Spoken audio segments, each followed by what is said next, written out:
Good afternoon, ladies and gentlemen, and welcome to Oldham County Fiscal Court.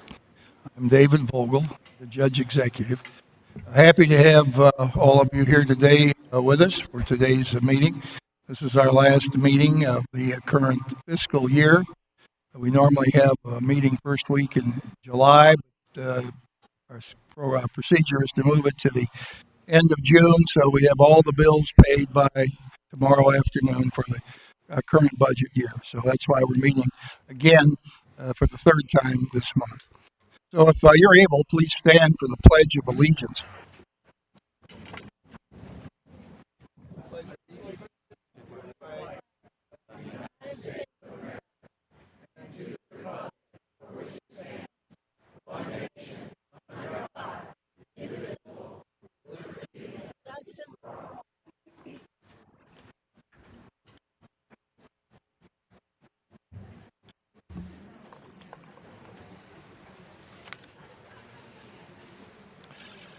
Holly Crane, would you please call the roll? Magistrate Likens. Here. Magistrate Tice. Here. Magistrate Woosley. Here. Magistrate Jeffries. Here. Magistrate Hound. Magistrate Hawkins. Magistrate Dye.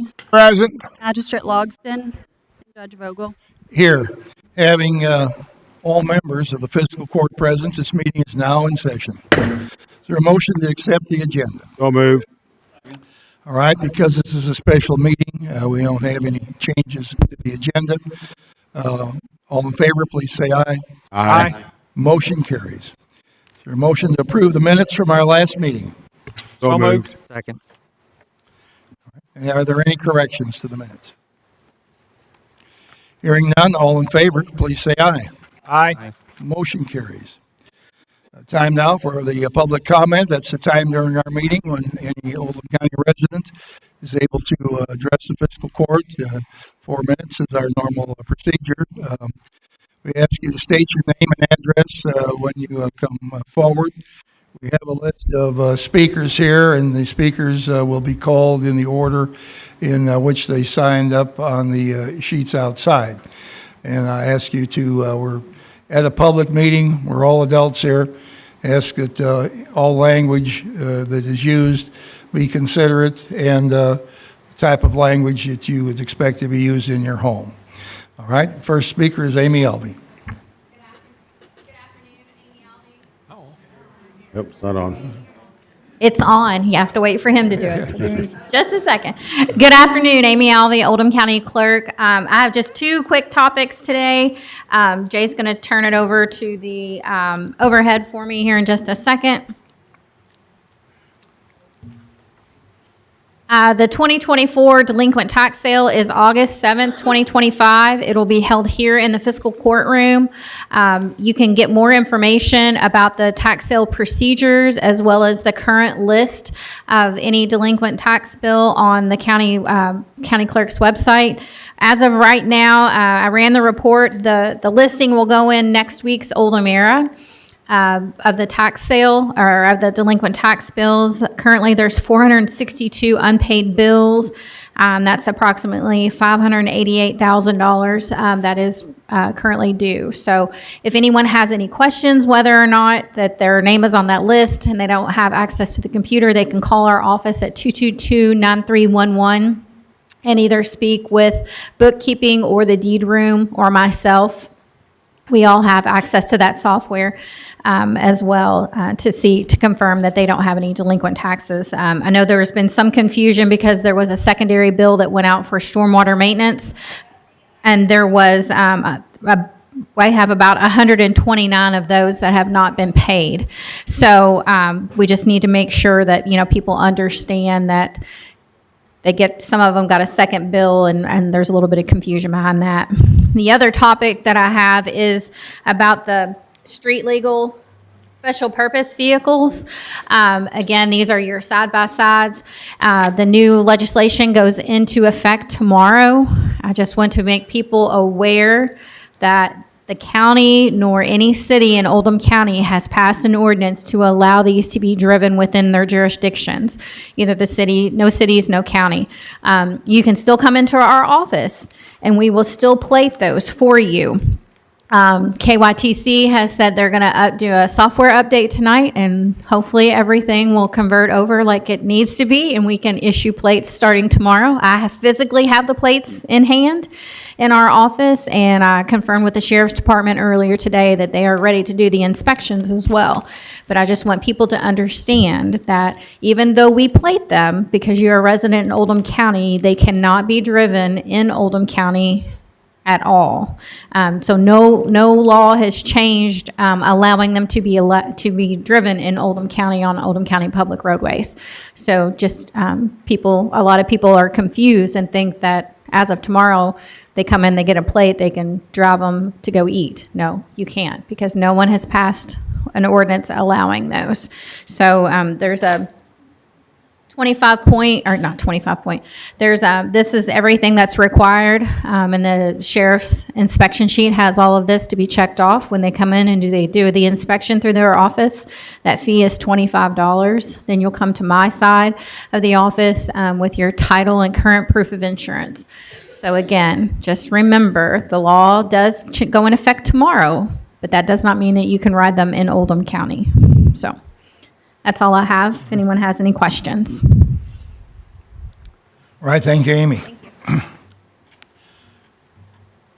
right, we'll go on to public comment now, and you want to go ahead and call the first speaker. Lauren Kuntz.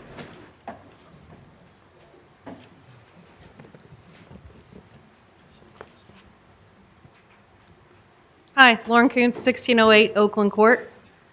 First, I want to thank the Fiscal Court for making us all take PTO time to be here today instead of having meetings in the evening where more people could attend. A couple other points I wanted to point out was during the May 22nd meeting, where several of you met with WHP and their legal team, you blatantly strategized and planned with them.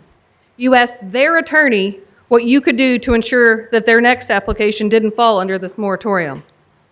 Chris, you specifically asked what your marching orders were and then denied it when we asked you about it.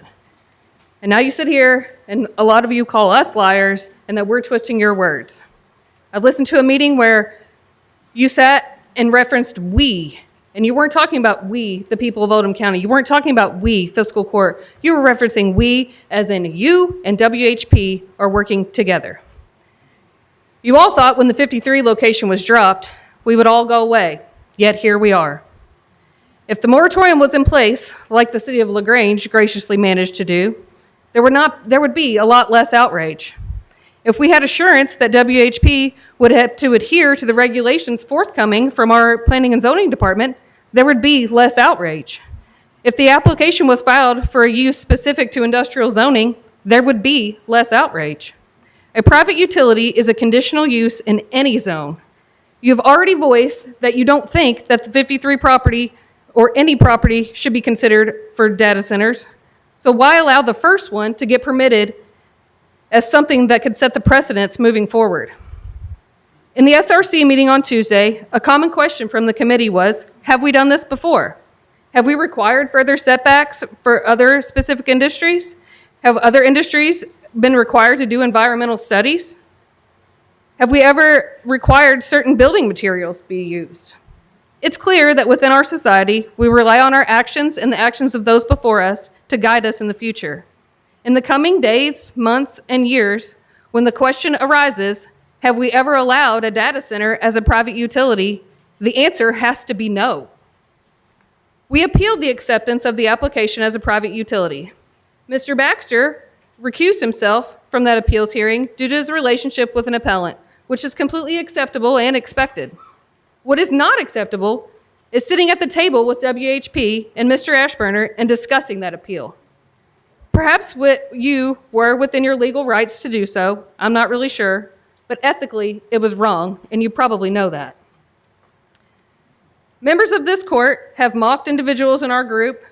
Magistrates have ignored emails, phone calls, and refused to communicate with us. We have tried to provide information about the environmental, health, and safety aspects of data centers, and we are dismissed in claiming that it's false information. Yet Fiscal Court nor WHP has provided any factual information to refute our claims.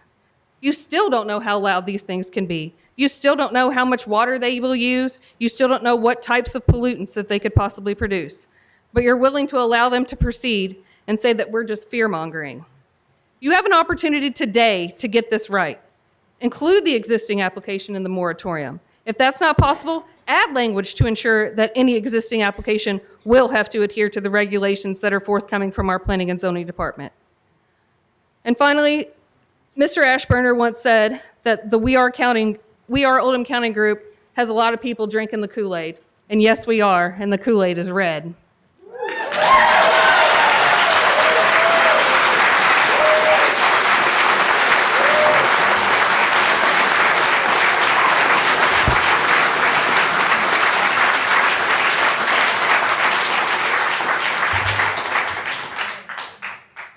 Pam Chetnick.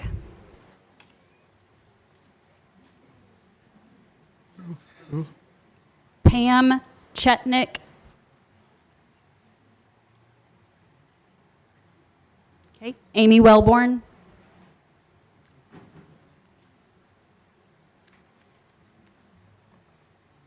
I actually don't have a speech. I just wanted to be able to.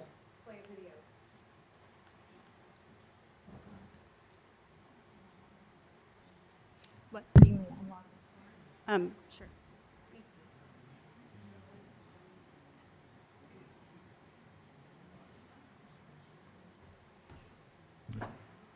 Mr. Vogel, I got a question while she's loading that. We've never required folks to sign in to speak before.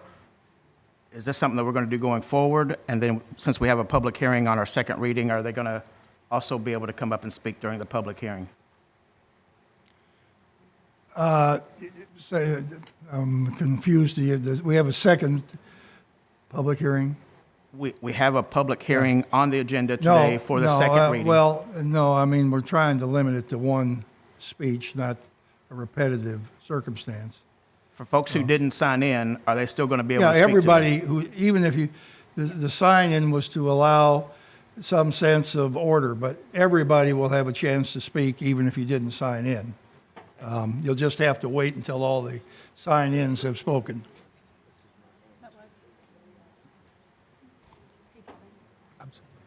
Kevin, I had that on the sign outside too, so if somebody didn't sign in, it specifically said that if they didn't sign in, they will get to speak following everyone. Okay. Thank you.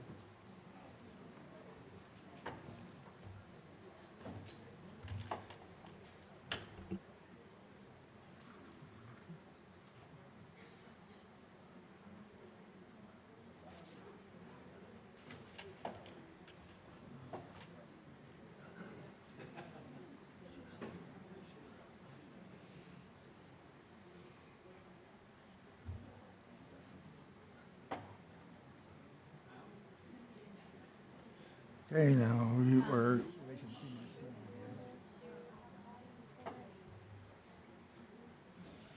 I think we have to be prepared to, go forward here.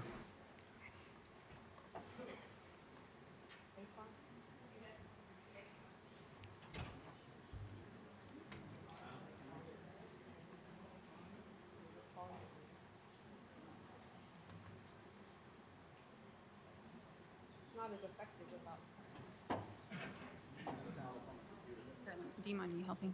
Okay.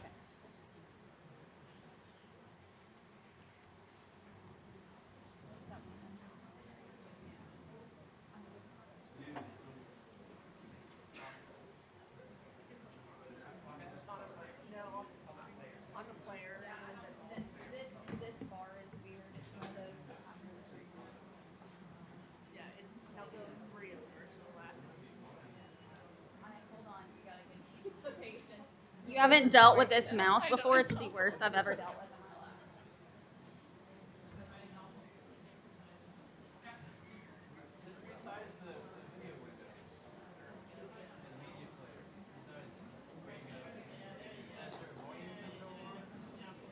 Is that what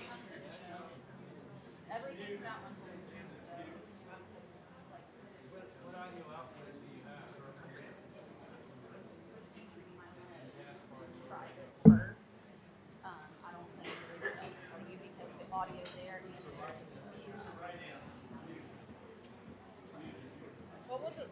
Amy.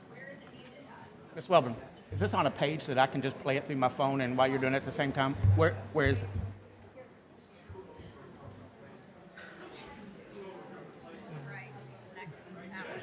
Oh, okay. There we go.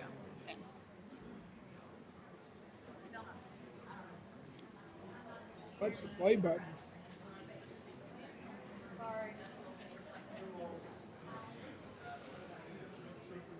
Amy, supposed to have volume? Maybe it's muted or it's turned down. Do you know which output we want to go to?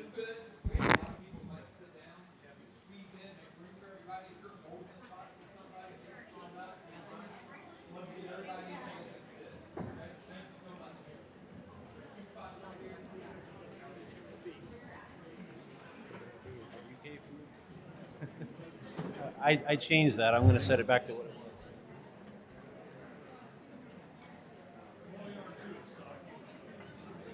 Yeah, we're used to just slides, PowerPoints.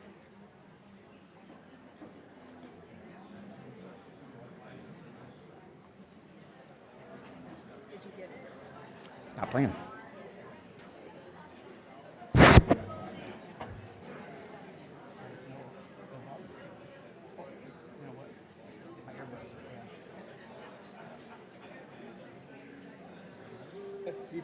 This is the mute right here. One of these little guys. I think it's hard to tell. Minimize. Start about the same time. Joe thinks he's going to be Is a wonderful place. It's full of people from many walks of life. But what brought us all together is what makes Oldham County unique. Oldham County is a wonderful place. It's full of people from many walks of life. But what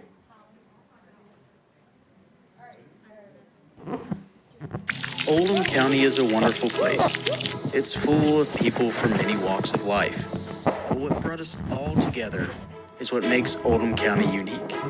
The wonderful schools, the caring people, the beautiful landscape. It's the small businesses that serve us with pride. From cozy coffee shops to family-run boutiques, each one adding its own special touch to our daily lives. It's the rich farmland that sustains us. Generations of hard-working farmers growing fresh produce, raising livestock, and filling our tables with food grown right here in our own backyard. It's vibrant sports programs where kids learn teamwork, build character, and create memories that last a lifetime. It's the community events that bring us together, the county fairs, art shows, festivals, and parades that make every season feel like a celebration. It's the people who care, doctors, nurses, teachers, volunteers, and faith leaders who devote their time and talents to supporting one another. It's the welcoming spirit where neighbors become friends and friends become family. All of these pieces come together to create something truly special. Because at the heart of it all, what brought us here and what keeps us here is community. This is Oldham County. This is home. But now this very community, the one we've built together, piece by piece, is under threat. Proposed data centers are being pushed into Oldham County, massive industrial projects that threaten to tear apart the threads of our community. Our peaceful farmland, our neighborhoods, our schools, all risk being overshadowed by developments that serve outside interests, not families who call Oldham County home. But just as we've come together to build this community, now is the time to come together to protect it. Because Oldham County is more than just a place on a map. It's our home, our livelihoods, our children's future. And we won't let that be taken away. We are Oldham County.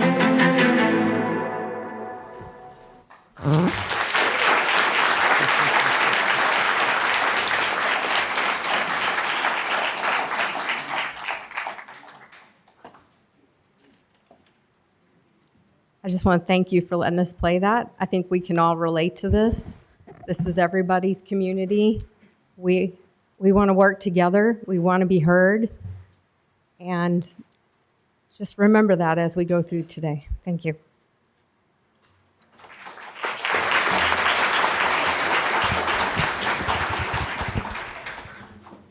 Robin Vessels.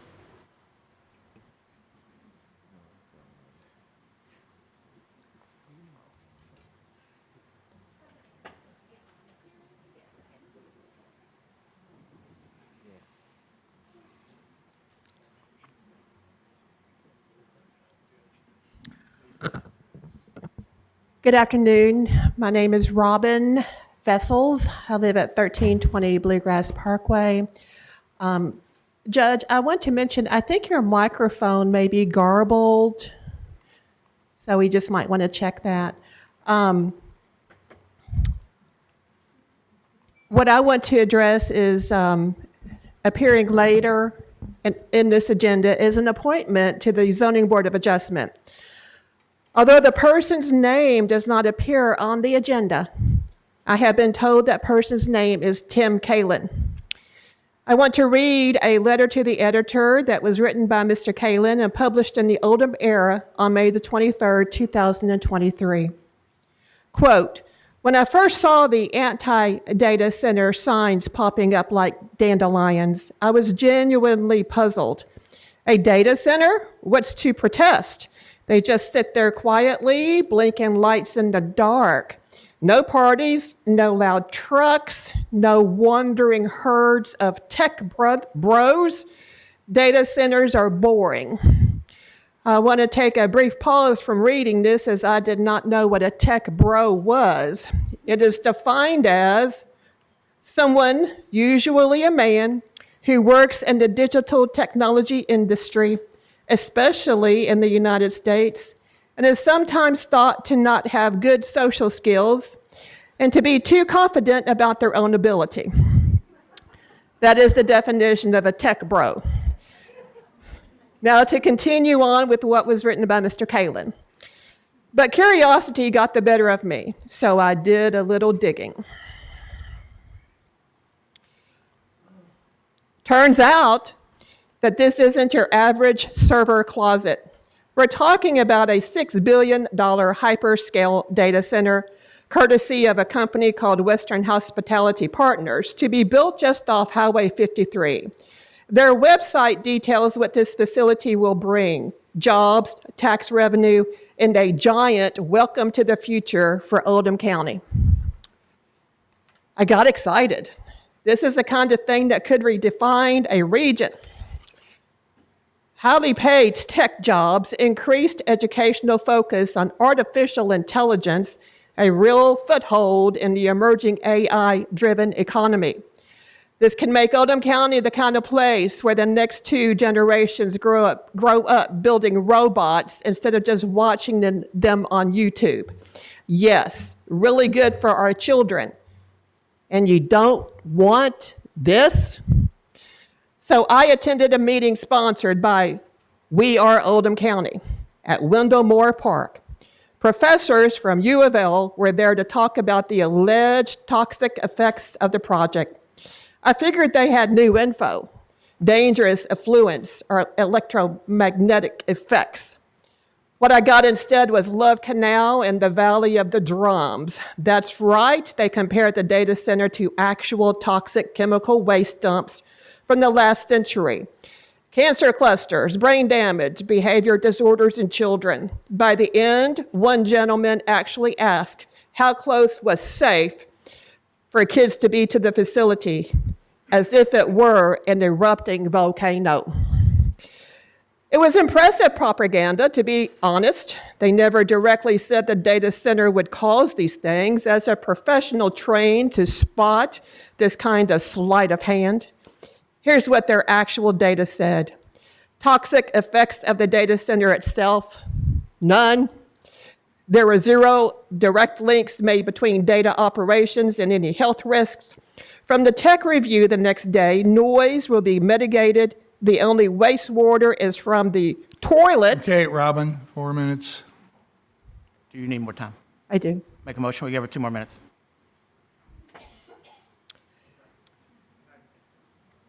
Make a motion, we give her 2 more minutes.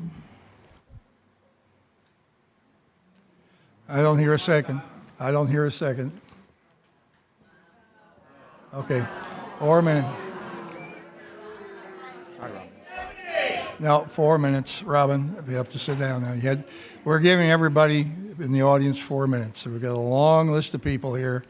We'll all be sitting here for quite a long while listening, and everybody realizes that 4 minutes is what our normal standard here is. So, all right, thank you. No, we're not going to get into that. Everybody that signs up is going to have a chance to speak. We're not going to hand our minutes Okay, off to other people. I just need probably 30 seconds to make this conclusion. All right, go ahead. And again, he may be unable to render impartial decisions with cases that come before the Zoning Board of Adjustment. But this publicly printed letter to the editor cannot be ignored regarding his bias toward data centers. As it will be quite a while this item is discussed, I would like to give you all a copy of what was published.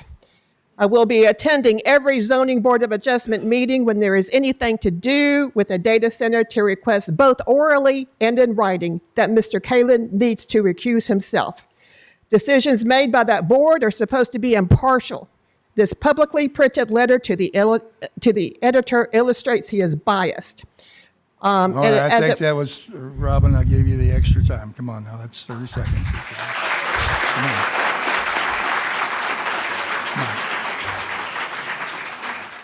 I would like to hand you all a copy of what was printed in the Oldham era. Give the copy to the clerk, please. Give the copy to the clerk, please. Okay, thank you.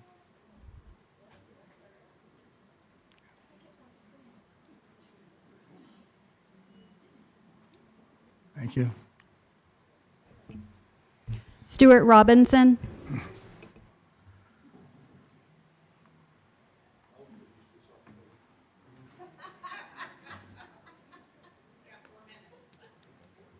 Dr. Stuart Robinson, 2200 East US 42.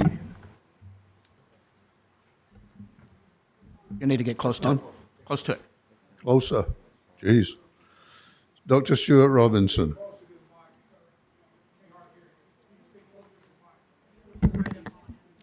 Can you hear me? Closer. It's nearly in my mouth. Dr. Stuart Robinson, 2200 East US 42, LaGrange. I'll pick up where she left off. I wrote a letter to the editor in response to Tim Kalin's letter, which was full of wrong information. This is not a desktop computer silently blinking away. This is a 600 megawatt industrial facility. It doesn't blink quietly away. Most people don't have any concept of what megawatts really are.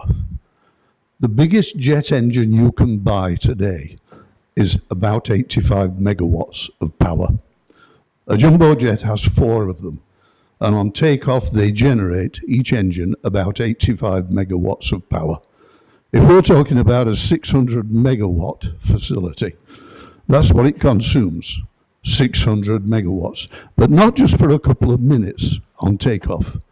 It consumes it 24/7, 365 days a year. We have 2 industrial steel plants just up the road on 42, Gallatin Steel and North American Steel Stainless. Those steel plants are both about 600 megawatts of power consumers. If this was a steel plant, a 600 megawatt steel plant that was being applied for, what rigmarole would that plant have to have gone through to get approved to be built in Oldham County? This is not a quietly blinking away computer.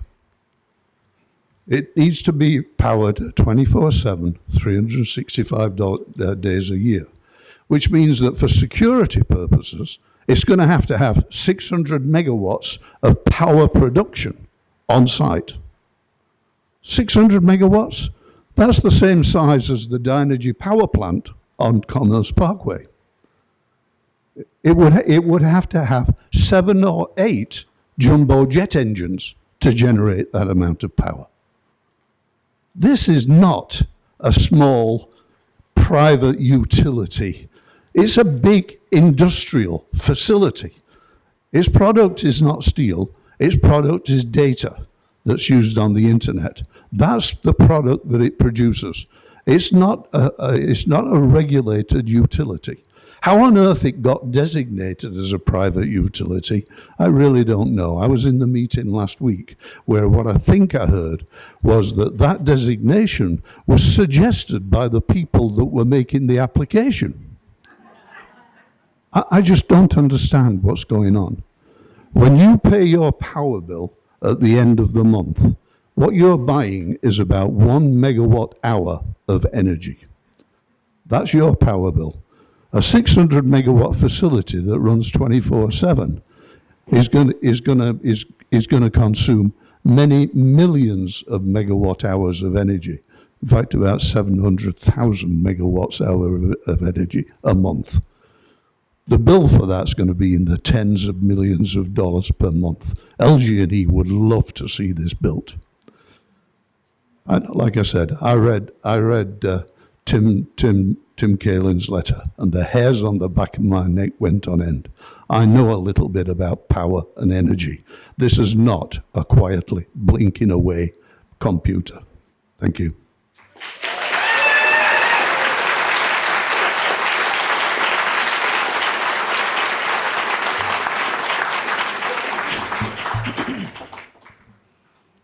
Joanne Mansell?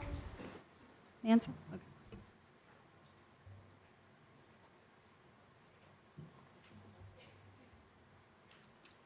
Joanne Lucas Mansell, 2804 18 Mile Church Road, LaGrange. You've heard all the arguments about environmental concerns, health concerns, and so I'm going to skip over those. My concern basically is that the magistrates have already made up their minds, and I really hope that they listen to the citizens of Oldham County. I've heard it alleged that We Are Oldham County does not represent Oldham County. I would argue with that. I'm a scientist and I am trained to follow the evidence. The evidence suggests that We Are Oldham County is indeed the voice of Oldham County. The evidence is that there are a lot of people, thousands of people behind We Are Oldham County. I have yet to see a petition raised by people who want the data center. Therefore, the conclusion is the citizens of Oldham County who elected you do not want this. My second point is, briefly, that all we're asking for is a moratorium on the development of these data centers. We want a moratorium simply to put in place regulations that define what a data center is, and so that we can put them in the proper place, have it regulated, have it said what they are, what they aren't, and where they should go. We're not asking for a ban, we're simply asking for a moratorium that does not have carve-outs for people not from Oldham County. Thank you.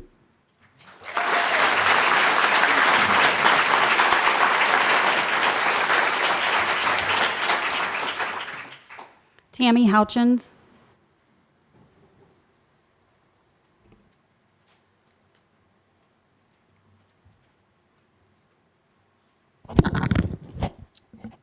My name is Tammy Stess Houchins. I'm at 3900 South Highway 393.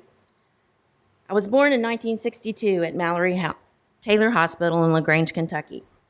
I was raised and now reside at 3900 South Highway 393, the last acreage of the original dairy farm my grandfather, Joe Tom Clifton, owned. Now we have the subdivisions Thistleton, Greenbrier Farms, and the original place of the farm. These subdivisions and my home are less than 2 miles from the Sourback Drive-In. South 393 has gone from a dirt road to gravel, asphalt, 71 exits, 2 lanes, now 4 lanes with the middle turning lane. And yes, the reconstruction of that road took part of the property I live on. Now we have a very steep hill that only the county road department can cut, and that's a fight in itself to get it done. Yes, ma'am, I'm looking at you. You're my magistrate. I have witnessed more change and progress to the street I live on, so please understand that I'm not against anything moving into the future. I ask that each of you vote to pass the 150-day moratorium with no exceptions.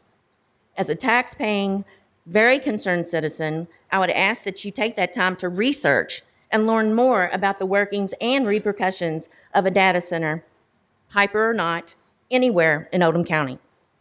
There are 2 schools I call within spitting distance from my house, in the distance of Sourback, a daycare, humane society, appropriate businesses are already there, a nursing home in the reserves, multiple subdivisions within less than a mile. Kroger has people in and out all day long. Think of the traffic, especially when construction goes on. I understand that Commerce Parkway, which again is a mile from my house, is deemed industrial and residential, but there are also appropriate types of industry that should go in this type of area. Data centers are very heavy industry and way too dangerous for the beauty and environment of our Oldham County. Not to mention the possible loss to our property values and a possible addition to our electric bills. At least think of it maybe in a different kind of future.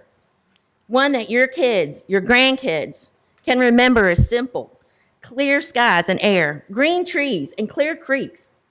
Born and raised here in Oldham County, shouldn't have to change that much for the sake of a business that in 10 plus years will more than likely be obsolete. And as far as I understand, who will own it? Google, Meta, Amazon?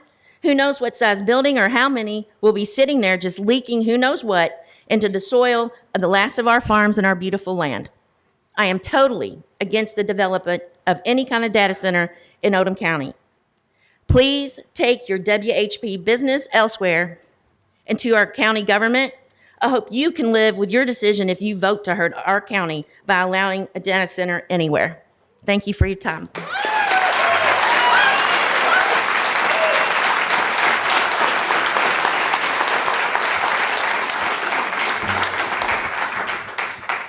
Dottie Sparrow.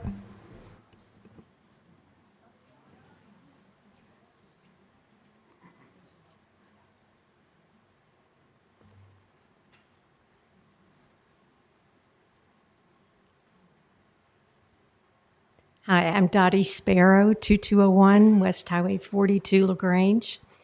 I was born here. I was born at Mallory Taylor Hospital. I'm not going to tell you how many years ago that was, but it was a long time ago. I returned to Oldham County to raise my children here in this community that we all love. You guys, I know each of you by first name.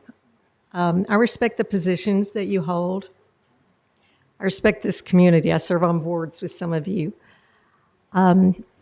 I was raised here. My grandparents farmed here. My grandfather retired from Anita Springwater Company. He was a farmer. They were hardworking people. My grandfather instilled in us the importance of serving. You serve the Lord, you serve your family, and you serve your community. And my husband and I have tried to do that. We are here today. My grandfather also instilled in us a little bit of common sense, which if it walks like a duck, if it looks like a duck, if it quacks like a duck, it's not a private utility. So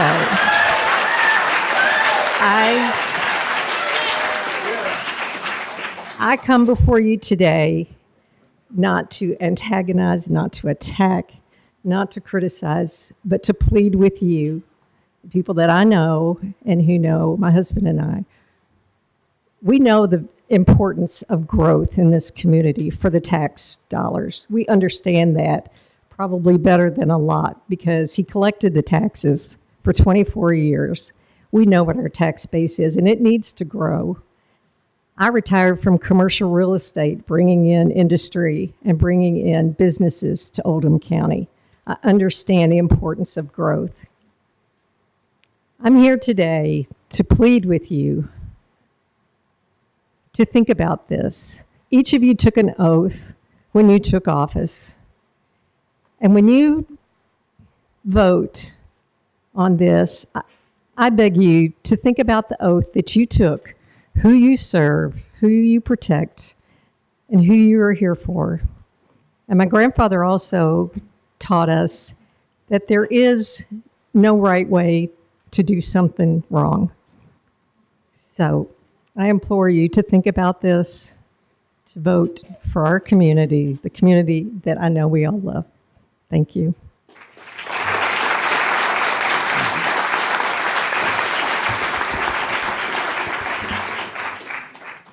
Garrett Ackles. Garrett Ackles. Oh, I'm sorry. Not usually that stealth. I'm Garrett Ackles, 4008 Oak Ridge Drive, Crestwood, Kentucky. My wife and I have lived there for 25 years. We've raised 6 kids in this community. It's the only community they know. I wear several hats. One of them, I am a pilot. I majored in aviation in college. I have a commercial pilot's license. I do not use it.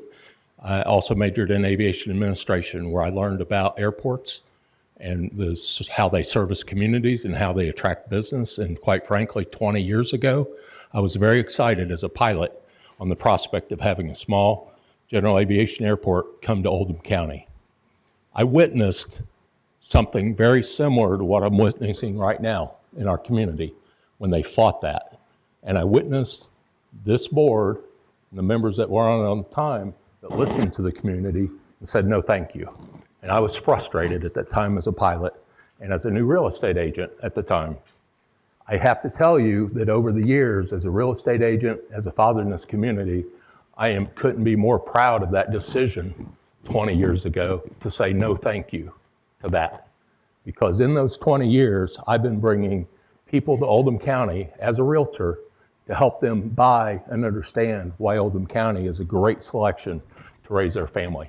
When I put them in my car and I come out 71, I point out that they don't see billboards because we have that commitment to our community to retain that beauty, that aspect of this countryside living that we have and maintaining it. And I tell the story about the airport and how this board and this community stood up against that to protect what we have. I'd like to share, do I have the ability to put something on screen? I want to share some numbers with you. I think from what I've listened a lot to all of this, I think these may be the only actual factual numbers that is in front of this board at this point in time. These come from the Greater Louisville Association of Realtors. And I want to share with you that in May of 24, Oldham County had 113 residences go under contract, pending home sales in May of 24. This May, we had 71. Year to year, that was a 37% decrease. I've had people tell me, well, maybe it's because of the interest rates, maybe it's because of the new administration, tariffs. I wanted to use Bullitt County as our example because Bullitt County, as much as we may not think they relate to us, is very similar in the numbers when it comes to real estate. Bullitt County in May of 24 had 83 pending sales, but rather than going backwards this year, they actually increased 17%. Last year, we were 24% ahead of Bullitt County in pending sales. This year, we're 27% behind them. That's May to May. Some have asked me, maybe there aren't as many opportunities, maybe as many things, maybe as many residents for sale. But in 24, we only had 135 residents for sale. This year, we had 201, almost 50% more. So the opportunity to buy properties here was greater this May, but it didn't happen. I want to share something else. We use another metric called months of inventory. And this is the most basic supply and demand function that we have in real estate. It determines whether we're a buyer's market or a seller's market. Seller's market has appreciation, buyer's market has depreciation. Notice on that top chart, that's Oldham County. And in May of 25, we jumped up to 3 months of inventory compared to May of 24, where we at 1.9. That was a 58% increase of months of inventory. April to May is where I'm most concerned. We saw a 24% increase. That's that spike from April to May. Below there, Bullitt County, We hit the where they 4 had minute. no exit. May I have 4-minute 30 mark. more seconds? In Bullitt County, they have straight lined. They've maintained. I don't know anything else that's happened between April and May, these last couple months in Oldham County, that makes us unique to anywhere else. Across the board, across all the MLSs in Greater Louisville, 2.5 is the average. If we take another hit like we did in May, we're going the wrong direction on real estate sales. I've got these available for everybody if you'd like them, Judge.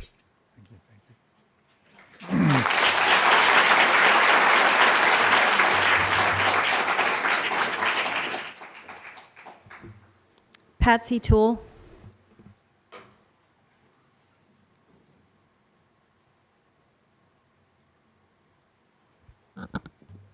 Apologize in advance. I've got a little bit of a cold. I've been in Oldham County for 42 years. Can you hear me? Name and address, please. Oh, I'm sorry. Patsy Toole, 4013 Niagara Drive, LaGrange. I've been here for 42 years. I was just Patsy. I just moved out here.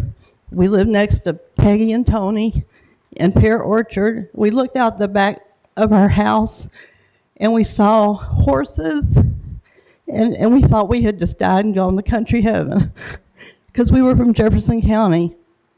I got married. I became a mom to 2 wonderful kids and 3 wonderful grandchildren who all live in Oldham County, all around the proposed places, the Oldham Reserve, the Sourback property.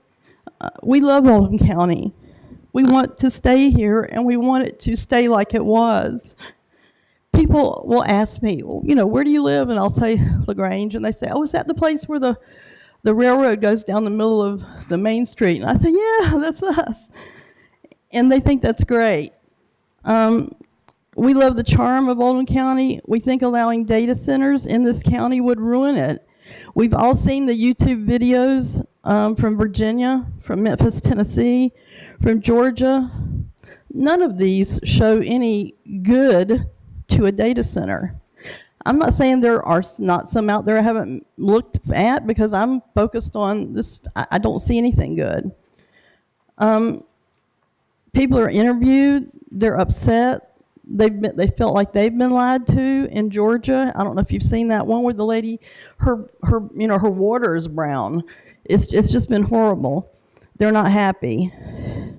Many of our neighbors and folks from the U of L that came out and spoke to us at the John Black Center that night to try to educate all of us on the toxic environment that this could cause.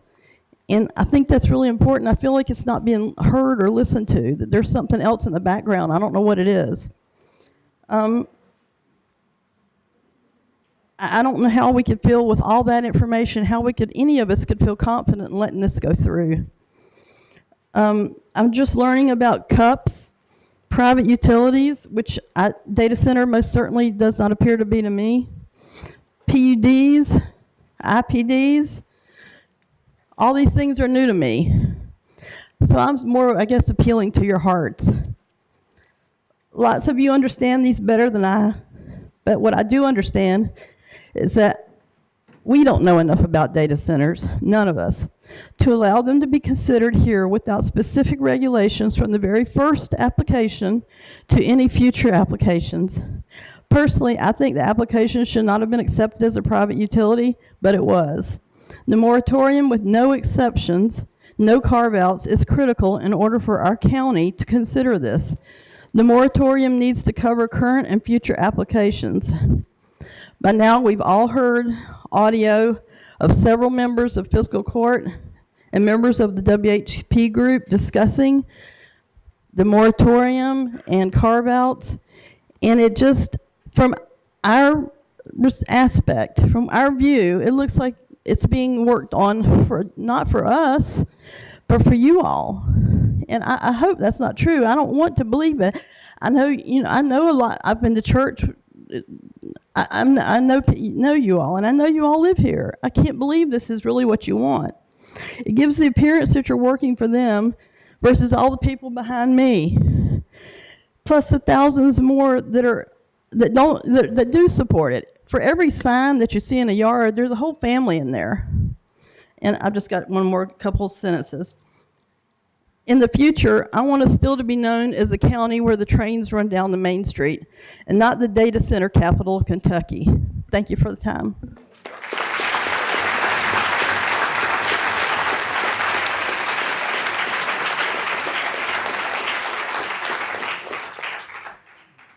Sarah Little. I'm deferring to the second portion. Dana Rich. Dana Rich.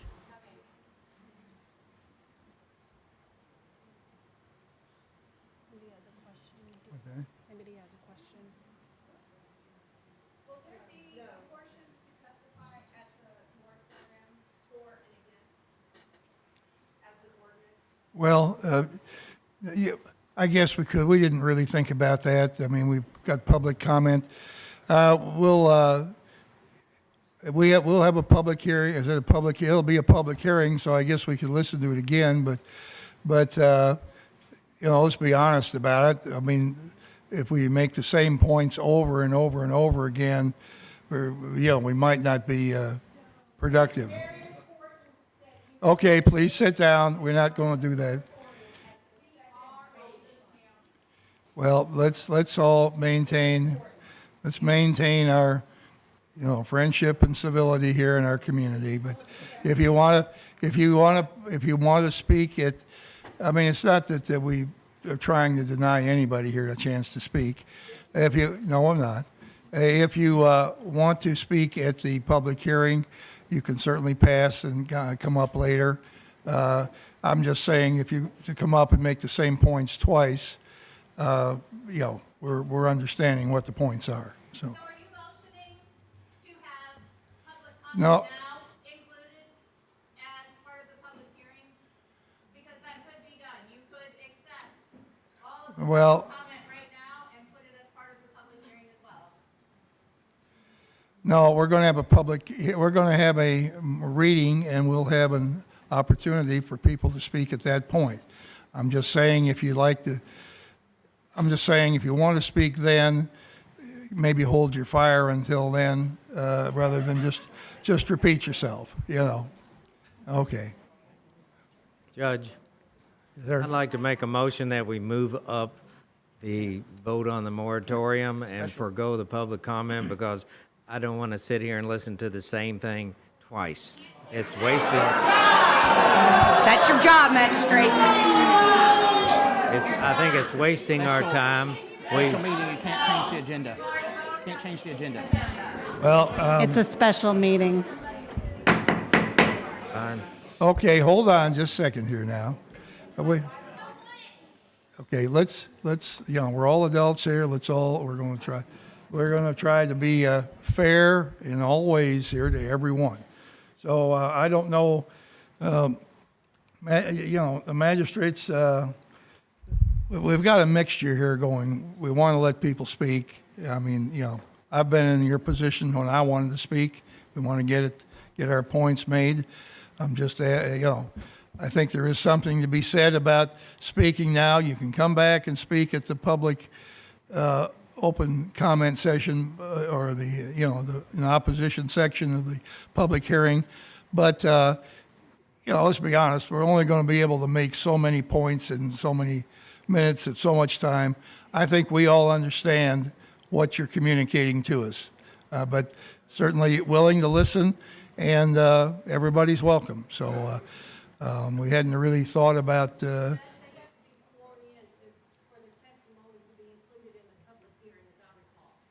Well, yes, that's right. I mean, that's a point. That is a point, and so okay. Well, let's continue on with what we're doing here, and I don't think we can change you, Barry. I mean, No, Your Honor. I mean, if they want to be sworn in when they testify now, and have it incorporated into part of the public hearing, that's fine too, I suppose. I don't see a reason they couldn't be sworn right now if that's what they asked to do. I can always reserve my comments for the public ma'am. area later, because I I'm have no just- I'm problem just- with what I say going into the public record and being sworn in. What I would like to do, though, before I get going, whether it's now or later, is make sure that not only are all the magistrates here, but any voting member needs to also pay attention. I've already seen 3 magistrates doing things other than listening to the constituents. And I have a lot, I take issue with that, and I would hope that the fiscal court would also take issue with that. Our elected officials need to be listening to what we have to say and not doing other things. So if it's better to wait till Magistrate Dye comes back, I'm happy to wait. I'm also happy to wait until this afternoon. Okay, well, why don't you wait till this afternoon? Pardon? Well, I don't want to make, I don't really want to state why he may had to give up and leave, you know. No, it's just that what I have to say I think is important, and I think everybody should hear it, so I All don't right. mind to sit All down right, and we'll come back wait till later. Magistrate Dye comes back. Okay, Okay. thank you. I'm sure I'm not the only guy over 70 here, so we know sometimes why we totally have to- understand. why we have to get up and leave. But, And he'll be back. and there are several of us that have left work to be here, so. Yeah, you right, know, okay, so we'll wait. Yes. Okay. If anybody would like to come and speak in my place, I'm happy to yield that Okay. time for somebody else. If somebody else, who's the next speaker here? Maybe they don't care to wait. Who's next? Carly Butler. Who? Carly Butler. We're gonna have to wait for her. Who? All right, just a minute. All right. Okay.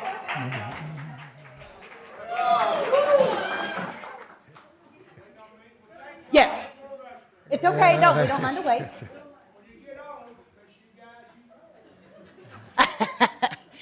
Whew, okay, so, you good? You good? Oh. All right, start the clock. Thank you, Judge. My name is Dana Rich. I live at 3731 Echo Valley Circle in LaGrange. Many of you probably also know me as Dana Lenz Rich, because that is what I have on my social media accounts. You probably don't know my face because my face isn't there, but my dogs are, so feel free to go check it out anytime. So if you've been on social media at any point in the last 3 months or so, then you probably have at least seen my name and probably read some of the things that I've written, although you've likely not seen my face. If you know these things about me, then I guess you already know that I am against any carve-outs in this moratorium like the ones that were discussed on May the 22nd. What you might not know is this. I am not opposed to data centers in general. I'm not even necessarily opposed to them here in Oldham County, provided any entity who wants to locate here and drop one of these things in our county, any entity, I don't care who it is, needs to go through the proper channels. That includes being compliant with our zoning laws and working within the parameters that we set in our county. Yeah, our county. This is not WHP's county. Not some private utility nonsense that our zoning director was told to use and then allowed, presumably by fiscal court. Cliff Ashburner and WHP do not live here. Their children do not go to school here. They do not play here. Their money is not spent here. Please, I ask of each and every one of you, whether you are my magistrate or not, to stop, please stop putting their interests above our own in this county.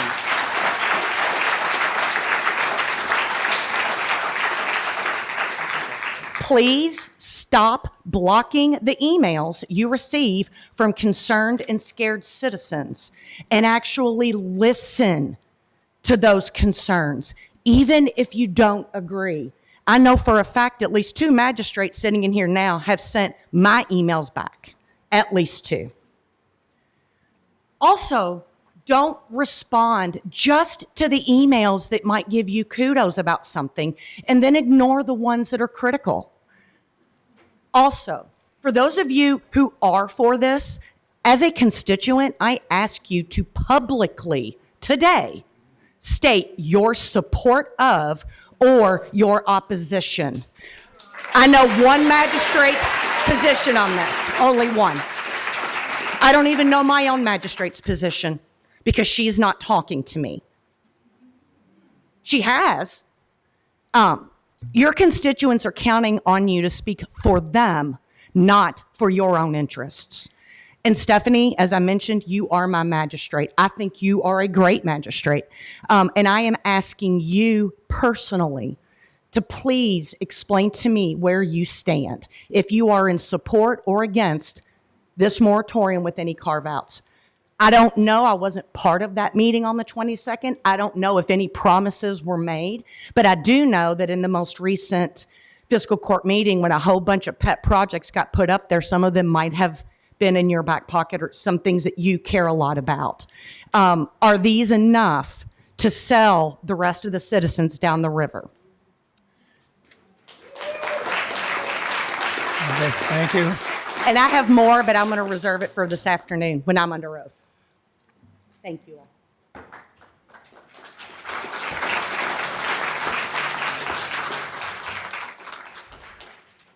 Carly Butler.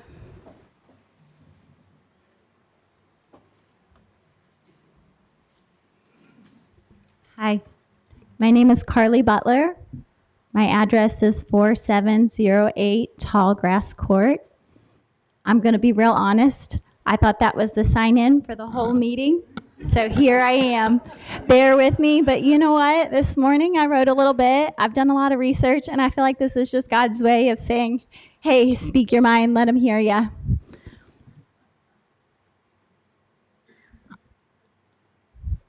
right. So here it goes. I mean this with full respect. I really do. But I feel like we're being sold by the salesman.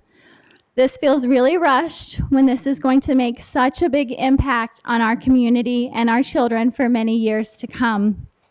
Can we please fully consider the pros and cons of this major decision for our community?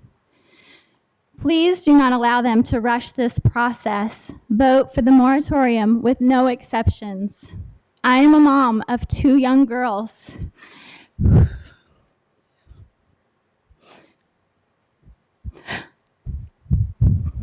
I'm sorry, bear with me. One having asthma, so I've done my research on asthma. We live, and my children go to school within 2 miles of the new proposed site.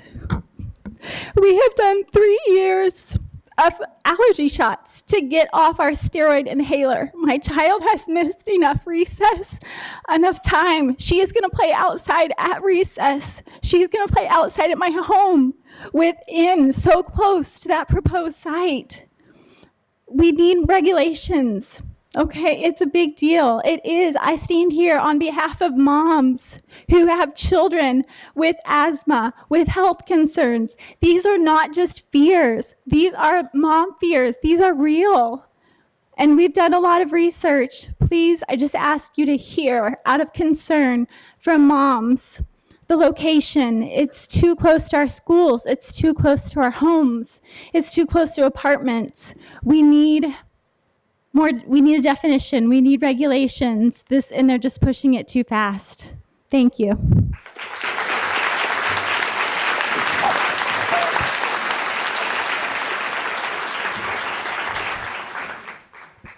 Liz Englert.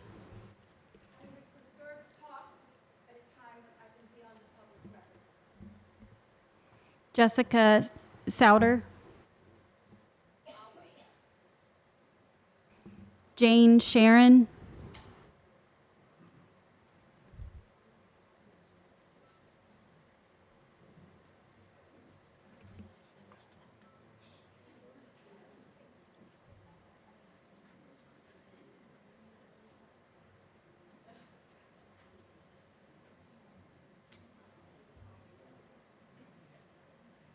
Good afternoon. Jane Sharon, 5103 Cedar Ridge Drive, 40031. Good afternoon. Thank you for your service and your time. I also signed in not knowing I was going to speak, but I figured it was also a sign.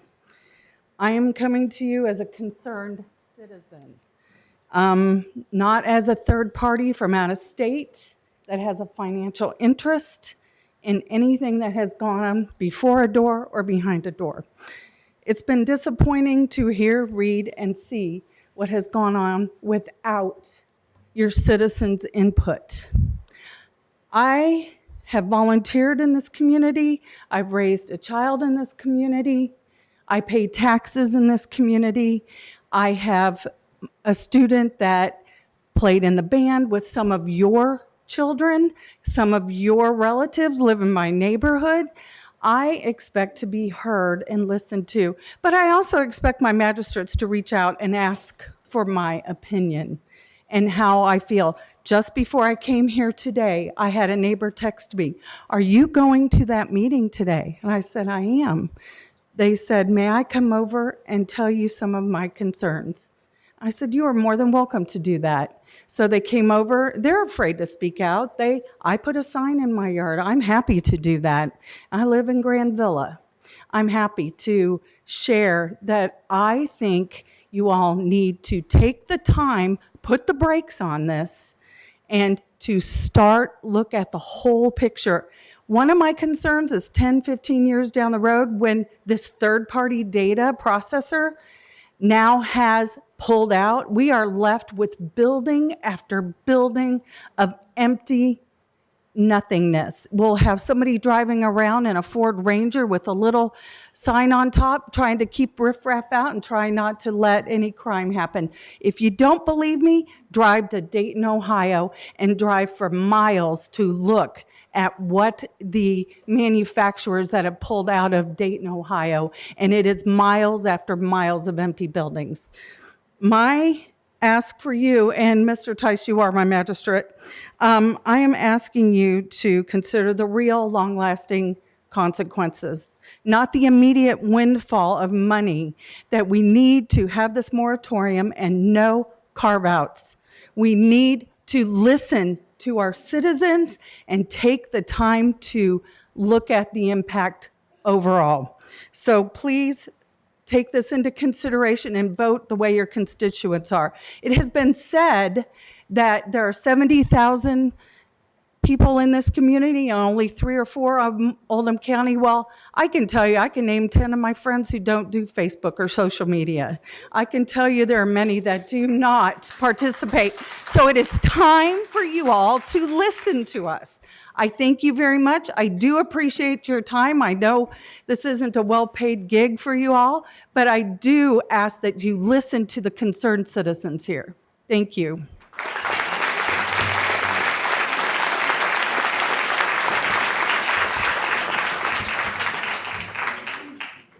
Diane Roberts. Oh,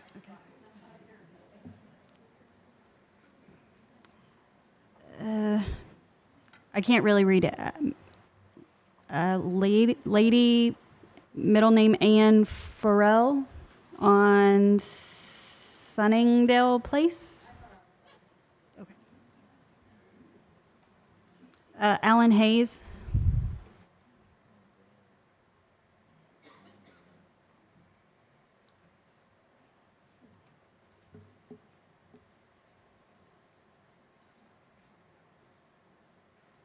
Hello, Alan Hayes, 2923 North Highway 53, LaGrange, Kentucky. I'm here today to speak in support of the moratorium and to ask that a task force to address data center policy be established immediately so that we can make the most of this time to shape the future of Oldham County. The moratorium is a smart move. It gives Oldham County time to set the rules and to make sure the projects of this scale deliver lasting public benefit. But that time only matters if we use it, and a task force gives us a way to stay focused, keep momentum, and deliver a real framework before the next application arrives. On the subject of the Starbuck proposal, I want to thank Judge Vogel for being open to the idea of a thermal waste management system and for forwarding the thermal utility proposal to Western Hospitality Partners. Because of that, we now have a response on the record. While Western Hospitality Partners did raise concerns, They did not provide any technical, financial, or legal reason why heat recovery cannot be done. They offered no cost estimates, no engineering barriers, no legal objections. And that's encouraging because if there were real obstacles, they would know. Companies like Meta and Microsoft are already doing this successfully in Europe, and if it were impossible, they wouldn't be investing billions into the technology. The good news is the county already has the authority to act. Kentucky law allows us to create the thermal energy district. Once formed, that district can set the curb interface requirements, just like we do for sewer systems and solar grid tie connections. Common industrial heat pumps are available today that would enable the polluter, in this case Western Hospitality Partners, to deliver heat at whatever temperature the district specifies. That would make the heat usable for schools, government buildings, commercial areas, or ready for safe disposal through a managed system. Now, the revised Western Hospitality Partners proposal is smaller, and so is the tax impact, but it still generates enough waste heat to warm thousands of homes and all of our major public buildings if we choose to put it to use. That makes it even more important to secure lasting value in other ways. Even with this smaller facility, we could still save Oldham County schools $500,000 to $700,000 annually on HVAC costs, money that stays in the classrooms and not on utility bills. We could support HVAC upgrades at other government buildings. We could extend the swim season at the county pool, offer HVAC incentives to Oldham Reserve or Commerce crossings, or even heat the pavement along 524 to Westport, improving winter safety and potentially justifying road improvements sooner and letting the thermal district pay for it. This is achievable, but only if we plan for it. On the subject of the moratorium, as the court considers the moratorium today, I'm asking that you also consider what we do with that time. Let's not lose momentum. I respectfully ask Judge Vogel to initiate the formation of a task force now and to bring the motion to the next fiscal court meeting to formalize it. The task force should deliver a report in 90 to 120 days answering how many data centers can we realistically support? What regulations and CUP conditions are needed, technical, financial specifications that address industry concerns, and how to prioritize heat reuse and public benefit. Let's make the most of this moratorium and leave the county stronger than we found it. Thank you. Thank you.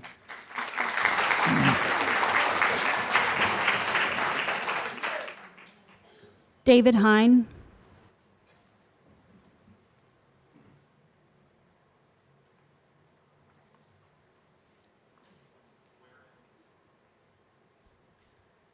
Good afternoon. I'm David Hine, 3611 Alexander Drive in LaGrange. I too had signed up and wasn't planning to speak, but I'm going to say a few words because of some of the things that I've learned today. First of all, I would like to echo everything that Mr. Allen just said. I think those are great ideas. As I understand it, data centers want to come to Oldham County. If that's the case, we should have these thermal loops incorporated. That would reduce the pollution considerably and would also be helpful to funding our public buildings and maybe even some private residences. So I urge the fiscal court and the judge to look into that. I've been a resident of this county for 28 years. I will confess I have been not participating in the activities. But when I saw in the Oldham era that the judge executive was asking for additional information about the possible effects of a data center, we at the University of Louisville decided to provide that information. We tried to do that in collaboration with fiscal court. Those emails were not returned, so we did it anyway. I am aware of the letter to the editor by Mr. Kalin. I was not aware that he is a candidate for placement on the adjustments board. I will tell everyone in this room that that letter was responded to. It was sent to the judge executive and to all members of this fiscal court. And so they are aware of how misleading that letter was. I'll just give a few examples where he's talking about Love Canal and Valley of the Drums. We clearly indicated that part of the focus of that meeting was to present the resources available at the University of Louisville to remediate, or in this case, prevent pollution. And our Superfund program the National Superfund program was originated from the Love Canal and the Valley of the Drums, which occurred exactly in Louisville. And that is why the state of Kentucky and the University of Louisville has a Superfund program, which a lot of places don't have, but we have. And we are following this situation very closely. I can assure you we're not done yet. And our Superfund program is one of two in the world that focuses on volatile organic compounds, which is one of the primary things that come out of the diesel fuel and gas power plants. We are not focusing right now on climate change and CO2. We are focusing on toxic gases. And this is a huge health concern to the citizens of Oldham County. I am appreciative that Planning and Zoning has put in the suggestion that a human health risk assessment be placed into the planning process. I strongly urge that. I have met with the Oldham County Public Health Department, and this is something that's very much needed. I was not going to speak to everyone about the Kalin letter and our response to it until I learned just today that he, after you had that letter from me, he is now a candidate for placement on this adjustment board. I would urge you not to do that. Thank you.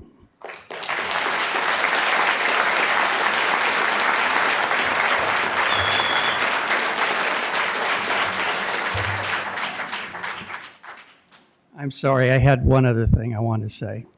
So there was a side product of our presentation, which I didn't think was a big deal at the time. We showed a Red Creek in Jefferson County, which was a pipe leak from a chemical plant there that was a danger to the health of the citizens of the nearby neighborhood.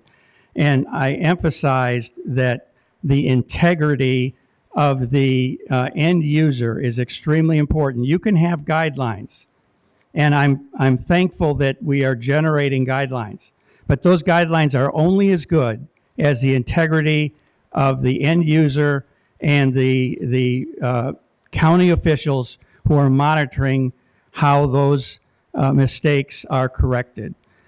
What I have learned through Facebook, I have grave concerns about this relationship between the end user and the county government in monitoring any mistakes that are made. Thank you.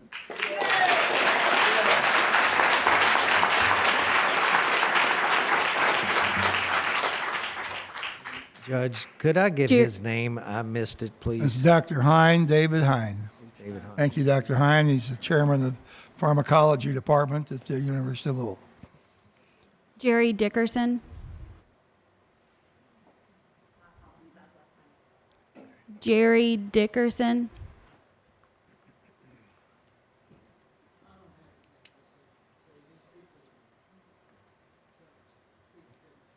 Okay, thank you. Clay Barkley.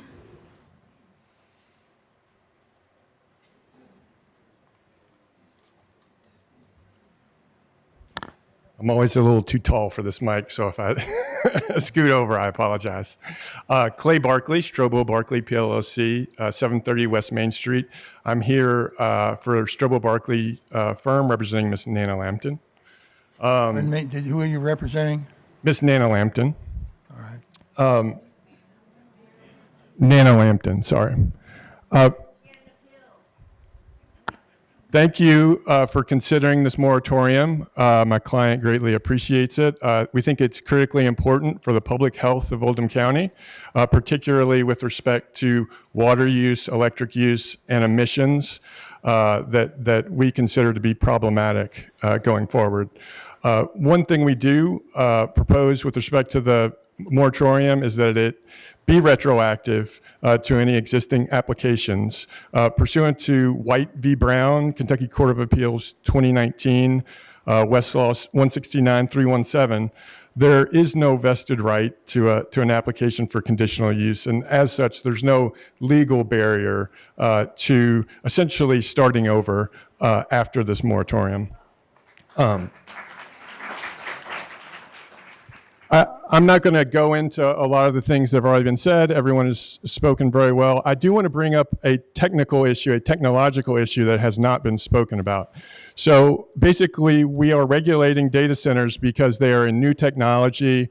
They are they're a difference in kind, in size than what has been around in the past. And so as a function of that, you have all these impacts on land use and impacts on communities. In the future, this will be even greater. So we are talking about traditional computers, but in the future, there will be quantum computing that relies on qubits and is already starting. So Microsoft Azure and Amazon Bracket are both starting to integrate quantum computers into their data centers. Quantum computers basically require orders of magnitude more electricity. In particular, they require a close to absolute zero temperature. They use what's called a dilution refrigerator, and a single dilution refrigerator can use the same amount as 20 household units, so 200 kilowatts per day. So I would just recommend that planning staff and the fiscal court, when you're considering these things, don't just consider them based on the current technology, consider based on essentially the worst case scenario, which is if half of these data centers are using quantum computing, the impacts will be 20 to 30 times as profound with respect to emissions, with respect to water, with respect to electricity. And that's the whole purpose of a zoning ordinance, is to manage these kind of impacts and protect the people of Oldham County and protect my client. So thank you.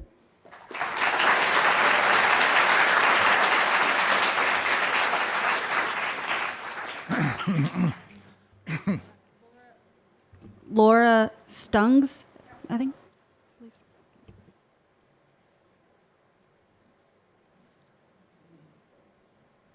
I thought I was signing in as well. Oh, well. So here I am. Okay, Laura Stunges, 7210 West Highway 524, Westport. So, okay, I'm not a public speaker, so I apologize. I haven't done this since I was a kid in school. Okay, so my problem with the whole data center thing, or my concerns anyway, are health related, okay? And you guys have the power, we all have the power to prevent history from repeating itself. Okay, this is the same game that's been going on. We just have different players. This time it's big tech. Go back in history and read Silent Spring. I'm sure everybody knows that. Everybody's about the same age here. So Rachel Carson against the DDT. Read about Andrew Marino and Going Somewhere. If you haven't done that, it's very interesting about EMFs. This has all been done long time ago. All this research is done, buried, okay? The health on people's lives, okay? Do you remember when you were kids, your kids too, television came into the house? Do you remember when it was like you were not supposed to sit too close to the television because of radiation? Y'all remember this, okay? What happened? EMFs are everywhere around us, okay? Not just all the environmental pollution that these things are going to create, but we also have the EMFs coming off of that. What kind of health impact is that going to have on everybody here? Everybody. All the animals, all the environment. It's going to be huge, and you need to think about that. And if those things don't scare you, if that doesn't scare you, what this does to your body, do your research. There's a good book by Robert O. Becker, The Body Electric, goes over all these things. Okay, this is your body, your body, your body. If that doesn't scare you, okay, I'm going to throw this out here. Look at SV40 and EMFs. That should scare each and every one of you here. Okay, I'm asking you to just choose health over wealth. Thank you.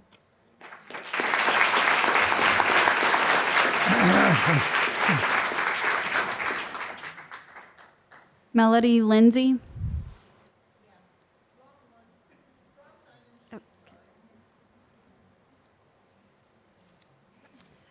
Jill Oberg, you're signed in twice. Do you want to speak now or later?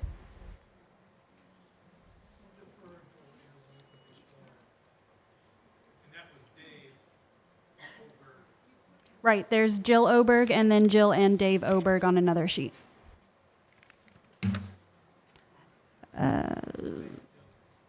Rebecca on Red Oak? Yes.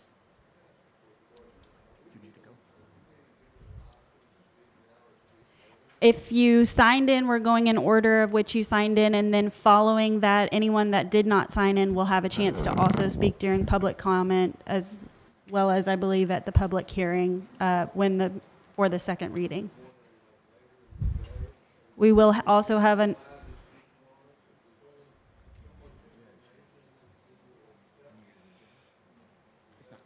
I don't, we speak back and forth at the podium, not people sitting in chairs, and we're not going to get into that. We couldn't even understand what you're saying. So. Are you asking if we're going to have another public hearing at the end of the meeting like we typically do?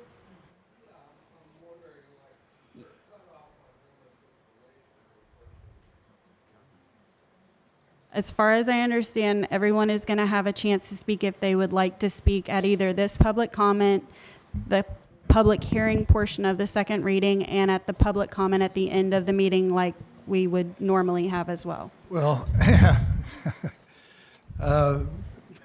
we'll let everybody speak. Those speaking in the public hearing will be sworn in. All right, go ahead. Your name and address, please.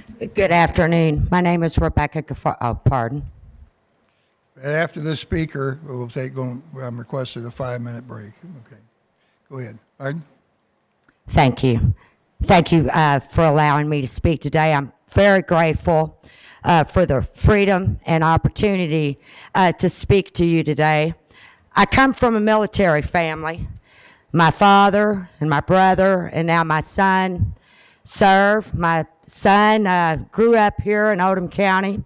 He was North's first wrestling champion, and now he's Ranger tabbed and a soldier in the service. So when the data center battles began, I was compelled to serve my community. I joined We Are Oldham County, and I would like to take the opportunity to thank the leadership of the group and all of the participants, the members. They are all very thoughtful, they're kind, and they're all quietly amazing. I didn't wear red today because I am not any of those things.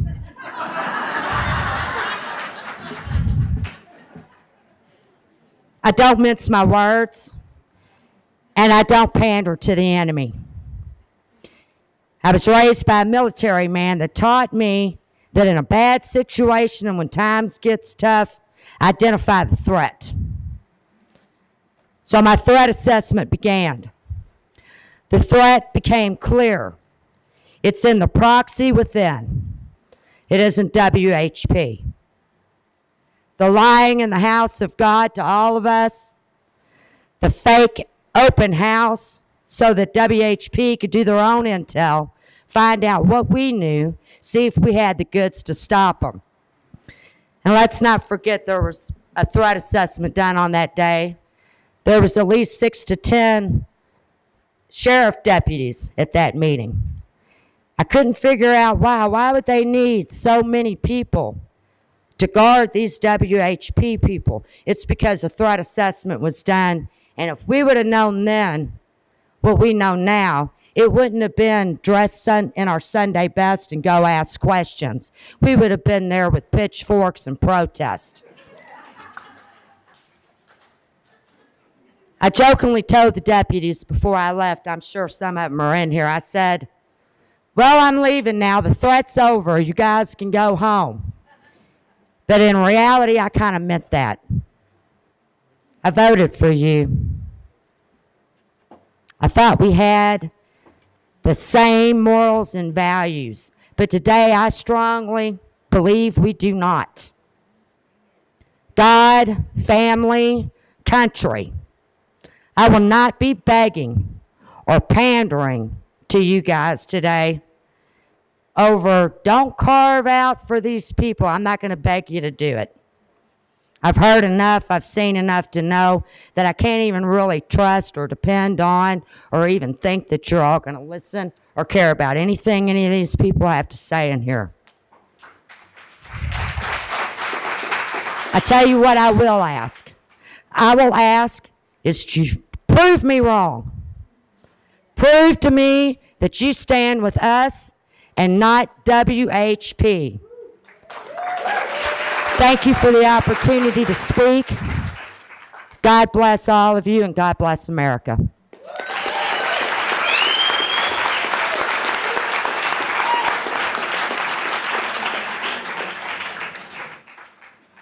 All right, we've had a request. We've been here for about an hour and a half, so our clock, let's take about a 5-minute break. Is that enough for everybody to get up and take care of business here? We'll be back in 5 minutes, please.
With over 60,000 projects delivered in 140 countries across a variety of industries, Absen is the leading global supplier of LED display solutions and services. We provide superior image quality, creating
Aye. All right, motion carries. Thank you. Next speaker is? Judge, I'm going to make a motion that we suspend public comment until after the community business. So we'll continue public comment. So we can go on with the county administration. We can have our second reading of the community business, and then we'll pick up community comment after the community business. I just talked to Barry. He said that that is allowable, so that way we can get on with our day. We'll still, I'll second. We'll still be able to hear everybody, but we'll be able to go on record and put everybody on the second reading and public hearing of the data center, and we're not here all afternoon. I'll Okay. second. All right. All Can we right. discuss? So, okay. Discussion. Pardon, discussion about that? I'm I just did. like somebody, Magistrate Likens made it a point earlier, wanted to switch some things around to bring some things to the top of the agenda. I'm not comfortable because it's a special meeting and we can't change the agenda. I'm not changing it. I'm just asking to suspend public comment until after the second reading of the data center moratorium. Everyone will They still get their talk. chance to speak on the record. They're going to talk, and we're going to sit here and listen to them. But I'm saying let's move on with the business because other people here may not be here other than this. If we close or pause public comment, then I'm not asking to close. He's not asking to close public comment. He's asking to suspend public comment to take care of the two items with the payables and whatever else. Then you have community business that relates to the second reading of the ordinance on the moratorium. Then you're going to swear people who want to testify relative to that. And then after that, any remaining public comment would be heard. Is that correct? Yes, sir. pause public comment. Suspend. That's suspend. I'm not entirely sure about that part of the parliamentary procedure, but I don't want it to appear as though we are finding a loophole in order to circumvent something to change to how we want to navigate this thing to go. I think just finish public comment and move on to the next item on the agenda. I'm not comfortable. Then vote against it. Okay. Okay, wait. Okay, so I want to make sure that I completely understand what you're asking to suspend public comment now, go on with the other items on the agenda, the payables, the budget. Do you want to go on to item D about sir. the county maintenance? We will resume public comment after we get finished with item C, which is the second reading and public hearing of the proposed data center moratorium ordinance. Well, I mean, do people want to, all right, are you saying that the people, that, you want to resume public comment after that time, but aren't we going to ask some people who want to speak? You have a public hearing during the second reading. Hearing, so Some of those folks will speak. If they have other Well- additional public comment, let them stick around till after that, and then they can, unless they want to speak on something else other than the moratorium. Why don't they just speak 3 times? They've got the We just had our 19th speaker, and we got 15 more. that we're here for the people. Let's hear the people. Well, I'm glad you guys are finally on to this. But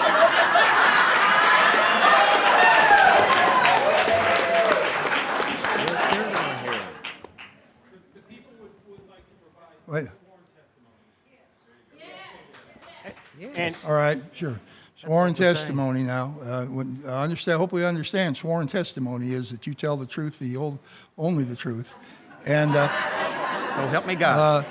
sworn testimony precludes opinion. Okay.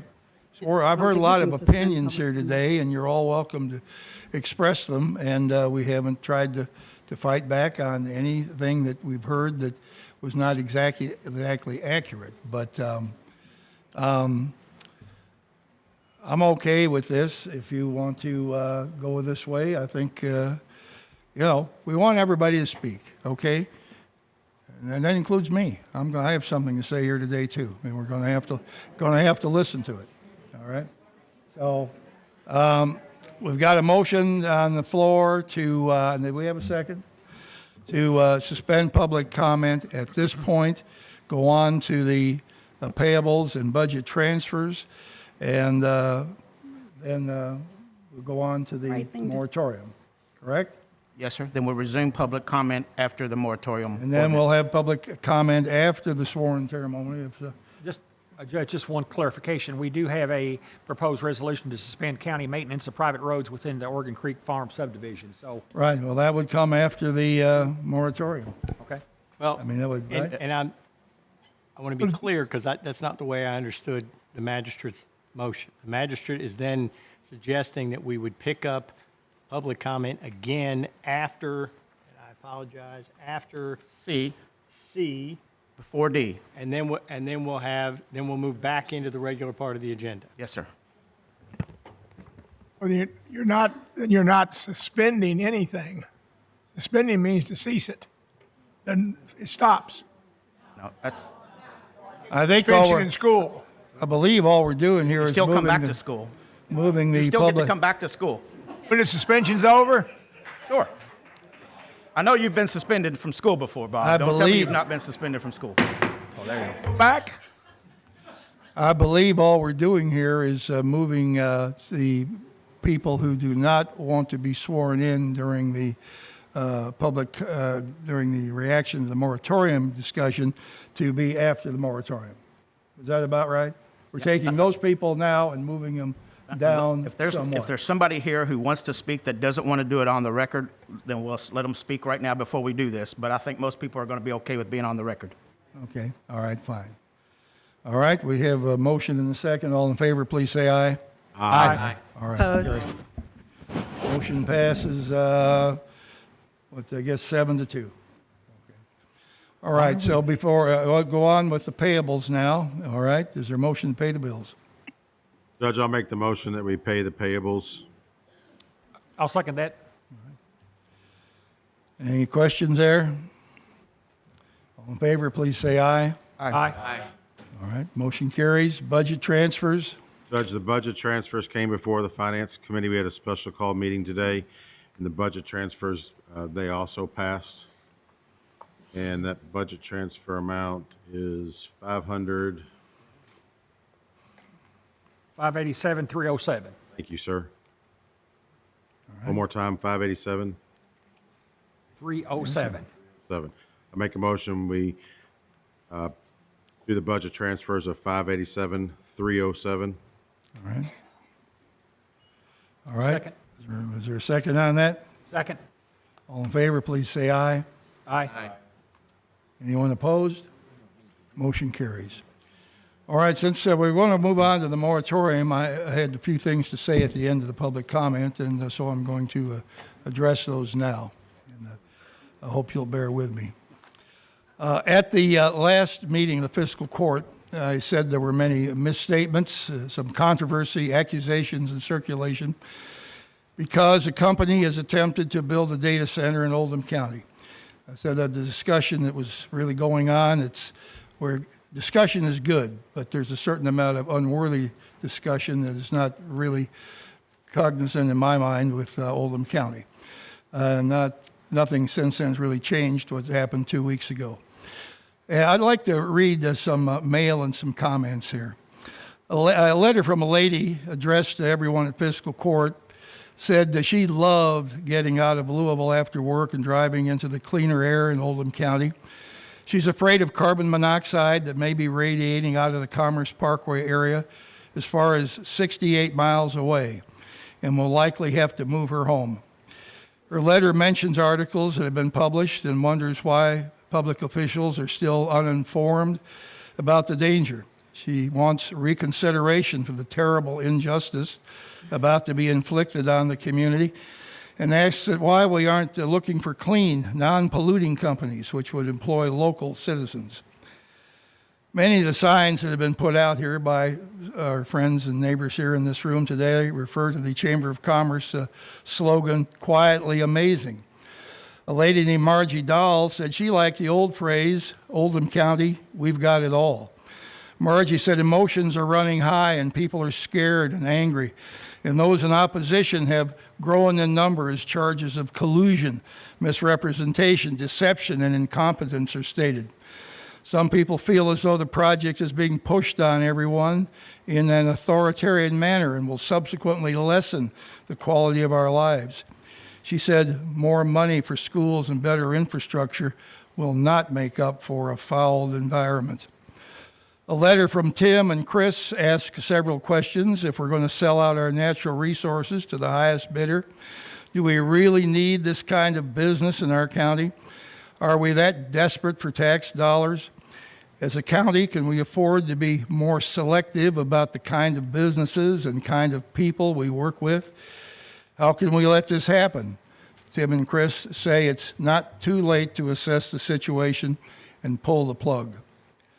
In a letter from a 12-year-old girl named Jessica, she said she's always wanted to be in a band, but wonders if toxic air will stop her from living long enough to fulfill her dream. She wonders what will happen if the planet blows up and is fearful of tons of kids, presumably in the Buckner area, suffering from air pollution. Now, you may not really recall this, but the LaGrange City Council decided to seek a hearing from the Kentucky Division of Air Quality after charges were made that the company was trying to sneak one by us. The vote by the City Council was taken on March 3rd, 2001. Of course, by now you've figured out that I'm not talking about the data center. I'm quoting and talking about a fear which gripped our community 25 years ago when the Dynegy power plant was announced. It's now 25 years later, and all the fears which were expressed then have been long forgotten. As we drive past that plant on Commerce Parkway, we don't even notice that plant. 2 90-foot stacks and 2 million gallons of diesel fuel are there behind the building. The Dynegy plant, now called Bluegrass Generating Station, also uses water. When the plant began, it was 4 million gallons per day, but technology has reduced that to much less now.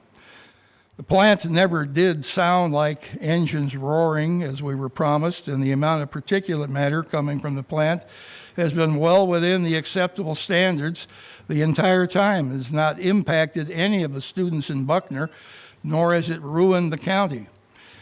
In 1999, when Dynegy was announced, Oldham County found itself on the verge of what many people here said was the verge of destruction. At the time, the county had 44,436 residents. Today, we have more than 70,000 people, an increase of 26,000 new neighbors, some of whom are likely here today or watching on television. Now, I doubt very much that any of the additional 22,000 people who have moved to Oldham County since that plant was built ever considered the power plant in their decision to live here or to go somewhere else. There are a couple of things I'd like to talk about in regard to meetings. The We Are Oldham County group keeps repeating that on May 22nd, a meeting occurred with myself, 3 magistrates, the county attorney, the data center applicants and their attorney, and other representatives. Mayor Black was there, my deputy judge, our planning director, and 2 representatives of the Chamber of Commerce. And at that time, we're told a strategy was developed to get a new data center application on file prior to the implementation of a countywide moratorium. We Are Oldham County keeps insisting the meeting was a secret meeting with the intended purpose to keep Western Hospitality Partners out of the upcoming moratorium. Now, I believe this was just a normal business meeting intended to get the data center applications off the Highway 53 site, which they said they would consider, but would have to go back to the East Coast and get further direction from their organization. At this meeting, which never seems to get mentioned, I did say, point of order, please. I'm not, please sit down. I'm not bound by the point of order in my courtroom. I'm sorry. No, I'm sorry, ma'am. I'm in charge of this until January 1st of next year. Now, I'm going to clear the room if I have to, but please listen to what I have to say, all right? Now, I believe this was a normal business meeting intended to get the applicants off Highway 53, and they said they'd go. It keeps getting forgotten that I said that I would support the location on Commerce Parkway that they had chosen as their second location if they would follow the rules that we were we're trying to develop. Now, Oldham County, We Are Oldham County keeps referring to this as an illegal secret meeting. But I want to talk to you about another meeting earlier in May. Nathan Oberg and Maddie Daly, representative of Piper Smith, a government lobbying organization, invited all the members of the fiscal court to come to the Oberg property on Yeager Lane on Sunday, May 4th, to view Mr. Oberg's backyard and see for themselves where the data center would be located in relation to his property. I did go to Mr. Oberg's house on that Sunday afternoon. Not all the members of the fiscal court were there, but there was a quorum of the Parks Committee present. Now, my impression of this meeting is similar to the May 22nd meeting. It was a normal business meeting sought to communicate a point of view. However, in retrospect, I now realize that representatives of the data center were not present at that meeting, or likely not even invited. So at least from maybe their point of view, this also must have been a secret, illegal meeting to strategize how to get them off the Highway 53 area. All right? Now, hey, you all laugh, but you can't have it both ways. We weren't. Hey, you can't have it both ways. A normal business meeting. The Parks with Committee Western wasn't talking about Hospitality parks. was not a secret meeting. A normal business meeting at Nathan Oberg's house was not a secret, illegal meeting either. We weren't they were talking just about parks. meetings, okay? That's what was, neither one was illegal and neither one was inappropriate in my estimation. Another secret meeting took place in June of 2023 when the data center opponent, Barry Laws, went to the Chamber of Commerce and told David Bazanis that he wanted to sell his open range business. Barry asked David to help.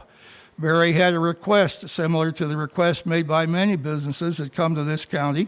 He said he wanted to sell, but he wanted to keep his decision confidential for a while because he didn't want these customers and his employees to know about it. There's nothing illegal or unethical about this. It's just normal business. When the data center people came here, they asked for confidential statements from people that you weren't going to discuss their business until they were ready. People have criticized that left and right, but it's a normal business practice. People who come to a community have a right to announce their business when they're ready to announce it, not at the discretion of the county government or other people. Now, one of the clips that I want to talk about here, video clips we're coming up with, hasn't been out here yet, but I'm sure it's coming. One of these clips from We Are Oldham County appears to have me saying we're going to stiff arm people. And at the last meeting, I denied saying it. The audio portion of the video shown on the website by We Are Oldham County seems to have me contradicting that denial. I admit I don't recall everything I say at every meeting I attend, but I didn't remember saying that I would stiff arm people. Audio from that meeting seems to record me saying it, but I've asked to have the video in the sound portion played down much slower, in slow motion. I clearly say, don't stiff arm those people. Go ahead, Jay. Where is it?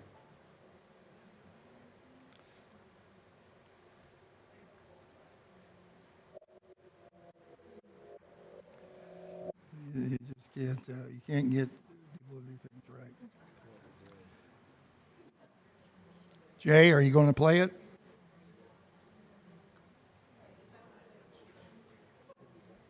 All right. No audio here.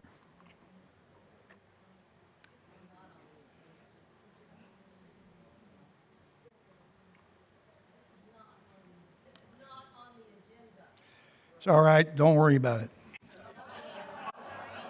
All right, this is not, all right, at this point, okay, let's get back to this. Let that go. I said, don't stiff arm those people. Now, what bothers me about this, I may have said everybody in here was a moron in that meeting too, and I'll own up to it if I did. But what I want to know is why we are not hearing the entire audio from that meeting. That meeting lasted at least 45 minutes to an hour. Why are we only hearing 20-second clips here and there? Everybody in this room is entitled to hear every word that was said in that room, not just the words that seem to make a point and ignore everything else. The very first thing I said in that meeting to those people is, you're going to get off 53. We're not going to accept you there. It's not going to work. We will support you down on Commerce Parkway if you follow the rules. That's not being played anywhere. Play the entire audio, not just the part that appears to make all of us, or at least me, look bad. Do you remember last year when Kamala Harris was interviewed by CBS TV? She was asked the same question. In the morning, she gave one answer. In the evening, she gave an answer to the same question, but it wasn't the same answer she gave in the morning. That's called editing. And I don't think it's fair to anybody in this community to have a tape put out, just a slice of it. Let's hear the entire thing. I'll go with whatever is in there. You can decide what you think about me one way or another after hearing the entire tape. But let's hear the entire tape, not just the part that seems to be condemnatory. Now, I've got 3 other things to say, and I'll quit talking here, and that'll be fine, okay? How many data centers do we have within 20 miles of here? Does anybody know? We've got 3 over in Simpsonville. Would anybody be surprised to hear there are 3 data centers in Simpsonville? LG&E has one, Eaton has one, Humana has one. These buildings are not ugly, awful-looking buildings. They're nice buildings. They're quiet. I was over there and looked at them. The Humana building makes a little bit of noise, but it's not really too much. The air conditioner, come on now, folks. I've listened to all of you for an hour and a half. I want 8 minutes, okay? The air conditioner on the building, on our building right here, is 60 decibels. The restriction that has been put in by the planning department on the the data center was 55 decibels. I'm not even sure you can measure 55 decibels from the interstate, because there's more than that noise out there. People, the TV, the show that they got on there with We Are Oldham County, with the beautiful scenery, and then the picture of a construction site at a data center. Well, all with terrible noise. We're not going to have that noise. We got a restriction, but no more than 55, because the decibel limit is 55 decibels at the property line. Okay, pardon me. No, so, well, we're not Elon Musk here. We're Oldham County. All right, I think I'm going to stop because it's going on. We don't need to be gripped by fear.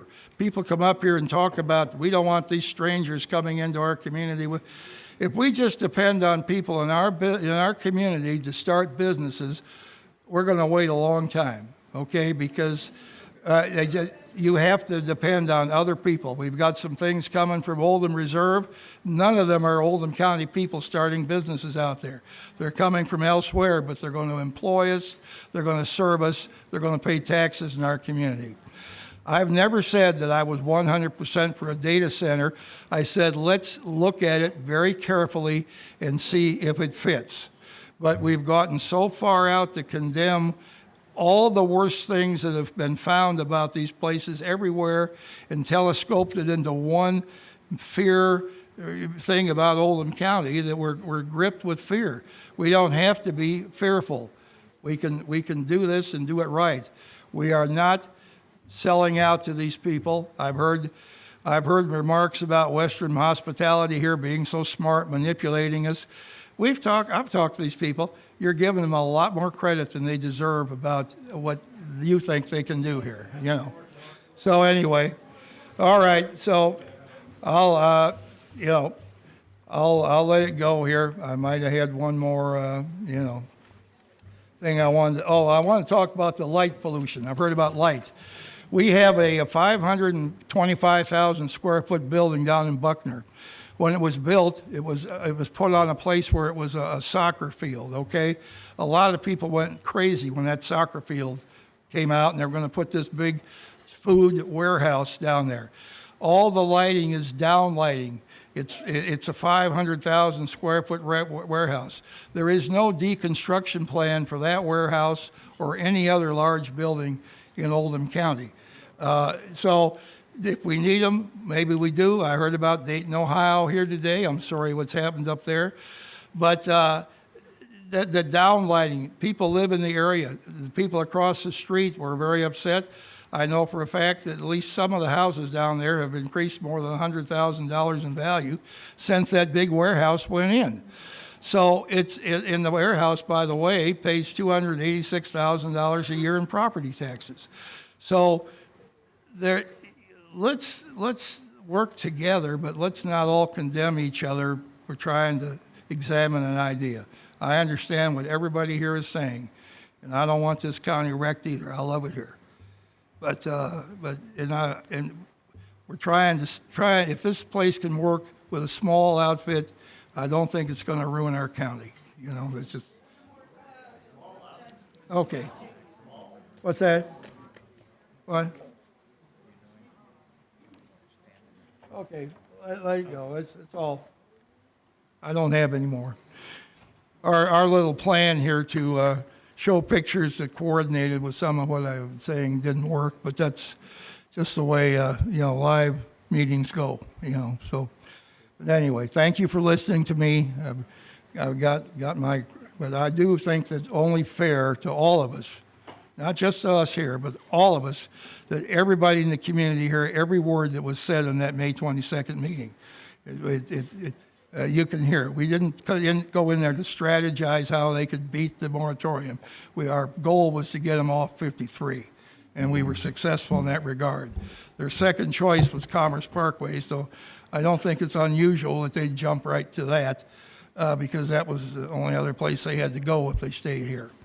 So, all right. So we'll go on now with the rest of the agenda. Thank you for listening to me. All right. So now it's time to consider this moratorium. One more. Judge, you want a motion first before we go into public comment? Yeah, what we'll do here is we'll have those who want to speak in favor of the moratorium and those who want to speak in opposition to it. We'll have a chance to speak.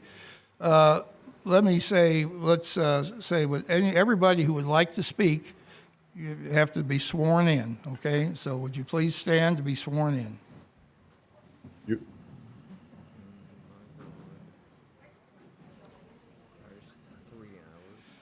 Let me get... Okay. You solemnly swear to tell the truth, the entire truth, and nothing but the truth. So help you God. Thank you. And please. Judge, you want a motion before? Yes, sir. Judge, I'll make the motion that we pass ordinance KOC 25-910-508, an ordinance imposing a 150-day moratorium on the acceptance, processing, and approval of applications for the development or expansion of data centers of any size, all private utilities, all private utility buildings, and all data storage facilities within the jurisdiction of Oldham County Fiscal Court. Chris, I'll second that if you'll accept a change in it. We've got some wording change that needs to happen. I'll second the original motion. Now, therefore, be it resolved needs to say, therefore, be it ordained, since it's an ordinance and not a resolution. I put these in writing to the judge. And my response to that piece would be I would rely on the county attorney to tell us if that. He did the last time we had the first reading. Okay, wait a minute now. I think you made a motion based on what we have here in front of us, correct? Yes, and sir. that motion was seconded by Magistrate Likens, correct? Now, Magistrate Woosley is trying to make an amendment to the motion. That's right. All right. And what is your amendment, Mr. Woosley? We change the language that says, now, therefore, be it resolved as follows, to say, now, therefore, be it ordained as follows, since this is an ordinance and not a resolution. It ordained as follows. Sorry? It ordained as follows. Yes. It's an ordinance, so it needs to be ordained instead of resolved. Okay. Okay. Change the language in section 1 to read as follows. A moratorium is hereby imposed on the acceptance, processing, and approval of all applications related to the establishment, development, or expansion of data centers of any size, all private utilities, all private utility buildings, and all data storage facilities within the jurisdiction of Oldham County Fiscal Court for a period of 150 days from the adoption of this ordinance. That replaces the first paragraph in section 1. The second one is in. Can I ask a question? So we don't have a confusion, can we take these separately? Absolutely. Because I don't want to get too far down and then we start having discussion Okay. about different ones. Are you okay with changing now therefore be it resolved as follows to say now therefore be it ordained as follows? County attorney suggested and then has agreed to that, then yes. Okay. That's acceptable. First paragraph, the only thing we're changing is removing the word new. So that the new paragraph would say, a moratorium is hereby imposed on the acceptance, processing, and approval of all applications related to the establishment, development, or expansion of data centers of any size, all private utilities, all private utility buildings, and all data storage facilities within the jurisdiction of Oldham County Fiscal Court for a period of 150 days from the adoption of this ordinance. I removed the word new, N-E-W. I believe, Magistrate Woosley, that we have already had this conversation, and the county attorney has, and if it's what I'm understanding, then we should leave the word new in there.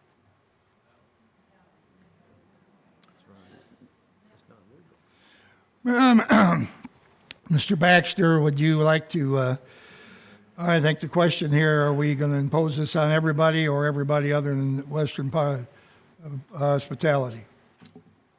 And Judge, the issue, and I know the issue that came up and the issue that I addressed with Keiko about this was, and their attorney has a different reading of the case that Ms. Lampton's attorney cited, and I noticed he left, so I can't talk to him about it, about the interpretation of White v. Brown, which is a subsequent case to White versus Lexington Fayette Urban County Planning Commission.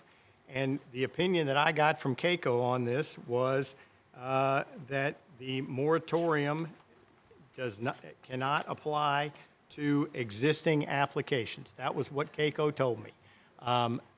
That was the opinion that I had, but because I understood the importance of this issue for the community, I reached out to Keiko, which you all often have me do. I reached out to Mr. Ornstein. Mr. Ornstein advised me that he is not an expert in zoning. They actually referred me on to a different attorney, Thomas Neighbor, who is an attorney in Florence, Kentucky, and he provided me a memorandum, which I provided to Magistrate Woosley and all the magistrates, that indicates that his interpretation, which was consistent with the interpretation that I had, was that it would not apply retroactively. Obviously, I do not make policy. I give you my legal opinion, and it is my opinion and the opinion of Keiko that existing applications are allowed to go forward under the existing law. My understanding that we do create policy, and every Attorney General opinion starts with an action made in an elected body, which is what we're asking for today, is to take out new. Mr. Baxter, in your opinion, would, if action is taken to delete or include Western Hospitality in the moratorium, would they have a possible legal action against us? Based upon the information that I've been provided by Keiko, yes, sir.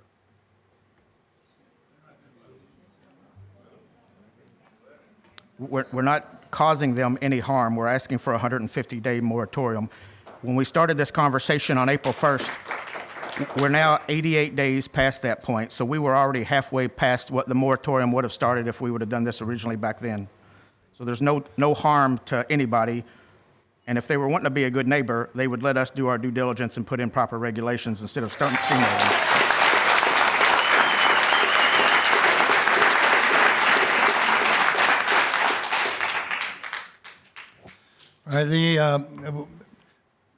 It appears there would be no harm. We don't know that for certain. Well, here's I mean, now I'm just going to guess. I'll just say this: I'm not here to defend them. I'm not their lawyer.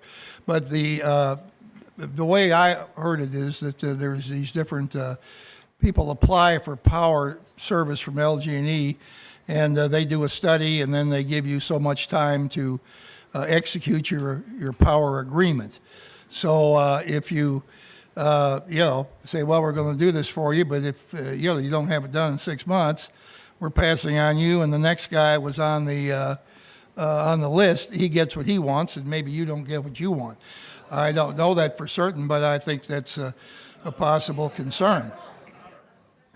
So I do feel that our regulations are fairly close. I mean, in the sense that I think we're almost ready to go to the Planning Commission and start to talk about them. I don't think that we're going to take 90 days to fool around before we go to the Planning Commission. There's, what is it? It's sound, particulate matter, setbacks. There's about four points of contention. And once those points of contention are ironed out, then there isn't too much else to talk about, Pardon? So. I go back to my original statement of if they wanted to be a good neighbor, they would wait. So are you willing to change that or not? No. Okay, my next one is under the Section 3 exemptions, to remove the first one, which says applications have been filed prior to the effective date of the adoption of an ordinance. I'd like to remove that. I'll keep in incorporated areas within Oldham County and remove the last one, the installation, construction, expansion, and maintenance of broadband and telecommunications provider networks already serving Oldham County residents and businesses under agreements with Oldham County Fiscal Court and or with Kentucky State Government. I think we had a discussion about this earlier, and I apologize, but the last piece talks about the expansion of the broadband. I believe, Judge, that was from our partners with AT&T, and they did, and I'm not trying to put words in your mouth, say that it would be acceptable to remove that.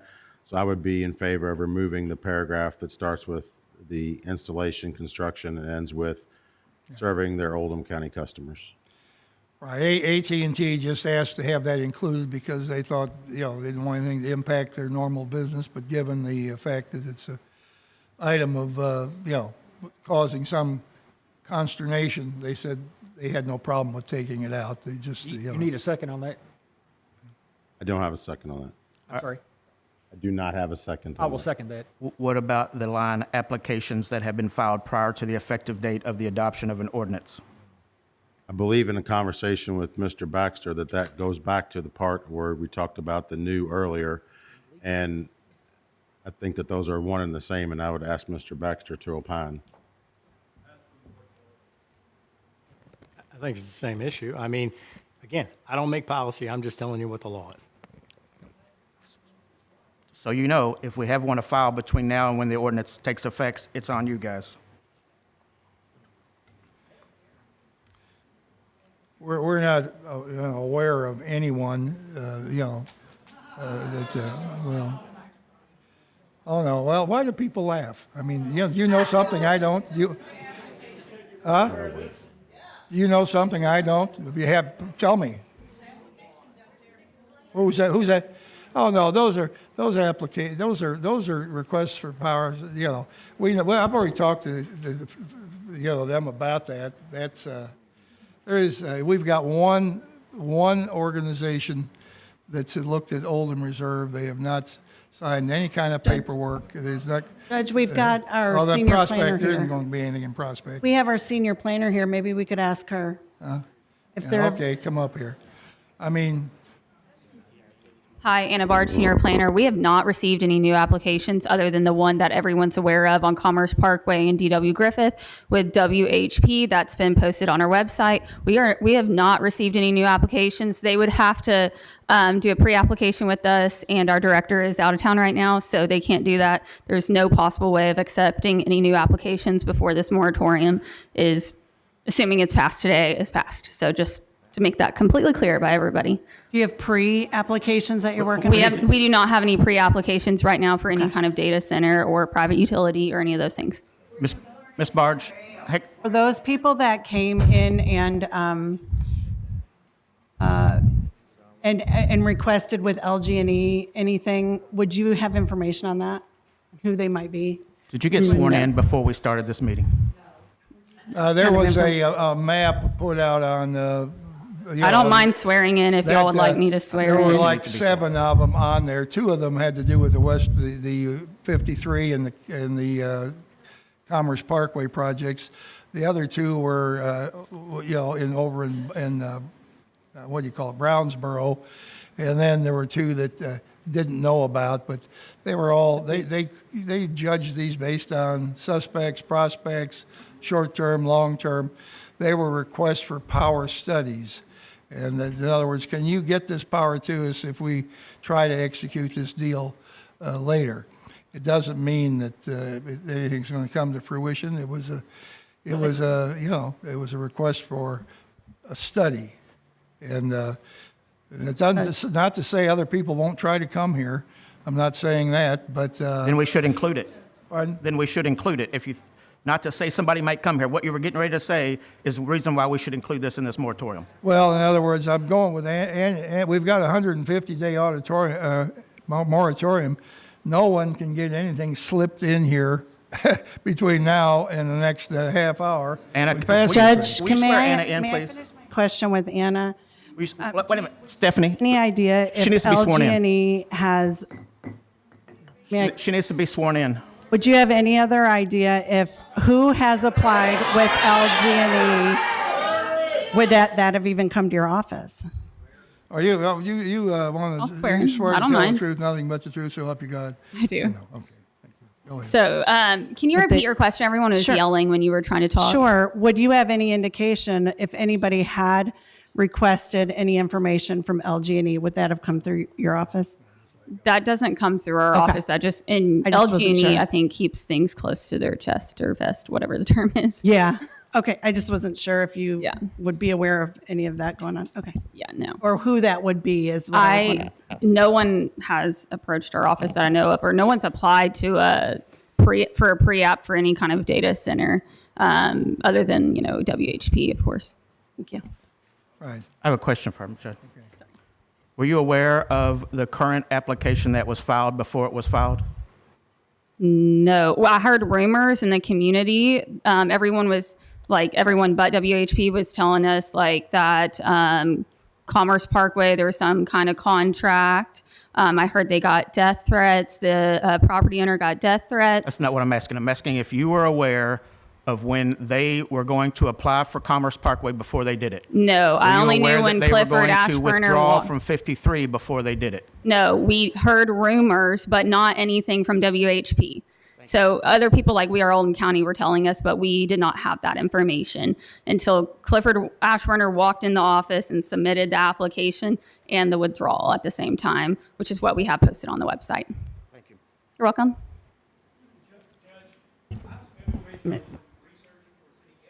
Hold on. Is this? Well, yeah, we're going to have a chance for you to speak. We're going to have a chance to speak here. Okay. Judge, I still have a question for Anna. All right. Well, I don't want to lose control of the meeting here. We've got a motion on the floor, but we need to take our public testimony here from the people. Okay. Before staff? Huh? But before we can ask staff questions? Well, our goal here is to get all the information on the floor so everybody feels that they have a chance to address all the information that we all have together. So Oh, I I just believe, have- you have another question for For staff, Anna, and then yeah. we'll let people address public comment. When you talk about pre-applications, did WHP have a pre-application for the new location? For the new location, no, Ryan did not ask them to do that. Because they had already had, did they have a pre-application? I'm not sure. Okay. I think Ryan counted, I'm not sure if Ryan counted I believe it was a meeting in January that we had with them, with Clifford Ashburner and Jim Urban, the one that he referenced at Board of Adjustments. I don't know if he counted that as the pre-app or not. Okay, thank you. Okay, well, let me ask this. Is there anybody here who would like to speak in favor of the,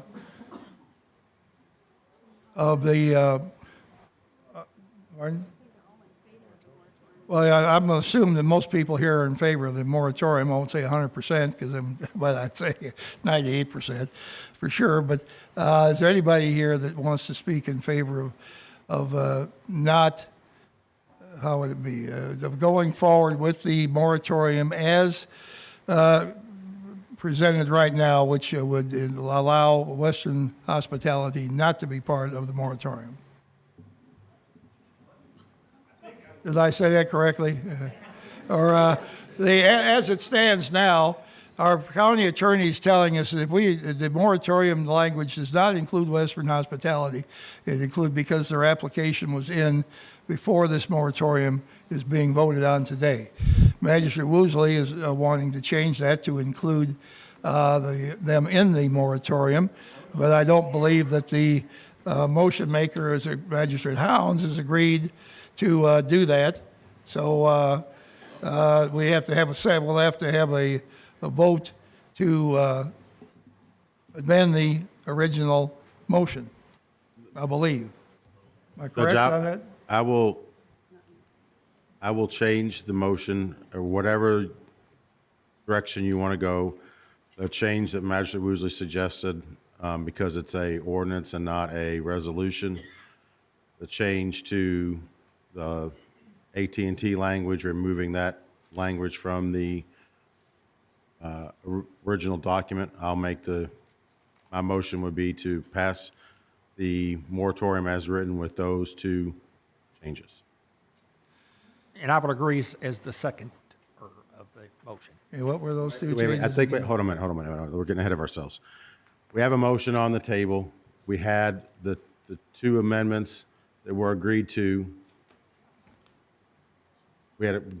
Holly, do we have a second to the two amendments that were agreed to?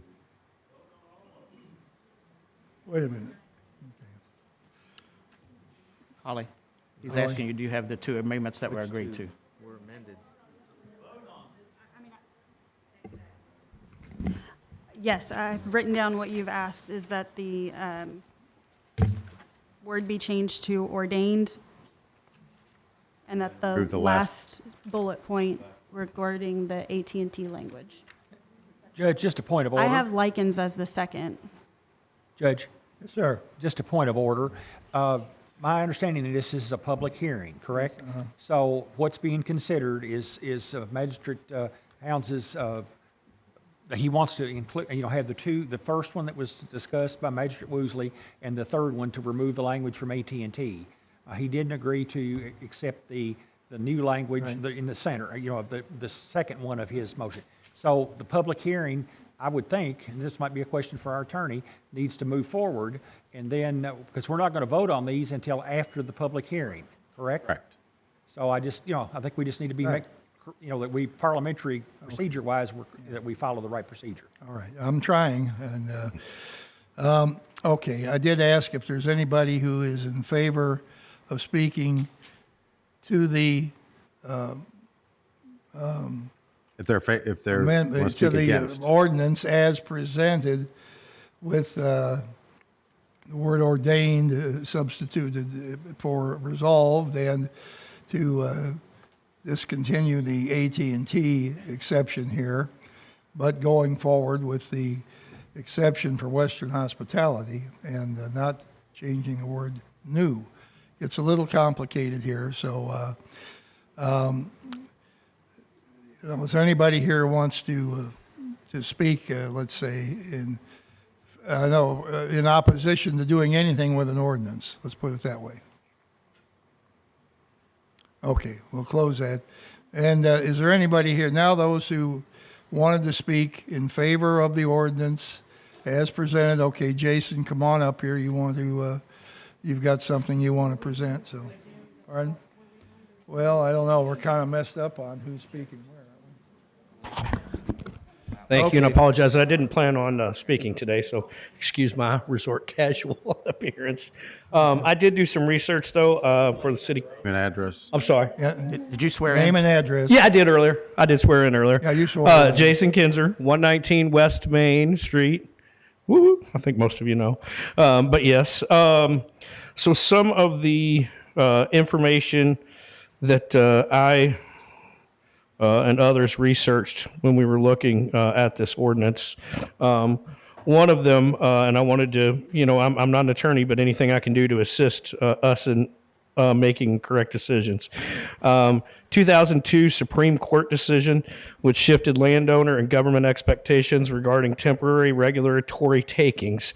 The court held that temporary construction moratoria during the preparation of a comprehensive land use plan do not constitute takings requiring compensation. It's Tahoe Sierra, it's Preservation Council v. Tahoe Regional Planning Agency 535 US 302, Mr. County Attorney, 2002 ruling.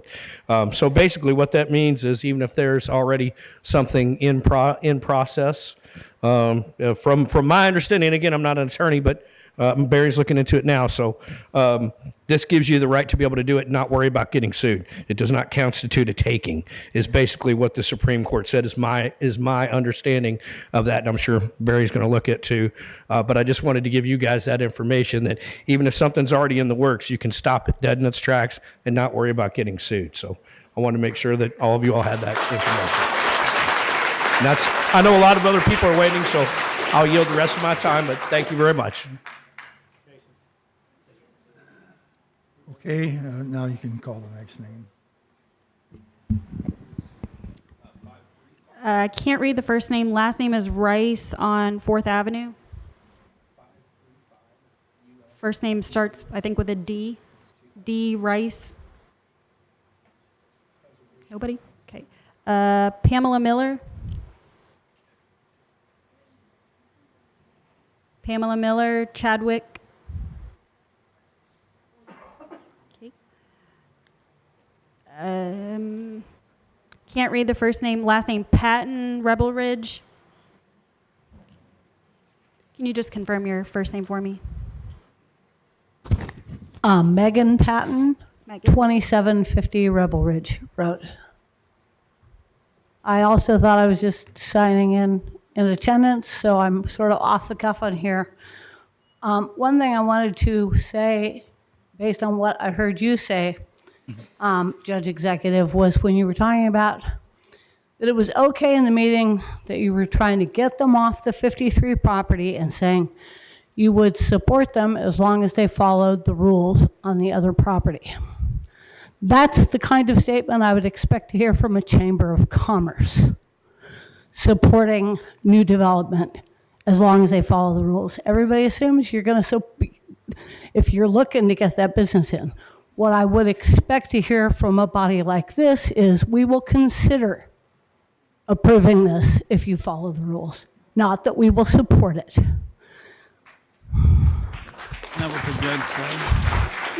The other thing that I keep thinking about, and I talked to my sister about this on the drive over, is big picture.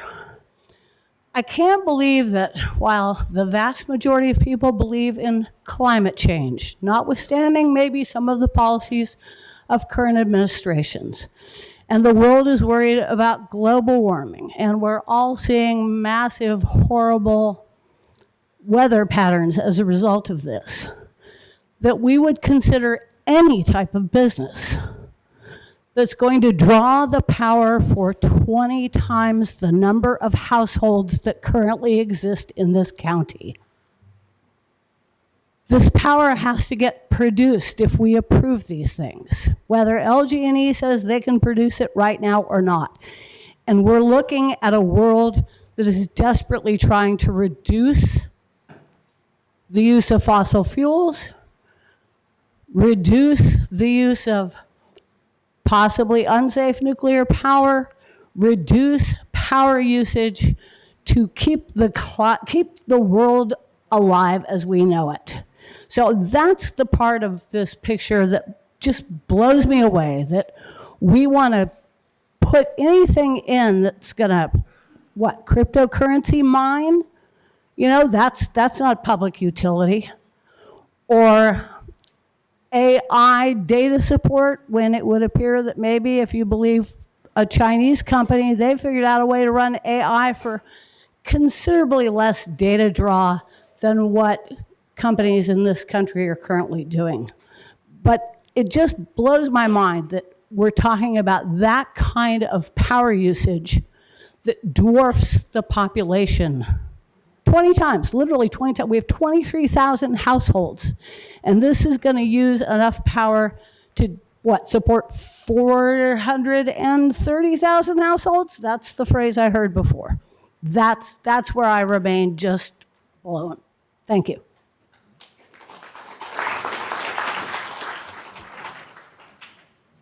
Robin Willard, Willard.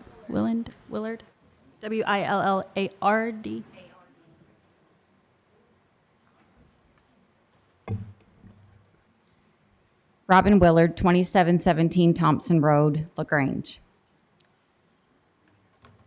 First, I want to address,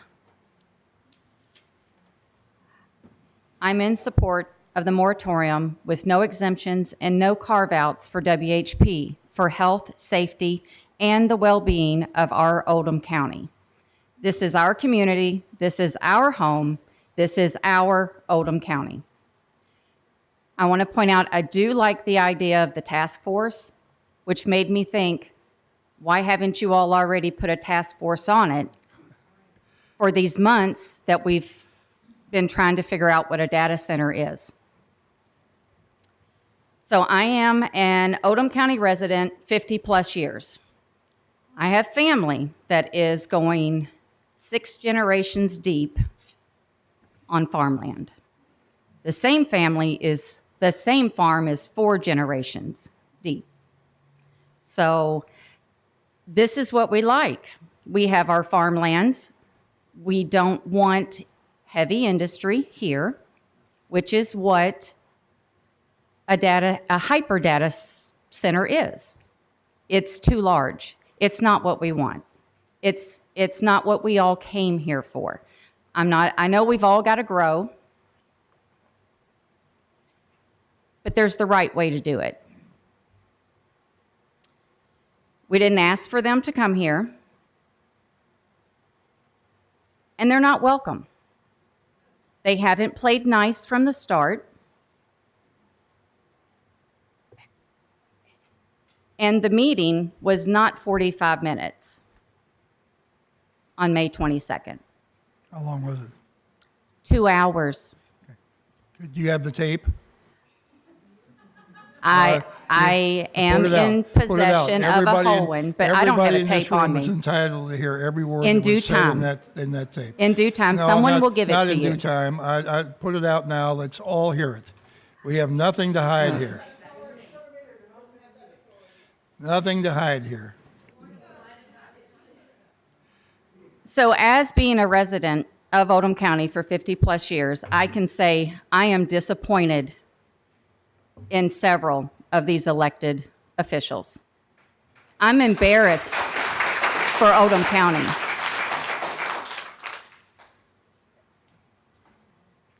So, you know, the definition of collusion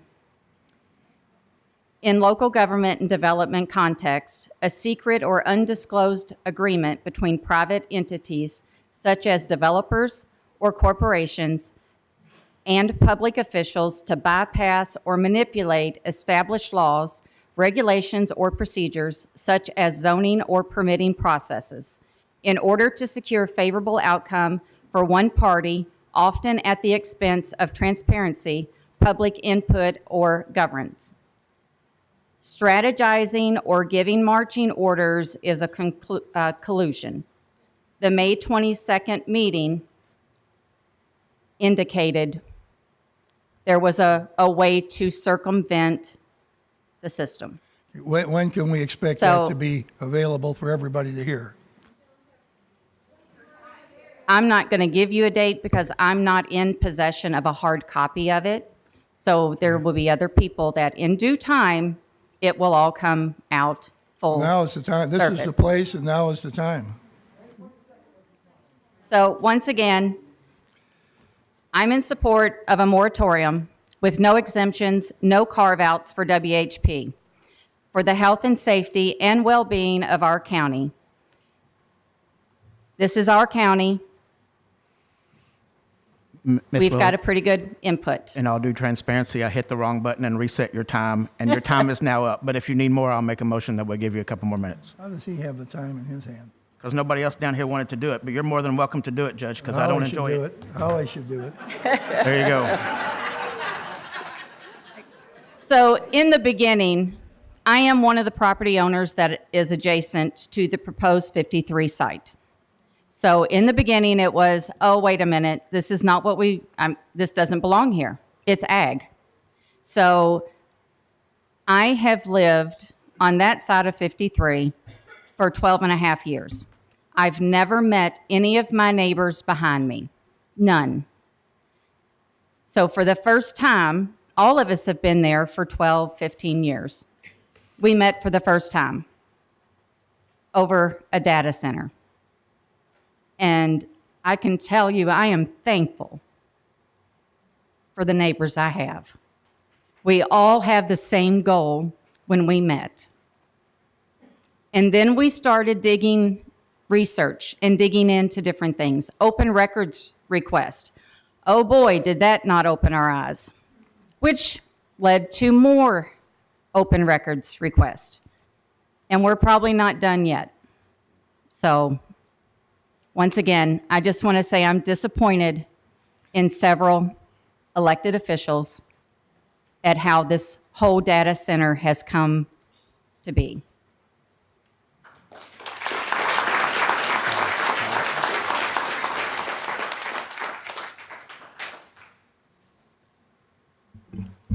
Laura O'Brien.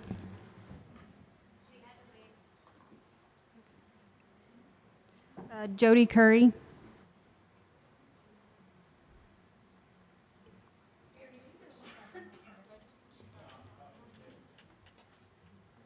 Don't start speaking yet until I learn how to use the clock. Absolutely.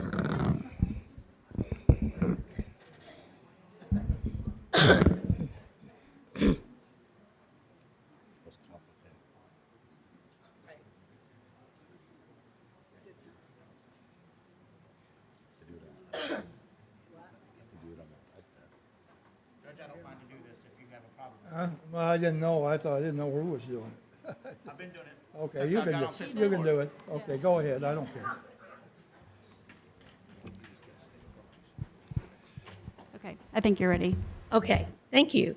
And just for clarification, Barry and I have known each other for a lot of years, so it's not uncommon for us to throw a barb at each other, passing each other in the courtroom or the hallway or something of that nature. I had a lot to say, but I don't want to just repeat a lot of the comments and concerns you've heard today. But I think the very reason this court needs to consider a moratorium without any exceptions and without any carve-outs, as we're calling them, is because of all those comments and concerns. We are in a position where we are going to, if you do not listen to Magistrate Woosley, do you need to take that? Can we stop the clock?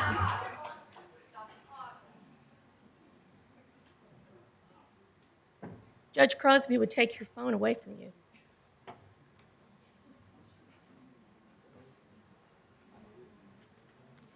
Are we good? Are we need I to think talk so. to each other Continue on, directly or please. text each other? Continue on. All right. Are we good? I think Clock's so. ticking. All right. So I'm not going to go over all the problems with data centers because that's for another day. That's not for another battle. But I think you're hearing that because that is the reason we need a moratorium without exceptions. Now, Barry and I have practiced law against each other a lot of years. I think we have a lot of mutual respect for each other. I respect KCO. I've gone to them for opinions as well. Moratoriums are rarely retroactive, but they can be retroactive. So log that away. They can be retroactive. When you get across the street, I think I'd take that bet on whether this company sues this county or not. But if you get across the street, then what you're going to have is a balance of interest. It's like any government agency. If they've got a legitimate interest in doing something, they're going to win the day. If they're watching out for the public health, public safety, and in this case, you're watching out for the very nature of this county, you've got a legitimate interest. And you can make the moratorium retroactive. Conversely, what's the interest of WHP? All they've done is file an application. They don't own property in this county. They filed a very cursory application. That's their only interest. They can't go across the street and say, you've taken something. You've taken nothing. What you've done is you've delayed it a little bit for them. And in the meanwhile, instead of unfettered development, unfettered construction, you've put rules and regulations in place, hopefully, in 150 days. So the only interest they have is shoving this through as quickly as possible. And I don't think that's what you want them to do. That's not the legacy you want to leave. I know a lot of you, this is it. This is your curtain call. You're not going to run for re-election. So think about the legacy you want to leave this county. Don't ruin all the years of public service by being the person that wouldn't give due diligence to the consideration of these regulations. I have to do this. There's a wonderful quote from the Spider-Man movie that we've all heard. It is, with great power comes great responsibility. So today, I'm asking you to be Spider-Man and do what's best for your constituents. Thank you.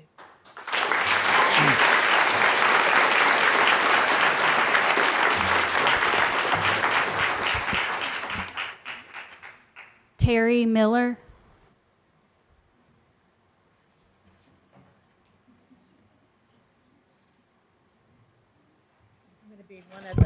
Terry Miller, 4704 Northridge Drive, Crestwood, Kentucky. It's an emergency. Go ahead. You okay? Pardon? I wasn't planning to speak either. I thought I was just signing in, but today's the day to talk, I guess. I have a challenge for each of you. We've heard all the negative stories, and a lot of you don't believe the negative things, the negative impacts, everything from environment to financial, it can be property taxes, utility bills. But there are people who, you can watch their stories, who talk about the effects of data centers that they've had, the noise, their water, a number of things, property values, etc. What I don't find are the stories of people who are touting how great their community is since they got a data center. The only thing you can tout is the projected money and projected economic impact. But have you spoke with residents and communities who are telling you the stories of what benefit they actually had? Their property values have gone down or stayed the same. Their utility bills are fine. They haven't been affected by noise, light, whatever. Where are those stories? And I challenge you to find those stories. You can't accept you have to put a moratorium without exception in place if you don't have those stories. And I'm not talking about stories from people like Western Hospitality, local and county officials who've been promised money from data centers. If you don't have those stories from residents and communities about the benefits they've had, you can't have data centers right now until we get regs and whatever in place, and we need a moratorium without any carve-outs. Thank you.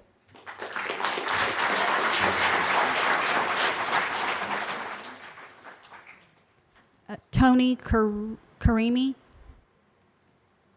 Tony Karimi.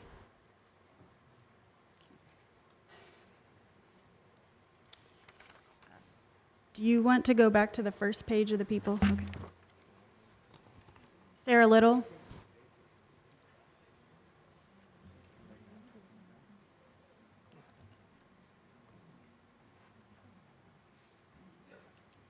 Sarah Little, 231 Washington Circle in LaGrange. At this point, this is well beyond a data center. This is about parliamentary procedure. This is about our elected officials doing the right thing. It's about our elected officials representing us, responding to us, paying attention to us. It's also about facts. And you know what? You said that people have been presenting things as facts to incite fear. Guess what? We're the only ones digging up facts. WHP has not presented any facts. Planning and zoning has not presented any facts. You have not presented any facts. We are the ones gathering the facts. And if they're scary, then they're scary. It's not as an intimidation technique. It's what's out there. Additionally, Loudoun County, some of you visited, some of you are part of that. Loudoun County has dialed back on what they are allowing. In fact, I know that the white paper you all received from Michael Turner had a lot of scary facts in it.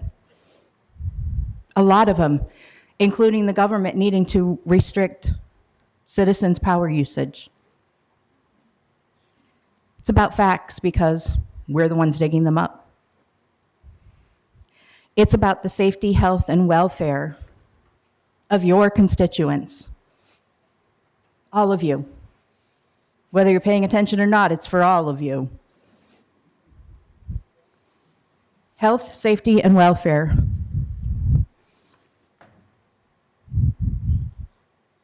It's about you guys representing us. It's about a whole hell of a lot more than a data center now. A whole lot more. And because Nana Lambton's lawyer did step out, I'm going to make sure that this is part of the record, that according to a lawyer who represents a powerful client, WHP can and should be excluded from this moratorium because it can be put in retroactive pursuant to White v. Brown, KY Court of Appeals 2019. That's now in the record. Additionally, I'm going to tell y'all that WHP has put in the application for Sauerback. It has not been accepted because it is not docketed. It can't be docketed until the appeals on it are over. Therefore, it's not an accepted application and will be excluded from the moratorium due to language. Mr. Baxter, I'm sure, can speak to that as well, but it is not an accepted application. It's simply filed. So therefore, you guys might as well gain the brownie points for your future running by going ahead and taking all of the exemptions out of the moratorium. I really hope that you guys do the right thing because this is about a whole lot more than a data center now. Listen to your people.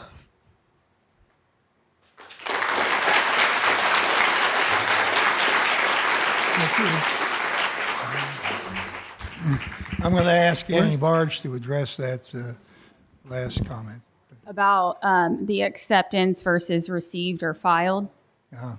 So, sorry, I'm a little distracted by that. It has not been docketed. She's correct about we're going to hear the appeals. We've received 2 appeals, one from We Are Oldham County / Oberg and Oberg, and one by Nana Lambton of the Sauerback site.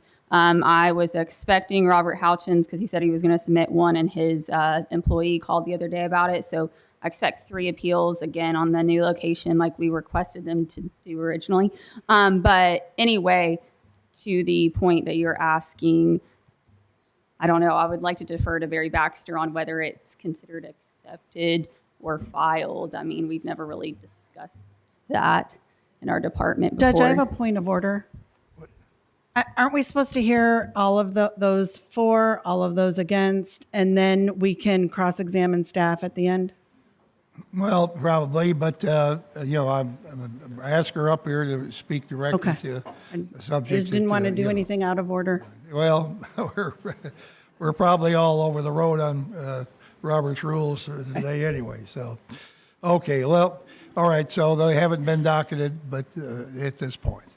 She is correct. They have not been docketed, and she's correct also about we're going to hear the appeals first. We're trying to get a meeting set up for that. Right. And when is the appeal going to be heard? We are not sure yet because so the appeals all have to be heard within 60 days. And so because the August Board of Adjustments meeting is more than 60 days from when the application was submitted, we're trying to get a quorum to set up a special meeting in August or at the end of July. Okay, all right. Thank you. And that's for the appeals. I just want to make that clear to hear the appeals, not WHP's application. Judge? Yes, sir. Point of order. I just want to be speaking against this moratorium. What we've heard now is that my concern with carve-outs was the 2 carve-outs. But now we find that they can be retroactive. Take them out, vote on it, and go home.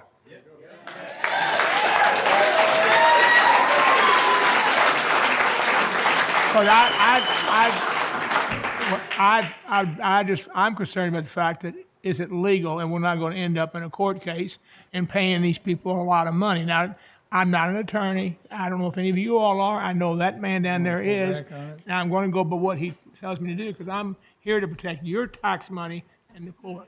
So, I don't know that. A lawsuit, not yours. All right, Mr. Baxter, you want to weigh in on that, please? Well, Judge, Mr. Kinzer, he may have left, but, where is he? Oh, there he is. He's coming. He provided me with a case. It's a United States Supreme Court case from early 2000. It is 55 pages long. When you look at the citations to the case, there are about 40 citations to the case, some favorable, some not favorable. Respectfully, I can't digest 55 pages of information and be able to give you an opinion. I told you what Keiko told me. I also told you I don't make policy. If you all decide to remove the carve-out, you might get sued. I'm not saying you're not. I'm telling you what Keiko told me, and that's all I can tell you at this point. I would not even begin to suggest that I be given time to research this issue because I know everybody wants a decision today. But I mean, I don't think I can speak to what I've been provided during the course of this meeting and be able to give you an opinion as to whether that is different than what I've been told by Keiko. All right. I got it. All right, is the 150-day moratorium a sacrosanct number, or if they were to be carved out, or let's say included in the moratorium today, but our Planning Commission and Fiscal Court approve data center regulations within 90 days, are we free to drop the moratorium at that point?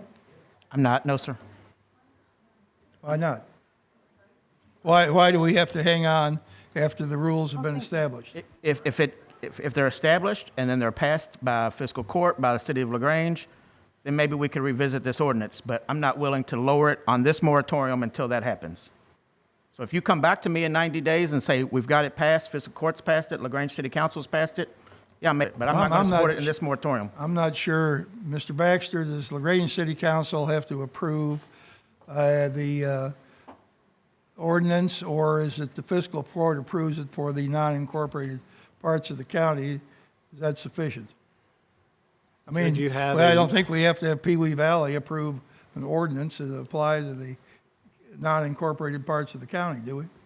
Well, I would think that the ordinance would go to all of the cities, but I think your all's portion of it applies to the unincorporated part of the county, and the county can pass an ordinance that relates to that, and the city can do. I mean, the city could do whatever they wanted. They could pass a permanent moratorium, I suppose. I mean, I can't speak for the city council or the mayor. I mean, that's outside the Right. scope. Well, in other words, so if fiscal court passes something where, as far as the unincorporated areas of the county are involved, the regulations are established. For the unincorporated portions of the county, yes, sir. Right. And that, at that point, there would no longer be a need for a moratorium. If you pass regulations, yes, sir. Okay. Well, Mr. Hounds, you want to make any Judge, changes? here's the struggle. We've been asked to follow the process and keep it legal, and we are doing our best to do that, and that's why we've asked for the county attorney to give an opinion on such. I have said this multiple times. I don't want to get into a situation where we have to spend the taxpayers' dollars to defend our actions with the circuit court, because it gets to be expensive. The BOA meeting was expensive.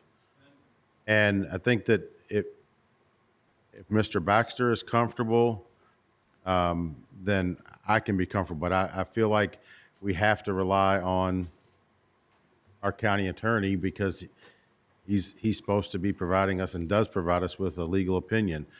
I struggle with pulling it out because of the CAECO. Mr. Baxter did go to great lengths to get an opinion from CAECO and then from the firm up in Florence, I believe. I'm a little, as I understand it, we've got three different, Mr. Baxter, our Kentucky County attorneys, Kentucky Association of Counties Attorney, and a planning and zoning I think the high CAECO qualified person in Northern. Just two, Your Honor. Just two. Just two? Just two, yes, sir. All right. Mr. Ornstein, that you all often call with CAECO, deferred in that he said he was not an expert on planning and zoning, and that's how I ended up with a lawyer in Florence. They referred it to him, and Ms. Hellard, you all may be familiar with, I think that's her last name, is the one who sent it. She's with the insurance part. Carol Hellard seems like the name. I don't know, but she forwarded it on to him, and he sent it back through her to me. Okay, well, you wouldn't know if we include Western Hospitality in this, and then they sue us just because CAECO's referred us to somebody else, that if we went against that person's advice, CAECO would still defend us, wouldn't they? Only if there's I can't answer that question, Your Honor. I mean, that would be a question for CAECO. It's a willful act. They won't defend you.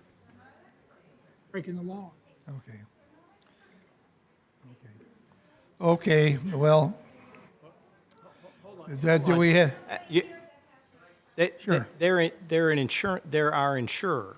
So I understand, but no, ma'am. But what I mean is they're our insurer, and so if we were sued, the question is whether or not we would have insurance company. That was what was being asked.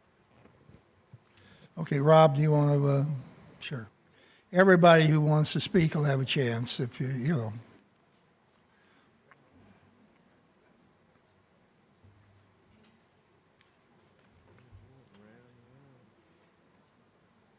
I guess I should have come that way. It's been shorter.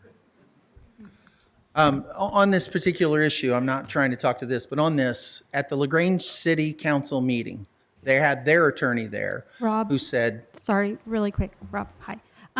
Just for the record, can you state your name and address? thank you, I forgot to do that, I apologize. Rob Houchins, 1400 Jaeger Lane. At the LaGrange City Council, they passed their moratorium with no exceptions, 0 exceptions. And their attorney said that they could do that. They did that at that time.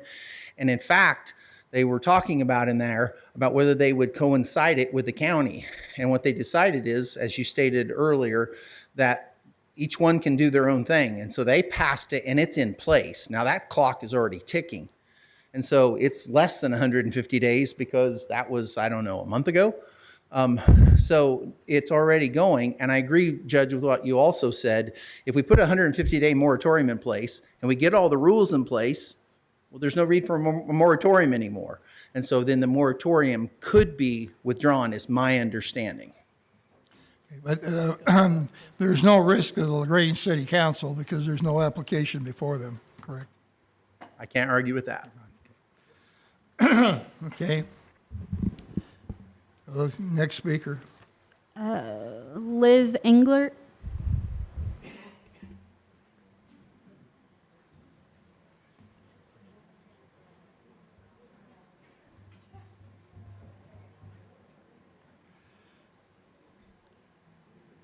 Who's up next so that they can... Just so you all can be prepared, the next person will be Jessica Souter. And then Linda Probus. Liz Englert, 5400 Old Sligo Road, LaGrange, Kentucky. We've been through meetings after meetings after meetings, and I've listened and listened and listened. And we've lived in Oldham County 36 years. There was a hiatus when we went to where my father was dying and stayed with him for a while. When we first moved to Oldham County, there were no stoplights in LaGrange. And I'm sure a few of you can remember that. It was big news when there was a stoplight in LaGrange. So obviously things have changed and we're not going back. A lot of it been said about data centers is benefiting the people of this community. My question is how? When we first moved here, you could see the stars. They were so bright and so close. It was terrifying because you realized how small you were in the universe. We can't see the stars hardly anymore at all. We've tried binoculars. They don't really work all that well. Will it make our air cooler and cleaner? The air has definitely gotten dirtier since we moved here. When it's really bad, I get a reaction to it. I can't work outside and I can barely breathe. Will it make our water more fit to use? Will it amplify the rural character of our community? We moved out here, all of us, because we didn't like living in New York City. We didn't want to ever live in New York City. And yet here we are, the city is founding us bit by bit. And it seems it could be modified by adding trees to requirements for facilities and so on to keep the air cooler. Our air's gotten hotter and hotter and hotter. And honestly, I'm not afraid because I figure I don't have that many years left on Earth, like some of us on the council up there. But I have a grandchild and she's very important to me. And I would like her to enjoy the same quality of life that we have been privileged to enjoy. It will destroy, this data center would destroy the very character of our community, which is why such support of it on the part of so many county officials is puzzling. What do they have to gain that the rest of us don't? What are we missing here? Why are there so many secret meetings and so on to pave the way forward to data centers? Why? Magistrate Woosley, you have demonstrated what democracy is about, and we appreciate you and we value you. I just wish the rest of our community and the rest of our country would do the same.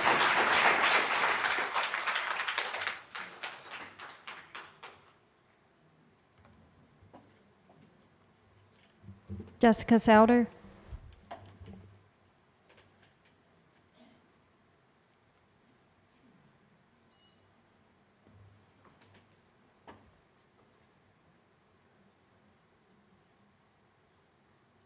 Hi, I'm Jessica Souter, 1203 Hillwood Court. I'm a child of a dairy farmer, and now, as a landowner myself in my hometown of Upland, Indiana, and for a landowner for 30 years here in this community, I am constantly receiving communications from individuals wishing to purchase my properties. It's come from all types of people looking for land. They want it for personal property, solar farms, etc. The bottom line is, with each request that I receive, I have the opportunity to decide if I want to sell the land and if that sale falls within the county land use laws. Unfortunately, this data center proposal doesn't fall within our land use laws, and now this governing board is doing backflips trying to make it work. You are now trying to classify it as a utility, which factually it is not.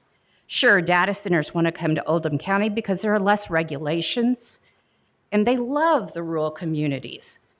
They love gobbling up cheap land and discarding it when they're done with it. There is no reason for Oldham County to accept this type of business. I emailed and received email communication from Speaker of the House, David Osborne, on this issue. I will quote him. I also think that the classification as a private utility is flawed. I am not an attorney, but the attorneys I have spoken to also believe that it is flawed and not based in state statute. It will be exempt from sales tax, but will be required to pay property tax. I am not aware of any deals this committee has made with WHP, but of course I would not be privy to those details. I want to know what tax incentives this committee has offered WHP to come here. What credits have you given them? This is a question that only the people sitting here on this committee can answer.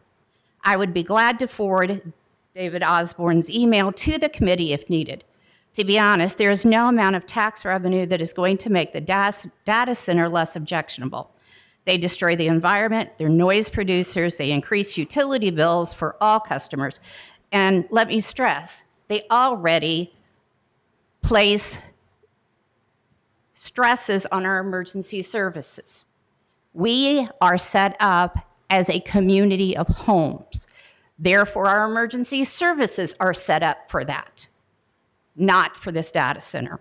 Beyond that, we have no idea who would be the end user of this data center. I have emailed all the people on this committee and have 2 replies back. One of them was the most misogynistic response that I have ever seen. You can actually be sure that I will be, if this person chooses to run as elected again, I will make sure that it's not easy for them to be reseated. The other was from Kevin Woosley.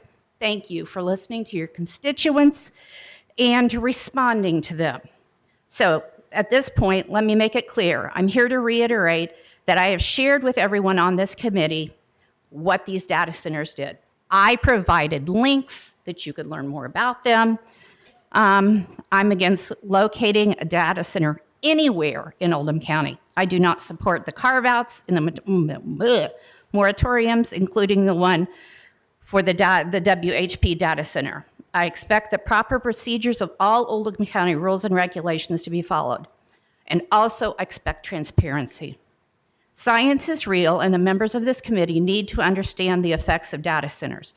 I provided those links to you. Go back and see my email.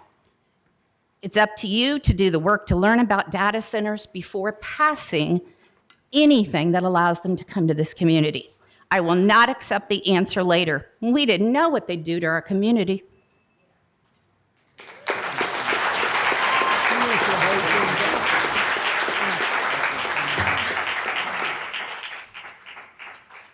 Linda Probus. Next will be Jamie Hilligons. Linda Probus. Nope. Jamie Hilligons.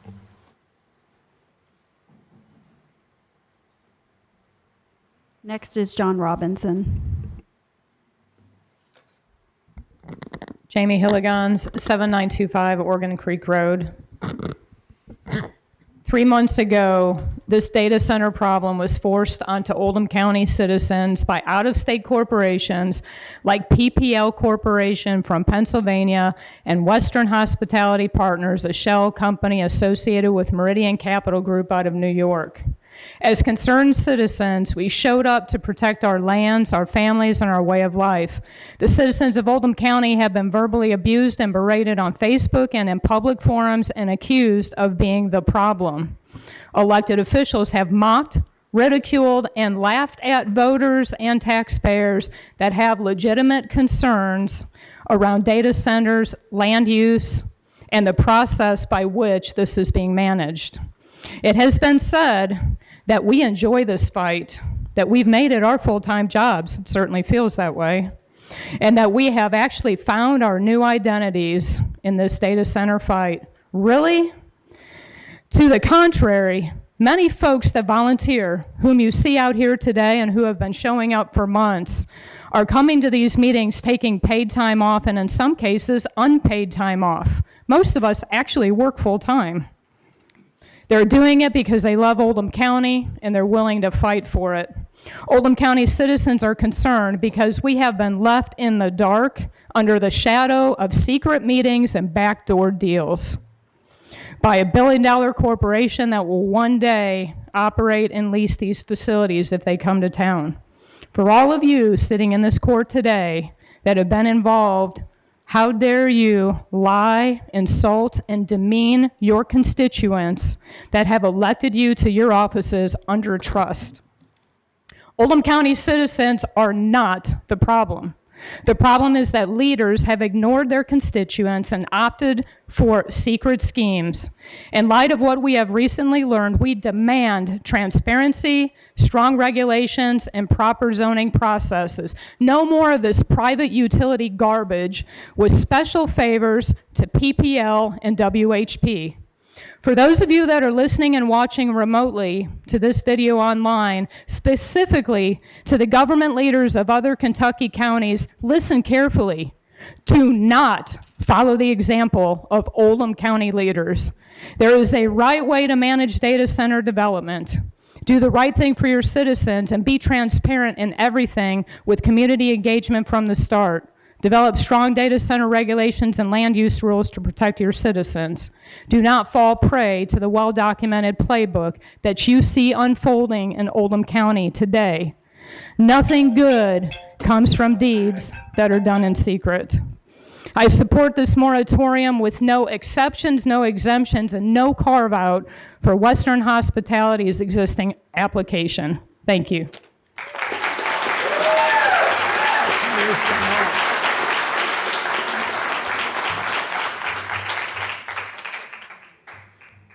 John Robinson. John Robinson. Carter Reinhardt.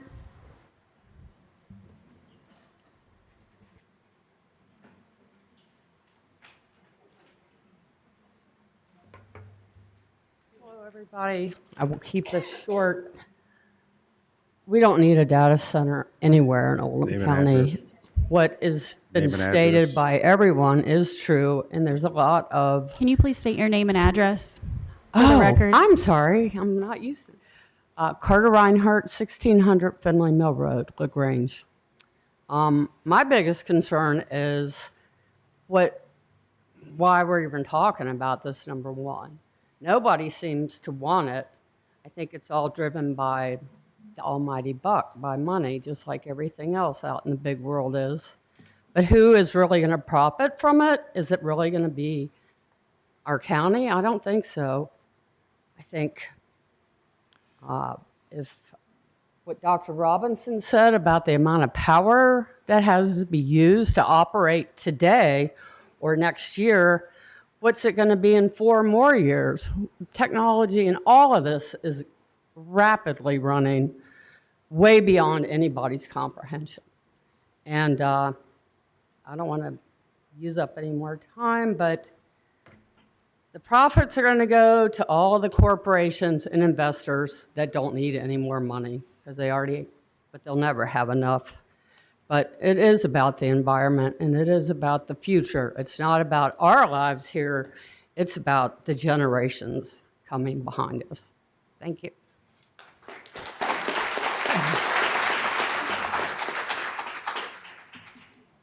Robin Thompson. I believe at least it says, I think it says Robin Thompson, Forest Park. Actually, I thought it was signing up the sign-in sheet. I was going to speak, but a speaker before me spoke it much more eloquently than I could.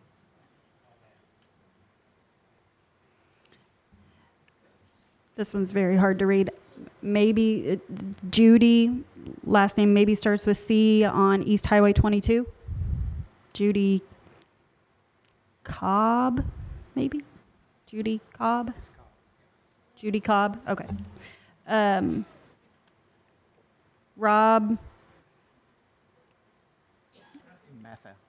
Matth.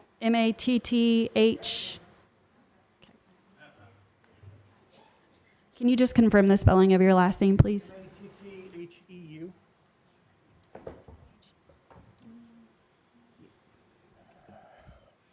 Name and address?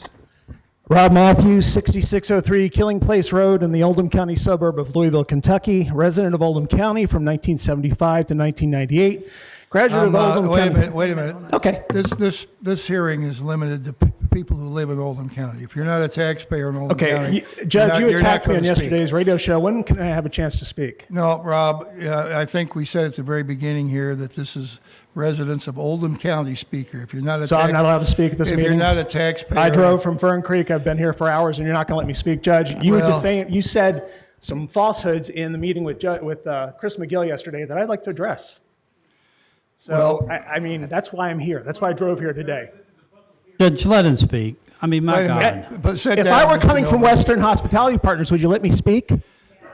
What's that? If I was from Western Hospitality Partners, you'd let me speak. So I think I should speak. I am someone who has family that lives in Oldham County. I have a concern about this, and I would Well, like to you're speak. not a resident of Oldham County, Rob. I mean, this is an issue that involves... Okay, Judge, well, you're making up rules as you go along. What's that? You're making up rules as you go along. You we're haven't not followed open required meetings. even- You've spoken about, oh, we had a secret meeting. Where's the tape? Why didn't you open that meeting to everybody? Why didn't you cancel that meeting? It wasn't a secret meeting to It begin was. with. No, And you lied about what the Attorney General said, No, too, it and was, that's what I want to talk about. It was not a secret meeting. It was not. Okay, so why don't you let me speak, Judge? Point of order, please. I'm going to remove you from the room if you interrupt me again. Okay? Judge. Black, that was not a secret meeting. It was just a business meeting. We have all kinds of business meetings here, and they're not secret meetings. The meeting at the Obert House was not a secret meeting. They asked us to come over and meet there. That wasn't a secret meeting either. A secret meeting is, I don't know exactly what the definition is of a secret meeting, but it was just a meeting with these people to try to get them to get off the Highway 53. So, Rob, I guess I'll let you speak because the majority. That's all I asked for. But wait a minute. Sorry. Wait a minute. I'm sorry. Your demeanor is antagonistic. Okay. It doesn't need to be antagonistic here. No one else has been. Why are you? You know. So that wasn't a secret meeting. We've tried to say it was just a meeting. It was asked for. I didn't even intend to have everybody there. I asked for a meeting with three people, myself and two others to get. Wait a minute, to get him off the 53. That's all it was about. Wasn't this? We don't have, you know. Judge, point of order. This is time for testimony. I know, and I don't know. He's trying to provoke me. What's your and, address, sir? You know, I know. Would you state All your right, address? I know who you are. Go ahead. Give him his 4 minutes. My address, should I say my address again? 'Cause I don't Yeah, you've already I'm sorry. said it. Okay, I'm sorry. Rob Matthews, 6603 Killing Place Road in Louisville. Resident of Oldham County from 75 to 1998. Graduated with Kevin Woosley. I have family that lives here. That's why I'm here today. I care a lot more about Oldham County than two guys from New York working for a shadowy shell corporation, I'll tell you that. I am for a full moratorium with no carve-outs because it's clear from this meeting, from the May 22nd secret meeting, the April 1st meeting, today's meeting, that the fiscal court doesn't even know how to follow state law on open records and open meetings, can't figure out processes or procedures or the law. And if you can't do that, how can we trust that you've had time to consider the impacts of a data center with specific legal protections for this community? Judge Vogel, yesterday on Chris McGill's radio show, you said the following about the 522 meeting. Someone appealed this meeting as a secret, illegal meeting. It was not a secret meeting. It was a business meeting. The Attorney General did not find that to be an illegal meeting. Well, Judge, that someone was me. So let's talk about the facts surrounding that meeting and my appeal. Fact, KRS 61.810 states that all meetings of a quorum of the members of any public agency at which public business is discussed or which any action is taken by the agency shall be public meetings open to the public at all times. Fact, a quorum of the Oldham County Fiscal Court Economic Development Committee was present at the 522 meeting. Fact, per your own admission, audio leaked from that meeting, public business, namely the location of this data center, was discussed in that meeting. Fact, when I appealed this meeting to Wayne Tice as head of that committee, I received no response, something he's obligated to do under KRS 61.846.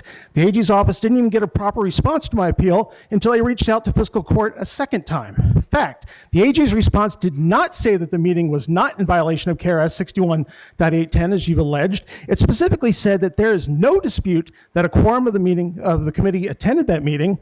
Here, however, the record before the office does not allow it to determine whether the committee took any action or discussed any public business in the May 22nd meeting.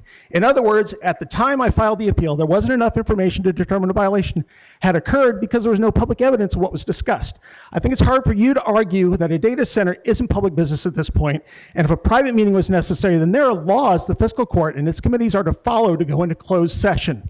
Certainly nobody here can know what is discussed if there's no record of it happening and no invitation to attend, which is why open meetings laws exist in the first place. You complain about nobody giving you the full recording of the meeting. If you and your fellow magistrates had done the right thing, everyone could have heard it all. Instead of spending your time trying to track down the source of that recording, might I suggest you use that time to brush up on open meetings and open records law. Judge Vogel, I currently have 2 AG decisions against this fiscal court for lack of transparency. One is for a violation of open meetings law on April 1st. The other for a violation of open records law, to which I hope your office will finally respond and provide records. That appeal has to do in part with Bob Dye's assertion that his constituents were sending him, quote, fake news. Why not provide us those records so we can judge that for ourselves? I also have the decision that I mentioned about the May 22nd meeting, which makes it clear that if the AG had more evidence of public business being discussed, they would have considered it a violation. If I filed that appeal with what we know today, I suspect the ruling would be different. Citizens exercising their right under law to maintain access to government meetings and retrieve official records is not purposeful harassment, as you have claimed to the Attorney General. Instead, it's holding you and this body accountable. If you don't want people to speculate on what you're doing, call you out for working in secret with WHP or any of the other myriad complaints you've had, there's a simple solution. Stop hiding what you're doing. Had you followed the law, I can assure you less government time and resources will be wasted trying to defend your actions. Let me say that although I don't live in Oldham County, I applaud the people of this county for leading the way in civic involvement and setting an example for the other 119 counties. None of us wants a bad neighbor with poor regulation in our backyard. That's what I think WHP is. I appreciate you letting me speak. I appreciate my time. 4 minutes. Thanks.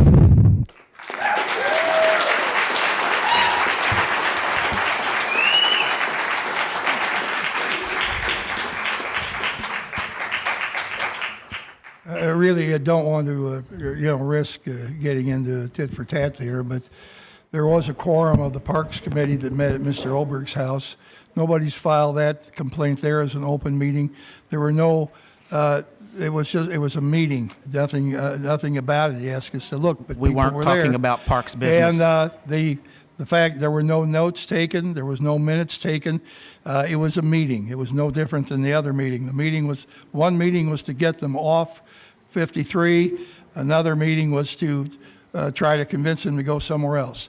So, we're, I don't know, picking dust out of pepper here to try to make differences, but we're trying to follow everything and not be,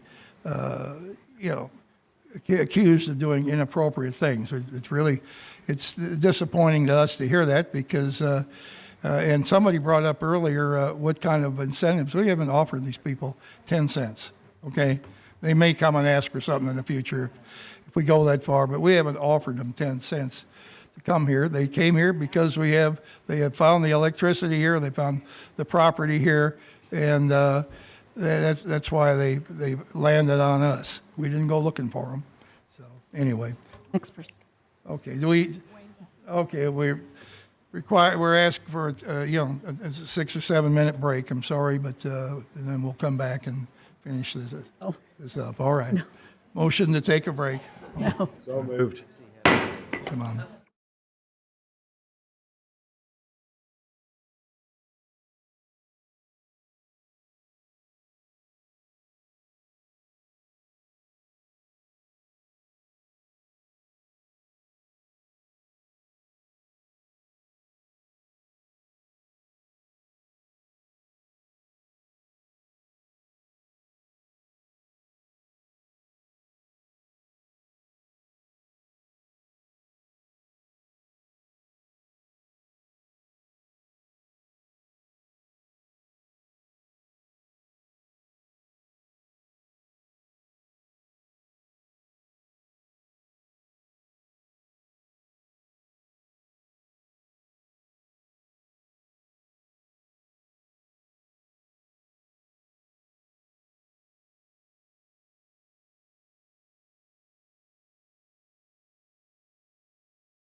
We'll wait for our clerk to return.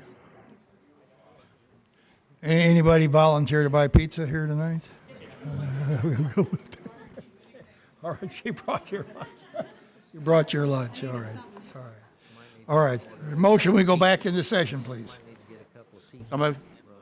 Judge, we're waiting on Magistrate Logston. We're waiting on somebody now? Magistrate Logston. Okay, sorry. Okay. All right, is there a motion to go back into session, please? So moved. All in favor, please say aye. Aye. All right. Next speaker would be Fifi LaFan. Next will be Melissa Seaford on Smith Lane.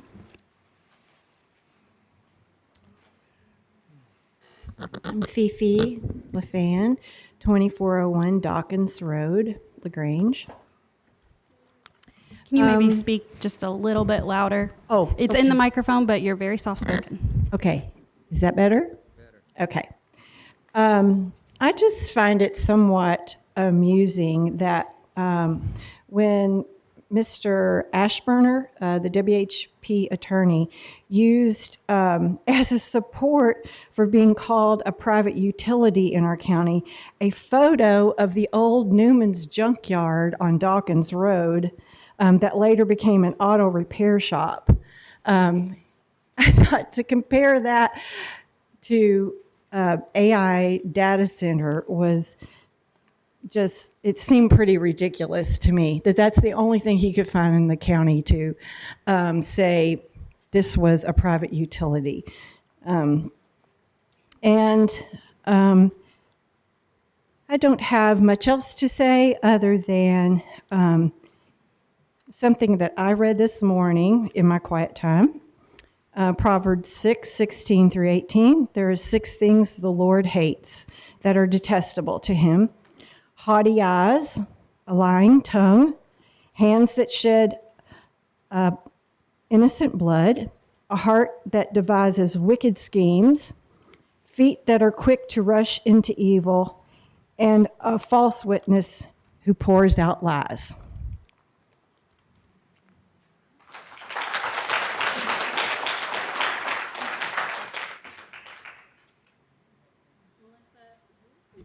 Melissa, maybe it's Ledford on Smith Lane.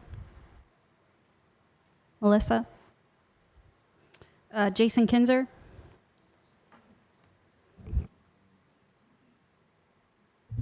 Jason Kinzer, 119 West Main Street in LaGrange. I just wanted to add a little bit to kind of help you guys out and clarify kind of what we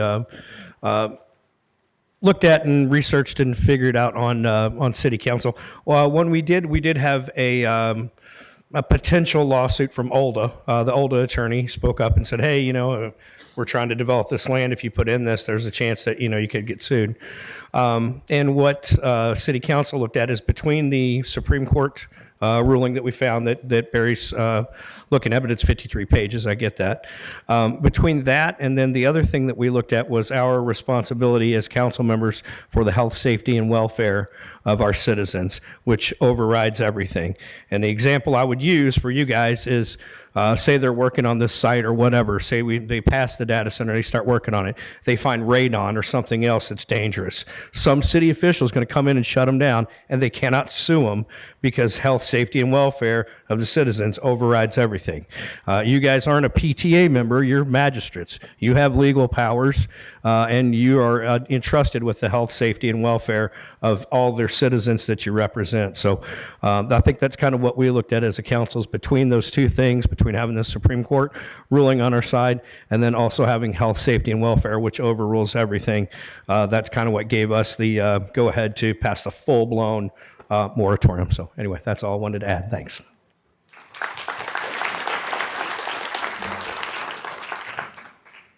David and Jill Oberg.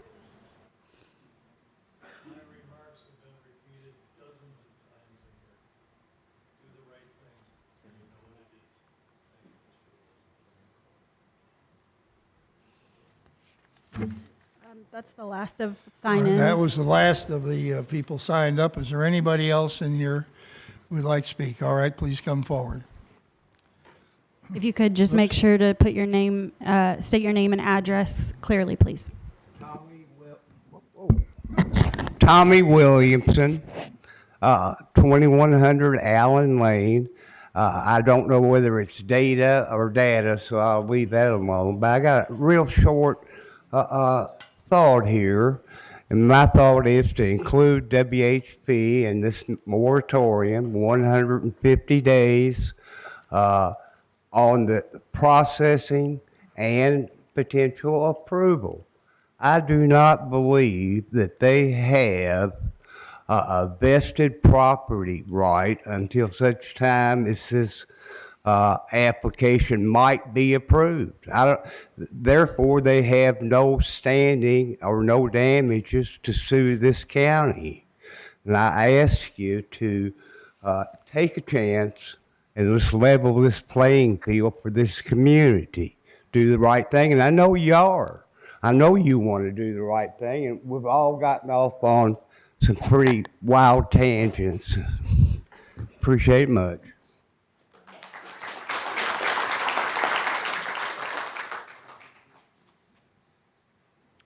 Good afternoon, Nathan Oberg. I had some words prepared, and I think I hope to save us some time here. Nathan, just really quick, I know you're on Jaeger Lane, but what's the? 1414. 1414. Jaeger. What we want and what we need for Oldham County is an inclusive moratorium, Judge. One that applies to all data centers. We've seen some legal cases, or heard some from Mr. Baxter along with Mr. Kinzer, and Tommy just weighed in on vested rights, which I was going to touch on. Here in the state of Kentucky, vested rights are acquired after construction is started. They don't have access to the land, and what I'm talking about is WHP. They don't have access to the land. They don't have a permit granted. None of those things are in play. They have no vested rights. This moratorium is a temporary pause. That's all it is, and that's all we're asking for. And a lot of this bloodletting that's been going on can stop with this moratorium. Another thing that I mentioned, that I heard you on the radio, and nice job last night, Judge. This issue isn't just about data centers. It's about the process. This data center is not a conditional use permit. If we had taken action early on and decided that we needed responsible regulations and definitions in place, we wouldn't be standing here right now.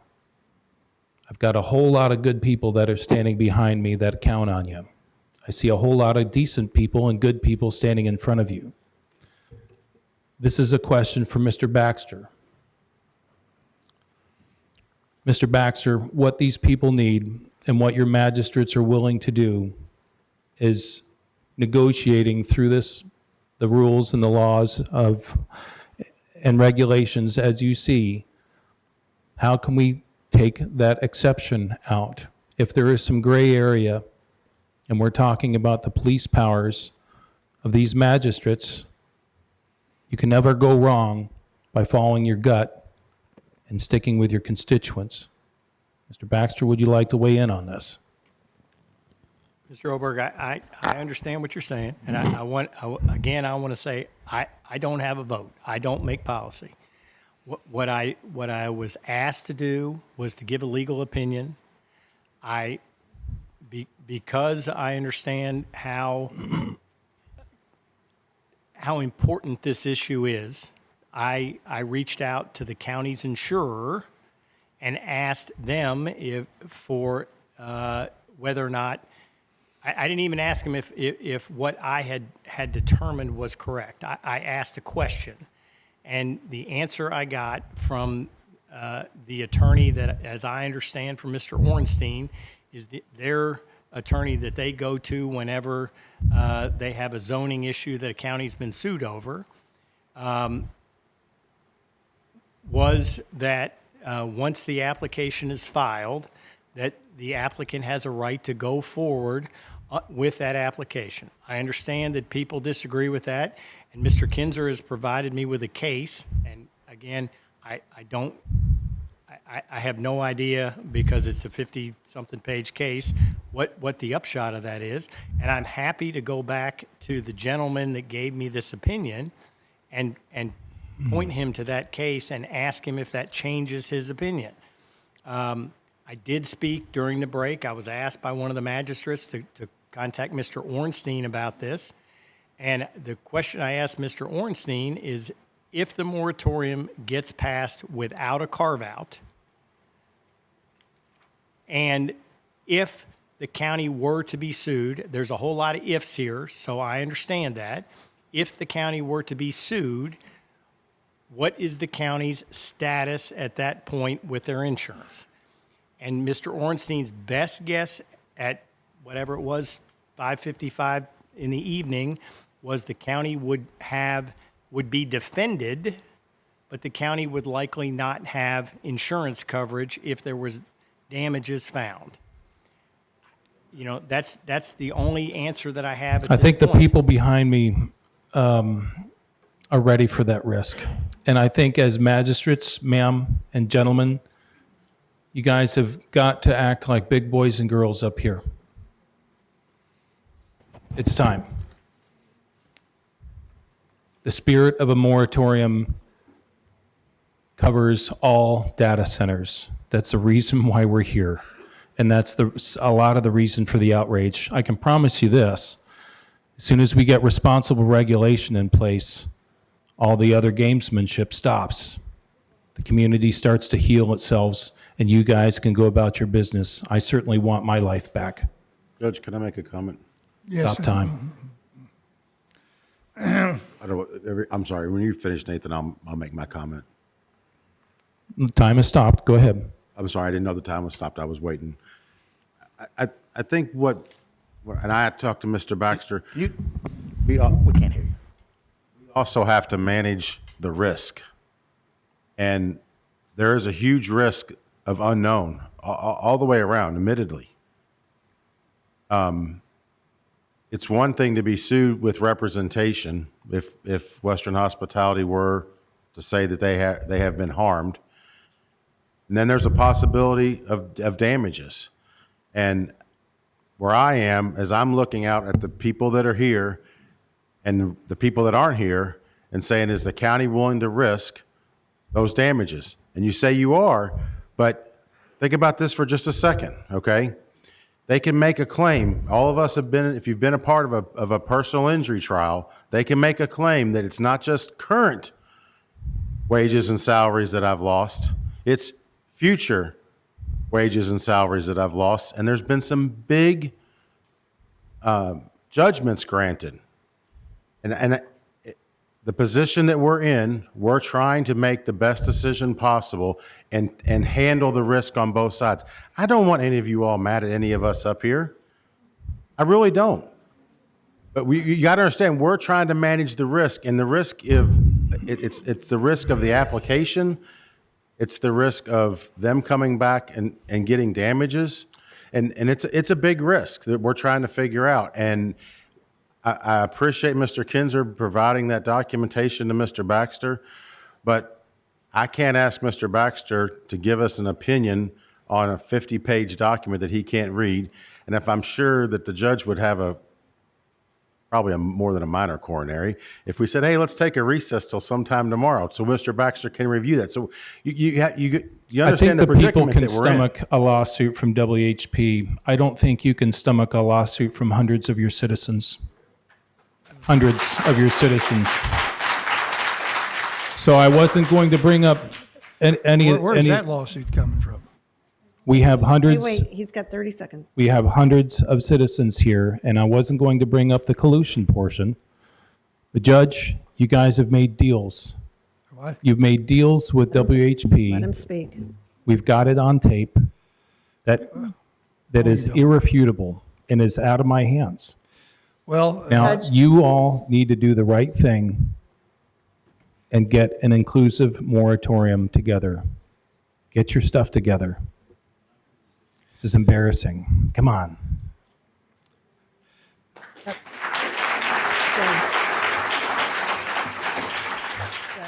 Judge.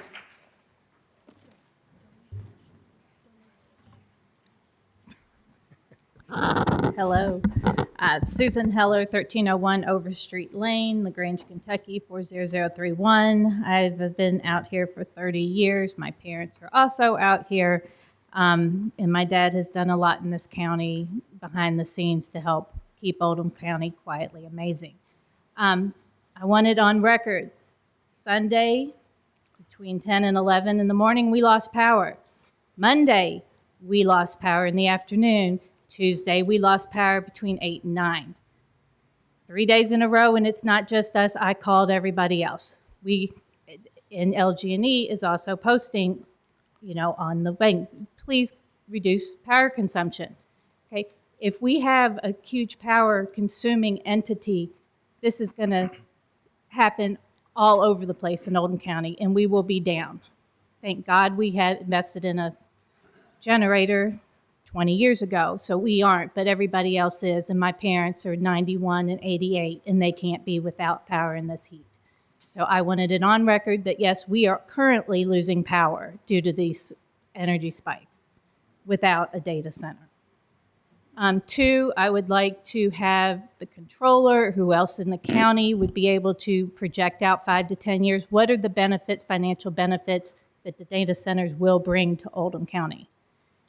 That has not been released. It has not been studied, I don't think, but I think before we can make any decisions, we need to know what actual dollar figures we are going to bring into this county after the infrastructure that it takes to bring the data center here for them. And third, this has been going on way before January, because I distinctly remember coming home from the hospital after 13 days of being hit on 71. My husband and I got released from the hospital. I was coming down the hill. The people were bringing me home, and there were, little stakes on that property. There were the water company's big PVC marking the water line. And I said to myself, or actually my daughter, I guess somebody bought this, expanding, doing something. So this has been going on since, I know, November 13th when I got out of the hospital. So just wanted that on record too. Thank you.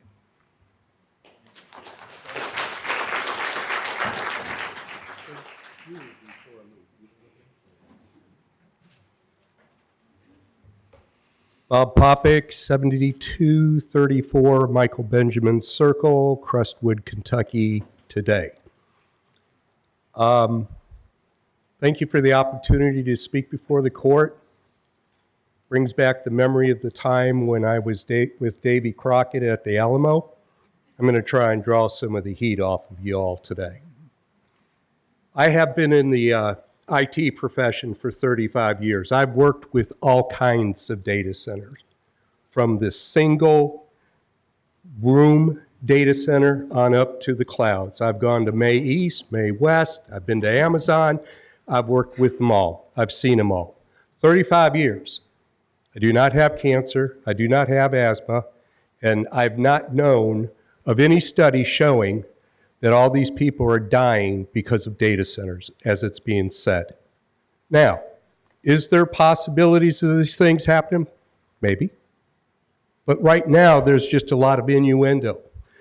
When I was in school, a professor of mine said to me, the sum of all fears is the ignorance of the equation. And what I've heard and what I've listened to has been the lack of understanding of what the issue is. Communication, obviously, is a big issue. I feel for the people that are afraid because they've been told things, because they read it on the internet. And oh, by God, the internet's accurate, 100% accurate, right? Wrong. It's how you view it and what you do with it. It's time for this county to start acting intelligently about the information they're given. Electric, number one. You guys can build into the contract, hey, data center people, you're paying for the upgrades. Can you not? Could you ask them that? Yes, you can. You know why? I've done it myself. At 25 years with Apris, the owners of the Victim Notification Service, we had to do the same very things. So my point to you is, understand the equation. Understand what is really before you go passing information around the internet because we think it's accurate. I am not against people being upset about their farms and other things that they've had in their life. I get that. And hell, I'll go fight for you in Frankfurt if you want to sell it and that you get the most money possible. You have me on record. But today, I'm here to tell you this. This community has an opportunity to do something which is progressive, which it has not done in a long time. We are at a crossroad. It needs to be considered, whether it's a data center, manufacturing, light industrial. I don't care what you throw out there. But at some point in time, this county has got to grow up or allow itself to be annexed by Shelby County. I thank you.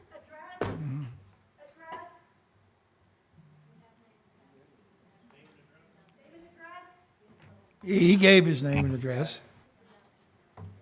Said Bob. Okay.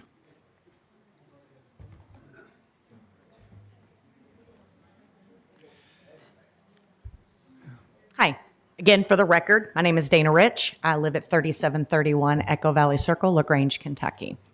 For the record, since we are being official now, and yes, I was sworn in, I am for a moratorium with no carve-outs and no exceptions. Let me share a few reasons why, a few of many. When asked about LG&E rates during one of the WHP open houses, I believe it was the second one, but don't quote me on that.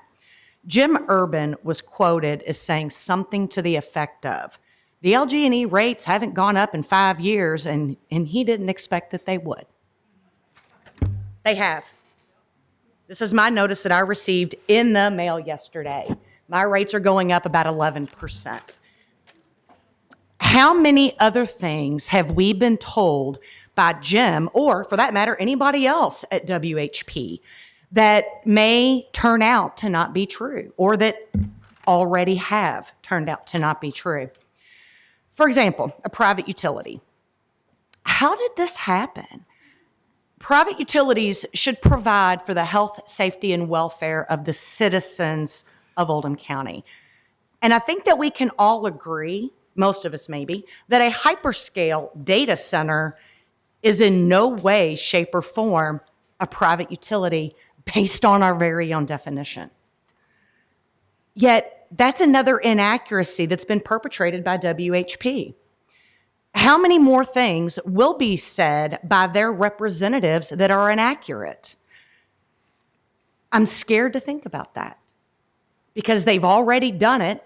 They will continue to do it. They can't even be, a good steward of our community and be upfront with us about what they want to do and maybe ask us what we think. They came in quietly. They had conversations quietly. They had NDAs. They had all kinds of things come up before anybody knew what was going on. And what I have learned through my research is that it's just part of the data center playbook. These are all vague promises. We have nothing in writing from these people. Nothing is holding WHP responsible when these inaccuracies come to light. It's like that time Nancy Pelosi was talking about some hotly contested bill, and there have been a lot, I agree. But she said something that we'll know what's in the bill when it passes. To us, this is exactly the same thing. Judge, you were quoted in the most recent edition of the Oldham Era as saying, twisted comments are being made on social media and have led some people to call me a liar, say I have no interest in protecting the county, I'm getting paid under the table, and I'm just an illiterate good old boy who's been here for too long. I find these things that people say on the internet, but they never come and say them right to your face at fiscal court for some reason. Judge, I'm going to do that. In my opinion, You are probably one of the most antagonistic people I've ever personally encountered. I think that you are a liar. In my personal opinion, I think that you are a good old boy who needs to go, and I think that your integrity is compromised. I don't know if that is what you intended your legacy to be, but I can tell you as of right now, that's kind of what it's beginning to look like. I can also assure you that you've earned that designation on your own. My opinions are based solely on what I have seen of your behavior in the entire time I've lived here, not even about this one scenario. If you tendered your resignation today, I would accept it. Thank you.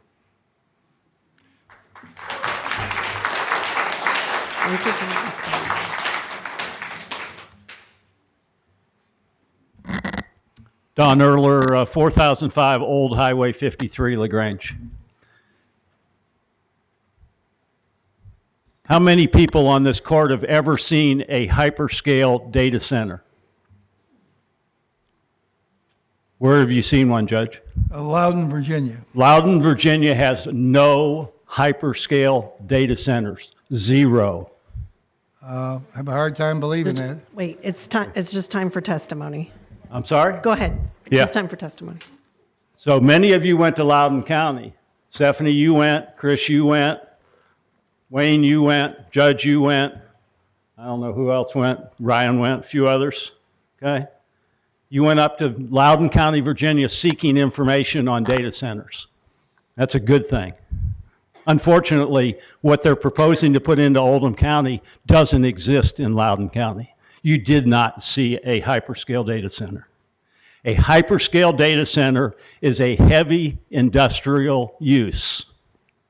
Stuart, are you still here? Stuart is a metallurgist, a very intelligent guy. They are I-2 heavy industrial uses. The proposed Sauerback Carpenter WHP site is zoned IPD, does not include I-2. Ryan challenged me on that on Tuesday. I reached out to Anna and said, Anna, show me where in your zoning code a I-2 industrial use is permitted in IPD.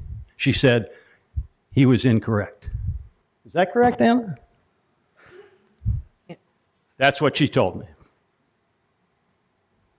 I just want to clarify, IPD is C1 through C4 and then I1. Some of the uses in I2 and I1 do overlap, so uses is a little bit different but he's correct in C1 through C4 and I1, sorry. So if we had a hyperscale data center on the Sauerback Carpenter property and we had proper regulations in place, it would not be permitted. Why are we beating ourselves to death over an application that doesn't even fit on the property that they propose to put it on? We need a complete moratorium. It's really simple. We've been here 4.5 hours. Let's pass a moratorium. WHP is not going to sue you. That would be the last thing that they need to do. That would be a bad public relations situation for WHP trying to come into this county. No exceptions, no exemptions. Pass a moratorium. Let's get some zoning code in place and move forward. It's really, really simple. Thank you.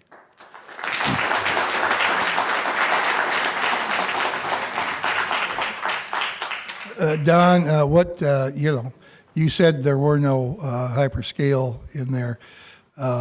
We looked at things in Loudon, Virginia, and maybe we were wrong, but there were circumstances that had 6 and 7 buildings to them, and a lot of diesel engines. They were all separate. They're all separate data centers, Judge. There's 196 of them up there. None of them are hyperscale. You come to my office, I'll show you a picture of one. Okay. I've seen the pictures. Well, hey, my brother-in-law lives in Loudoun County. All right. We may have been mistaken about what we saw then. Okay. All right. Okay. All right. Go ahead, please. Hello, I am Kathy Hirakovic. I live at 1002 Cherry Ridge Run in LaGrange. Some of you I've known for a very long time. Some of you I wouldn't have known you before I came here. I could have passed you on the street and not had a clue. What I want you all to know is that I didn't give up 4 days of my vacation time to come here because I'm not concerned. I came here because all these people have lost our trust. Not in all of you, maybe, not in some of you. Maybe we have, maybe we haven't. But we are giving up our time. I see you all up here. You're tired. You're rubbing your eyes. You want to go home. I want to go home. But there are facts that need to be made. IBM had storage centers 20 years ago that we now have in the palm of our hand. 20 years from now, what are these data centers going to look like? They aren't going to be needed. Then what do we do? Secondly, I spoke at the, I think it was the Board of Provisions meeting. I have 3 boys that I raised in this county. I was not born and raised here. I came here. I raised my children here. The difference in my kids and us is they do have information at their disposable hand.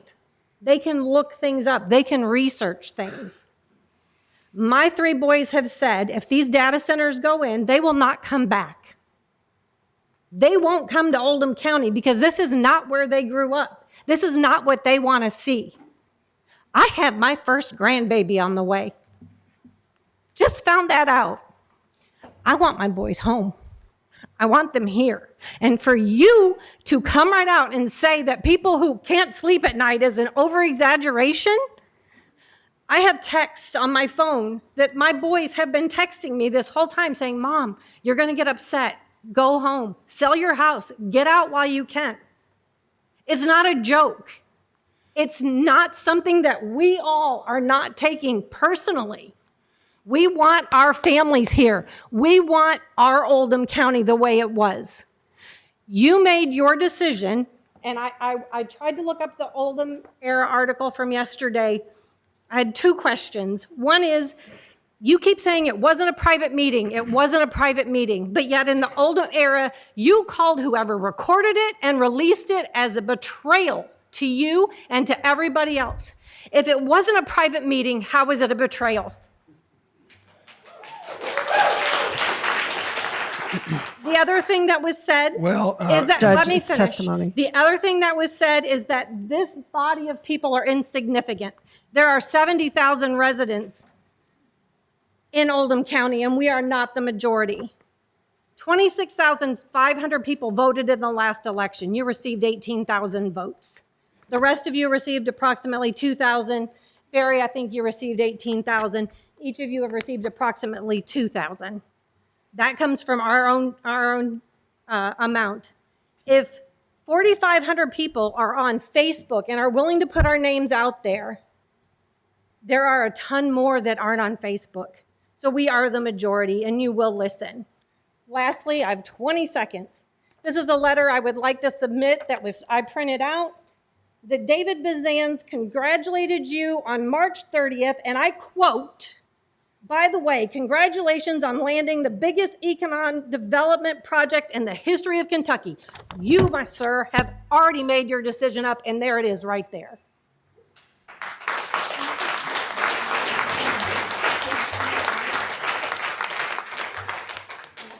One more thing. Hang on a second. Hold on a second. Be able to approach. Ma'am, where do you live, please? Cherrywood. Okay. You're upset about the data center application on Commerce Parkway. Absolutely. All right. Are you also, concerned about, I guess, the pollution and the sound and whatever could come from there? Is that correct? Absolutely. All right. Do you realize there's 12,000 trucks a day go by your house on I-71? Absolutely, and we hear Why- them every why- day. all right, why- That is why does approximately that not bother you 0.78 decimals, and these will go all the way up to between 100 or 80 No, you're and wrong. 120. Well, I just said earlier we had a Testimony. 55 limit decibel at the property line. Now you're saying 100. That's wrong. Judge, If we don't it's regulate it, testimony. it won't All right, happen. no one wants me here to get into an argument. I'm just telling you, some of these things where it's not going to be 100 decibels. Well, I don't know where you got that idea. Because people who have that in their backyard have recordings of it. It is 100 decibels. There's recording after recording after recording. They show you the meter. From where? Virginia, Memphis, Georgia, all of them. That's not You what don't it- want to hear it, so you don't go looking for it. Okay. All right, let's let it go. Testimony. Okay, I know they all want me to leave this out. All right. Go ahead. One last thing, by the way. Time is up. I left my purse and my cell phone sitting back there in the back of the room. Why? Because I trust all these people.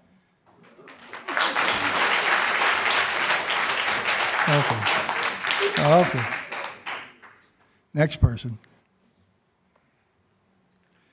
Good evening. Arthur Blake, 1813 Foxborough Road, LaGrange. Good evening, everybody. I've got all day. I wouldn't mind being here tomorrow because this is actually very, very, very life-changing, important to me. This means everything in the world. So I don't care if it takes 10 minutes, 4 minutes, 2 days, 2 weeks. Okay. Just to let you know. I'm going to be brief because most of my thunder's been stolen by these good people. They're very intelligent. This is not, I don't feel like I'm fighting against the powers that be or anything else. Not an adversarial, whatever the word is, sorry. Anyway, that's not what I feel like. What I feel like is getting to what is best for everybody, what's best for Oldham County, and that people get along and behave. I hate to see Oldham County change, and it's just going to destroy it, period. Long, short. You can say why, what, you can get technical about it and count the fish, whatever, it doesn't matter. You will find that these things spread out and it will change life as we know it in Oldham County, period. The difference between these hyperscale data centers and what was in Loudon, Virginia, those are 160 something, maybe individual data centers. They're not on the scale of these hyper data centers. That is a bigger monster. There's not very many of them in America. The one they first started talking about would have been the second largest in America. You moved it from 53, at least they did, whoever. There's going to be a bunch of them, and I listened to your radio interview, the streamcast yesterday. You mentioned that you're big on 146 in Fort Pickens and the steel factory, Anaconda property. These things, we're not even talking about one. You know, we're kidding ourselves. So I'll stop there, but let's talk about the power usage. That's obviously, I'm watching. It's way out of bounds. Rates are already going up. They should be held to the fire to pay for their own way and not put it on the citizens. So each one of these individuals out here, they're all very sure that they have an attitude one way against the proliferation of this destruction. And they each represent 100 people easily. They're friends that aren't on the internet, that couldn't show up because of work or whatever. So you're looking at thousands and thousands of people right here, believe it or not. I know I've got at least 100 friends I could probably name, and they all are thinking the same way I am. So, you know, the moratorium is a good idea. If we're going to do something like this, it has to have reasonable, intelligent rules. I got you know, if you're going to force something in there like that, then at least it's not out of hand. There's no reason to argue whether or not it's going to be 100 decibels because nobody knows. They'll do what they want if there's cutouts and if they can get around any kind of rules you make. So you don't know. I don't know. They could be low. They could be high. Actually, it's their decision because they have a cutout. And they don't have to follow any new rules we make. So this is not a private utility, and that'll all eventually work its way out. That's ludicrous.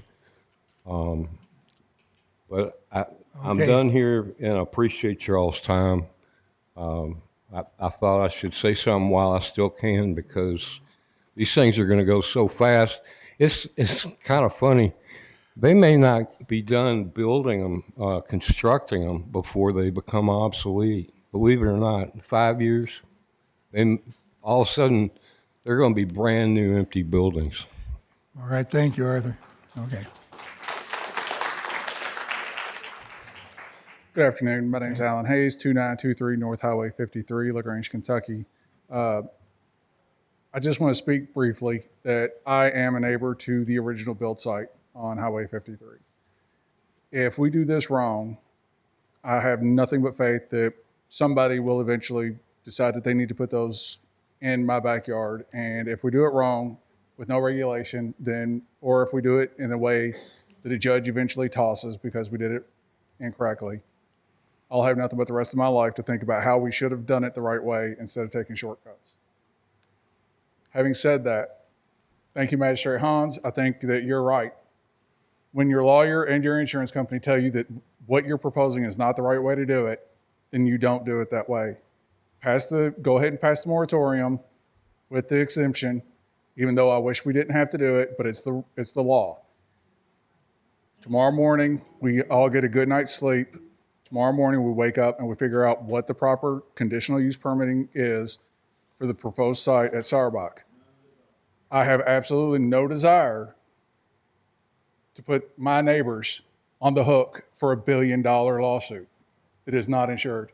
It is very easy to get up and say that this is a risk I'm willing to take when it's not your money, when you don't realize that it's $1 billion that they have on the line.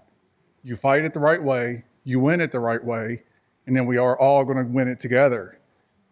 But I will not countenance anybody saying that they will put me or my neighbors on the line for a risk that they are not going to personally accept.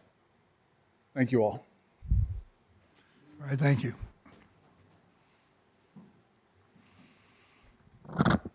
Anita Travis Richter, 4809 Greenwood Court, LaGrange, Kentucky. Haven't seen you for a while because I've been out of the country. And you know, it was really wonderful to not hear all of this. I came back, took me a week to catch up. And when I started reading and hearing what transpired while I was gone, I was totally shocked. And I'm still shocked. I came here today and I honestly felt like I was going to throw up. I'm an editor. I'm not a public speaker, but I'm going to tell you from my heart how I feel about this. You all have had your minds made up since the beginning of time. And just like these people here wanted me, we have our minds made up after we did our research. Sadly, we're not able to change your minds. I see that. There's nothing we can do to make you change your minds. Mr. Theis, you're my magistrate. I have never heard you say one word. You don't say anything. You don't put your name on the line. I would love for you to come out and say, I guess I'll see here in a minute, but pretty much know how you're going to vote and what's going to come in the future. I can't trust you to do the right thing. I can't trust you to do the right thing for planning and zoning because you will have your mind made up for that too. It's a sad day in Oldham County. It's really sad. That's how I feel. I am not for carving out anything in this moratorium. You are the fiscal court. You have the power to make the right decision. But you already know what your decision is.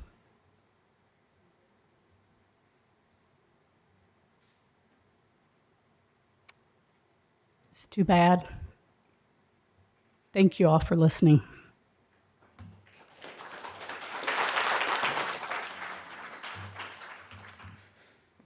My name is Patricia Baker. I live at 1402 Overstreet Lane, LaGrange, Kentucky. I wasn't planning on speaking. I'm not a speaker. But in reference to what the gentleman said before, our farm backs up to the property on 53. I know you said it's not going there now, but if this goes through, it opens the floodgates for anybody to come in right now. And that property, they'd go right back to that because it's still open. We bought this farm. It's 101 acres. It's one of the largest sites connected to this. And you think this wouldn't change our property values? I understand what you're saying about the insurance and what it could do to Oldham. What about me? Nobody took that into consideration when you all decided to do this the way you did. No one took into consideration anyone's property values and how it could change them. So really, I don't care what's going to matter to you all because it's going to hurt mine. It's 1402 Overstreet. Thank you.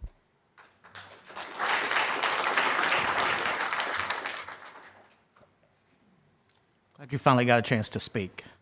You got up like 5 times. My name's Chris Sexton. I live at 5505 Clover Ridge Road, or Drive. Sir, what was your last name again? Sexton, Sexton. And I normally don't wear sunglasses inside. I carried the wrong pair, so didn't want to walk up here showing any disrespect. But a couple points I'd like to make. I've worked in IT and specifically in data centers my whole career. That started in 1987.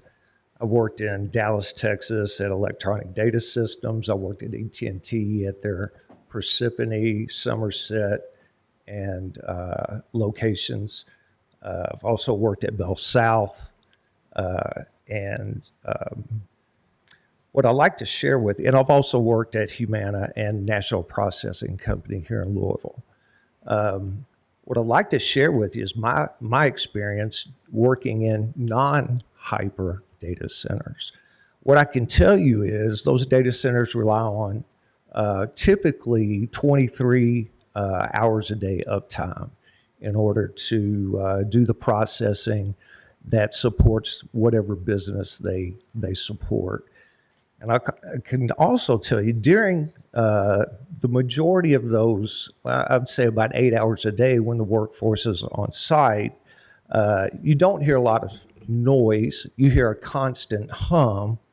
But what those facility or what those locations have done is put some thought into how that impacts their residents. In Birmingham, at the Bell South Data Center, it sits on top of a large hill surrounded by some businesses that are typically not manufacturing. They're retail type businesses, but they're not in locations where people live within 2 to 3 miles. What I can also tell you is, and I mentioned the uptime, is those data centers rely on typically Cummins or CAT diesel generators. Those diesel generators are called UPS systems, or UPC. It's to provide uninterrupted power.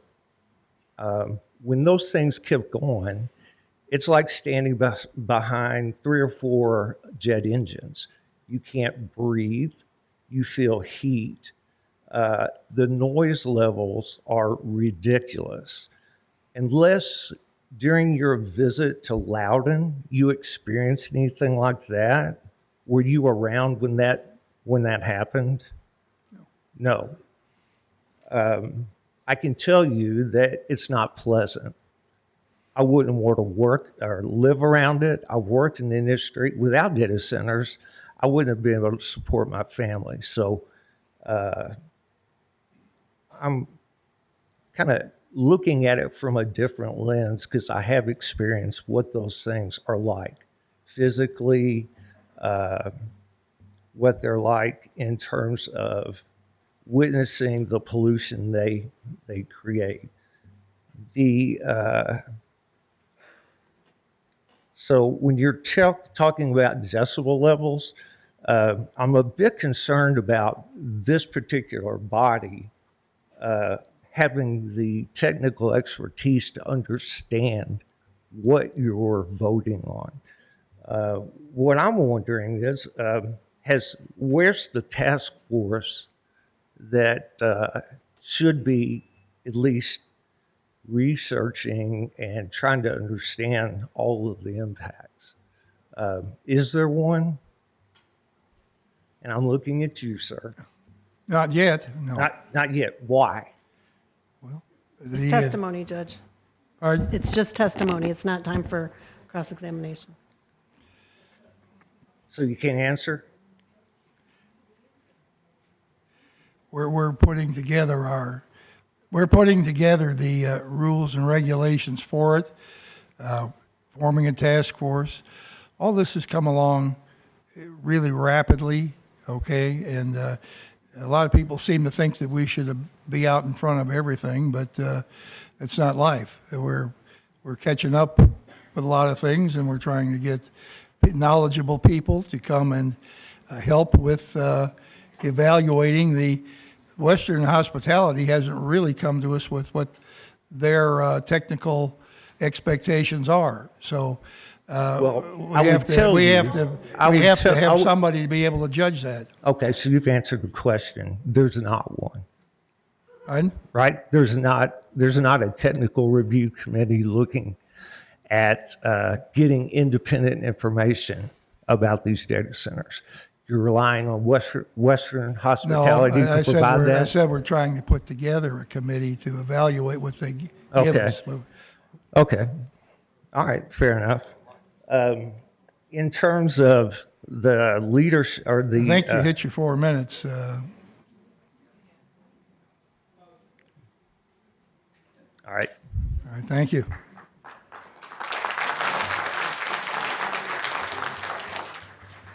Barry Laws, 3411 Fenley Mill Road. Hi, Judge. All right, Barry. All right. I'm putting my sword away. Huh? I'm putting my sword away. So look, what I'm hearing today, and I apologize, any comments that are off color, whatever, what I'm hearing, we want you guys to have our backs. I mean, it's really that simple. And I think we feel that you don't have our backs. And that's horrible. Anybody that's come up here to talk has that pit in their stomach going, oh crap, they don't want to do this. My wife was like, you're retired, what are you doing? Go play pickleball, right? And here I am working 30 hours a day probably on this, just trying to get facts and figures and everything else so I can know what's going on. So hopefully we're on the same team here. And Sarah said it the same way. This is much deeper than a data center. This is our government. You guys are our leaders. Please have our backs. Thank you.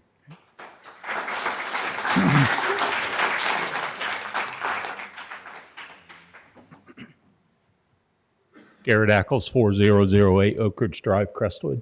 I'm back up here. I presented some numbers earlier. I'd like to ask those to be put in as evidence officially under the record. I've been in real estate for 21 years. I'm top 3% of all realtors in the Louisville area. I don't know if they're exactly, but I guess I've probably been one of the top 10 in Oldham County for the last 20 years. For that reason, I'd like to offer my assistance, if you do form a task force, to be able to help supply evidence and support and information about what values, what kind of effect this is having on property values in Oldham County. and I'll make that an offer. Take it or leave it. I think that the argument about the potential lawsuit, if we don't carve this out in moratorium, is invalid. I'm not the attorney, but I do not see them going after us. If they do go after us, I think that tells us exactly what we're dealing with, and we should take that into account, and we should maybe use some of the money that I saw being spent this week representing outside counsel that was representing our executive director and our board, and use some of that money that's being spent on those outside counsels to represent us if we need to, and defending a lawsuit against that I don't think will ever happen. I'm in full support of moratorium without any exceptions or exemptions. Thank you.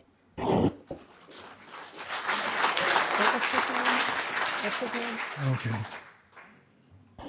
My last comment, I say let's get Barry back on the pickleball court and let's pass this moratorium, include WPH, put a 150-day moratorium on them for further processing, potential approval, and let's take a chance and get Barry back on the pickleball court. 30 hours a day, a week is tough on him. Thank you, Judge. Okay, we better, I think, okay, one more, I guess, and then we'll kind of wind this up. Rob Houchins, 1400 Yeager Lane. Need to read into the record a letter I received, or that I've got a copy of, from Jeff Knoll, the Secretary of Economic Development. It's dated June 16th, and I won't read the whole in its entirety, but there are two sections that are very relevant. While a data center alone is not an economic development project, the type of jobs being created, the economic impact to the community, the short and long-term energy capacity, and the overall benefit to the state are all factors that must be clearly understood for any data center proposal to be considered an economic development project. The Cabinet will continue to meet and listen to community leaders and residents, regardless of opinion, and where appropriate, with developers. The community as a whole is the best qualified to determine whether or not Oldham County is the best fit for this proposed project. If Oldham County is such the gold mine, if we can just put a moratorium in place, which the whole idea is to do what? Give us time to get regulations put in place, get standards put in place, and to measure it against. I argued at this very podium last week for the Board of Adjustments. Unfortunately, they was counted as moot, but I'll be heard again because the new file is in my, I guess I can't file it today based on the time, but I guess I'll file it tomorrow. So what I want to say is that if we're really concerned, what I'm concerned about is it going through the Board of Adjustments, because if you're going to call it a private utility, there's not an acre in this county that couldn't have it put on it, because a private utility is in every single zoning district. I know that, Judge, you have belief that the Board of Adjustments wouldn't do that. I don't know. I hope you're right if that goes through that way, but I can tell you that if I must file those grievances that way, and then if I must go to circuit court, I will, because I don't have enough faith to just trust that it might happen the way we want it to.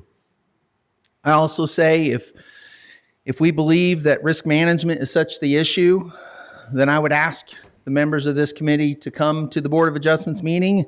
They have an open mic there, and you can speak and say this is not the right way of doing it, because hopefully by then we'll have all the regulations in place that we need. Again, the last thing I want to say is to go back to the letter. What we need to do is put in the moratorium, which I think we would have passed easily at the beginning with no public comment, but it's about the exceptions. I would really like you to consider what Mr. Woosley has brought up. And the reason is from this letter, the community as a whole is the best qualified to determine whether or not Oldham County is the best fit for this proposed project.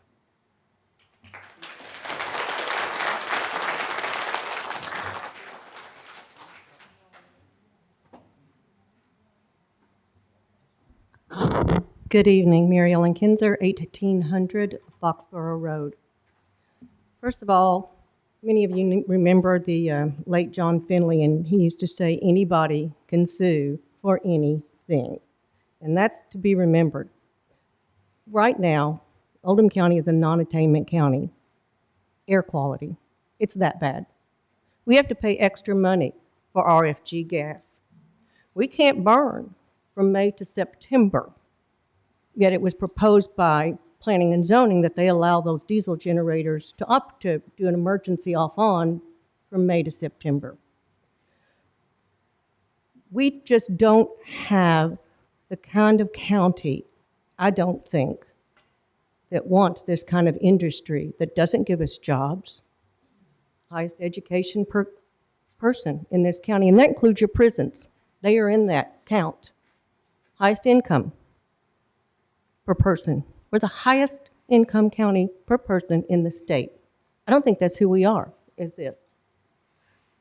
I understand the hesitation on removing any applications, but I got to ask you, and you can make an amendment later in a special meeting if you want to make an amendment to make that exception for that application that's in. But let's say they go to the Board of Adjustments and Appeals and they are not approved as a private utility. Let's just take that scenario. If they're not approved as a private utility, then they don't have an application, right? I mean, that's where we are. They're not approved. But if they're approved, you can come back. But if there's a chance they won't be approved, then they don't have a valid application that has been accepted. They merely have submitted an application. And we asked the county attorney, and he wasn't clear, since it hasn't been accepted. And I understand the hesitation, I really do. I don't think anybody wants to be sued. But health, wealth, and safety take precedence over everything, everything. And Humana is not a data center, it is an insurance company.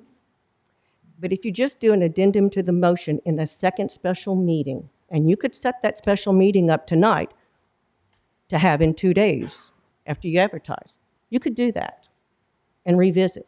But for right now, make it no applications in that moratorium. Thank you all for listening. I appreciate your time.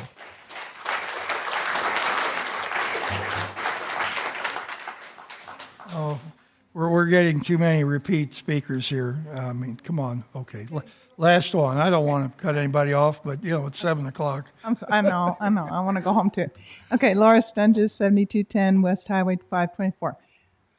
Just listening about the private utility made me think of something. If it's considered a private utility, that means that eminent domain can come into play. Okay, so I know a lot of people are talking about putting their land in land trusts, and eminent domain can take over a land trust. I just want to throw that out there. So you donate your land, you think it's going to go to something good, it may not. So just that wording, you got to take it out, y'all. I'm just saying. Okay.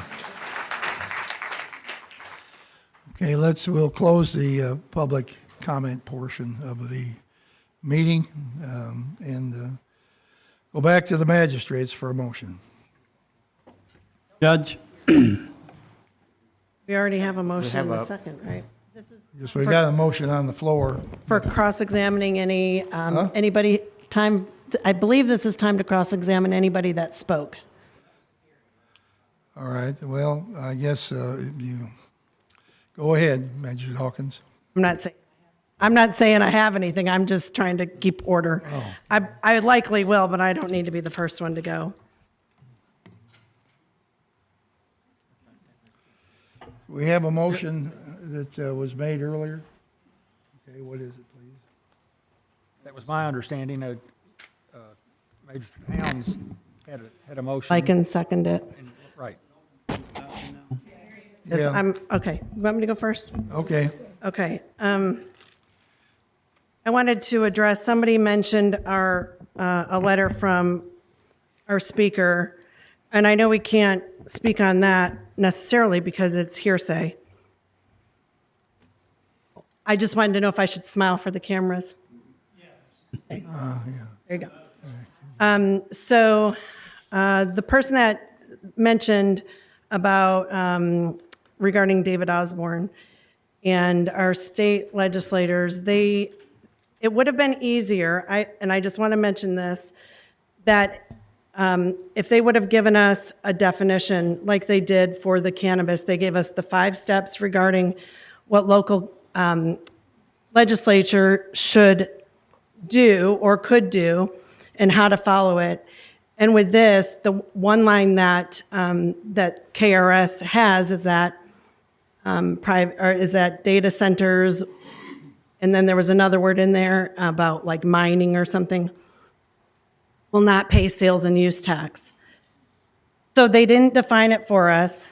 So that's how it got to be in our planning and zoning office for even a definition. They didn't tell us who was lobbying at them, to them, for the last year, 18 months. They never told us any of that. And they didn't give us a designation about where this should be. Like, they gave us nothing. The only thing that they said in the KRS is that there should be no sales and use tax. Somebody else had mentioned, so that's worth mentioning. Somebody else had mentioned were there tax incentives, and I wanted to respond to that. Your state legislatures gave sales and use tax to data centers. Your local Oldham County Fiscal Court has not given any tax incentives to data centers. We didn't even talk about tax incentives in a June 1st meeting. We didn't get to that. We were like, are data centers one word or two? We didn't even get to that. And we talked about land, which we had gone into executive session to talk about. We couldn't speak on that because one of the pieces of land happened to, now that we all know, be Sourback, but we couldn't say that in open. I mean, just like somebody mentioned with the sale of something earlier, we couldn't come out here and say publicly, let's talk about Sourback. Could you imagine Mr. Sourback? He would say, what are you doing? Why are you saying my business? We went into executive session. We talked about Sourback property. We weren't given anything, any guidance, like we were the cannabis sales. We weren't given any of that. So it ended up being a private utility. I just wonder what designation other than private utility. I think we're going to come up with that soon. I just don't know. I think people have criticized Ryan, and I just hope he doesn't quit. I think he's doing the best that he could with what he was given, with what the KRS states, with what our legislation just kind of laid upon him and our county. So I guess that's not really any question for anybody who gave testimony, just my statement regarding some of the testimony that was given. Magistrate Logston. Okay, here's, I think this thing should be tabled. We're getting possible lawsuit coming from out in the audience. We can get possible lawsuit from the company we're trying to carve out. I think that we need to table this for the next day or two until our county attorney can tell us, can we do this or can we not? I'm not for breaking the law. That's not what I do. I would love to put the exception on there, but I can't do that if my county attorney tells me I can't, or we're going to get sued. I think we need to table this for a couple of days, let him read that 50-page document to see if it can be carved out or not carved out. I am not prepared to break the law one way or the other. That's where I am on this. Magistrate Hounds. So, a couple of things I would like to make. Magistrate Hawkins, you stole some of my thunder. I am the current chairperson of the Finance Committee. We have never talked about tax incentives to any of the WHP. Has never been in a conversation. When somebody said we've been doing our research, we have. We went to Loudoun. It was not what I would consider a fun trip. We did not see hyperscale data centers, to Mr. Earler's comment, potentially, but I wonder what the difference is in a hyperscale data center and 190 data centers in one concentrated area. Were those buildings of the same concentration as what we're talking about? I don't know the answer to that. I do know, I was going to ask a question, if Judge, if you'll allow me to ask Anna, if she can tell us with the current application, how many buildings are on that application? Is that possible that we can ask Anna that question, Judge? Are y'all interested in me just pulling up the plan? Sorry, my voice is going out on the computer so you can actually look at it. Because it's on our website, it's publicly available. That's fine, if you can do that. I didn't. I can do it quickly if you want to That's keep fine. talking. That's fine. And then I want to make a comment. If everybody wants to get out their pieces of paper and pencils and write these down. Those of you that know me well know that I am pretty good with numbers, and I want to give you a few numbers to take into account. When we talk about the revenue, someone asked, "What's the revenue?" So this is on a $1 billion, and I have no idea the size of the project, what the value is, but I have to pick a number. So I picked $1 billion. Sounds like a good number. Ambulance Taxing District would receive approximately $447,000. Extension Service would receive $140,000. Fiscal Court General Fund would receive approximately $870,000. Health Department would receive $250,000. The library would receive $390,000. Here's the big one. The school board, $8.1 million with no students attached. Problem is, if you know much about the money that the SEEK formula, it turns out we're just going to use round numbers. It's about $8 million that they would take in, but the net to the school system would be $4 million with no students. And then whatever fire department that it turns out to be in would receive about $1 million per billion. So that's per year. That's per year. And someone asked me when I gave them these numbers the other day, how did you pick $1 billion? Because it was a round number. I don't have, if the data center is 1 billion or 2 billion or 3 billion, just take that number, times it by 1, 2, or 3, and it gives you the number. Someone asked a question about I'm replying to that question. So Anna, how many buildings are we talking about? So there's 2 buildings. Again, my voice is going out, and I believe these are generator yards back here. So in the back by the railroad. Okay, thank you.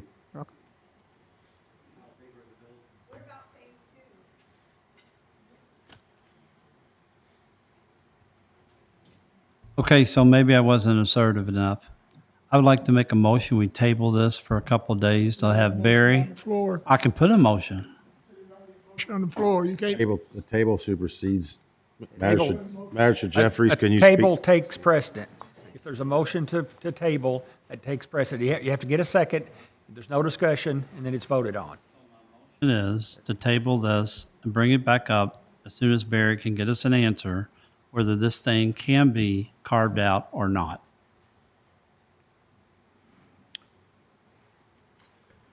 Mr. Baxter, do you second think that. you can come up with that answer? I mean, my thought process is, Judge, I can review the case that Mr. Kinzer provided me, and I would certainly reach out to the lawyer that I spoke with from CAECO and provide him that case and get his opinion on. But I guess the concern is a couple things. One is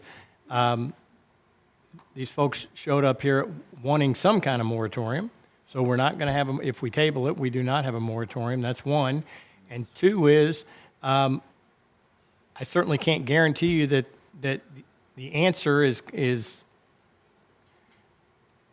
definitive. I mean, you know, I think there might be some gray area in the answer. So, but you know, I'd feel a whole lot more comfortable if I had Keiko's lawyer telling me that in his opinion, that the moratorium could have no carve-outs, because at that point, if we were to get sued, I think that the county would have coverage for damages, as well as that Keiko would pay for the defense. I understand there's no 100% answer here, but I want to make sure we cover all the bases before we do something. That's just my opinion. Magistrate Woosley. Mr. Baxter, there's actually no case law that you've quoted that supports your side, but we do have now case law that supports the other side. And let me finish here. That's incorrect, because I sent you the memorandum that I got from Keiko that has case law that does support that position. That supports the position that there can be a carve-out. That supports the position that the pending application proceeds under the existing law. That's the opinion I got from the zoning lawyer that Keiko assigned. Magistrate Jeffries. I'm not finished, Judge, but you can come back to me. Go ahead. That's all right. Go ahead. We still haven't determined on, is it a legal application? Is it considered received, or is it still? I think the application, when filed, and filed in the zoning office, is a pending application. Just because it hasn't been assigned a hearing date, they have filed the application. Magistrate Jeffries. Yes, I tend to agree with Michael on this. I've just got some concern. Our county attorney is advising us, and that's who, I think we as the court have to listen to.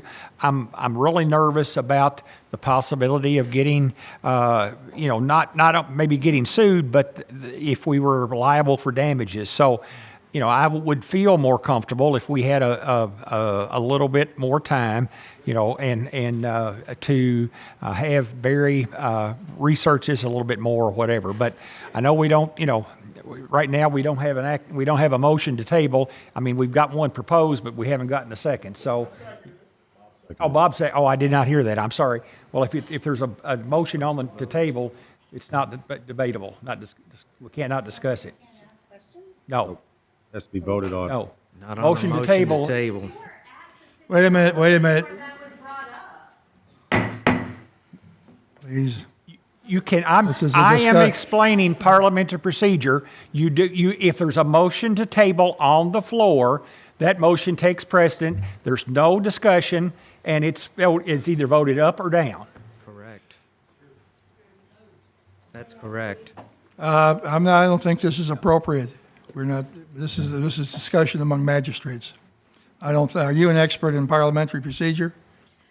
Well, actually, I mean, we could go into that if you want, but No, what I'm going to say is that this lawsuit that Mr. Kinzer, or this, thank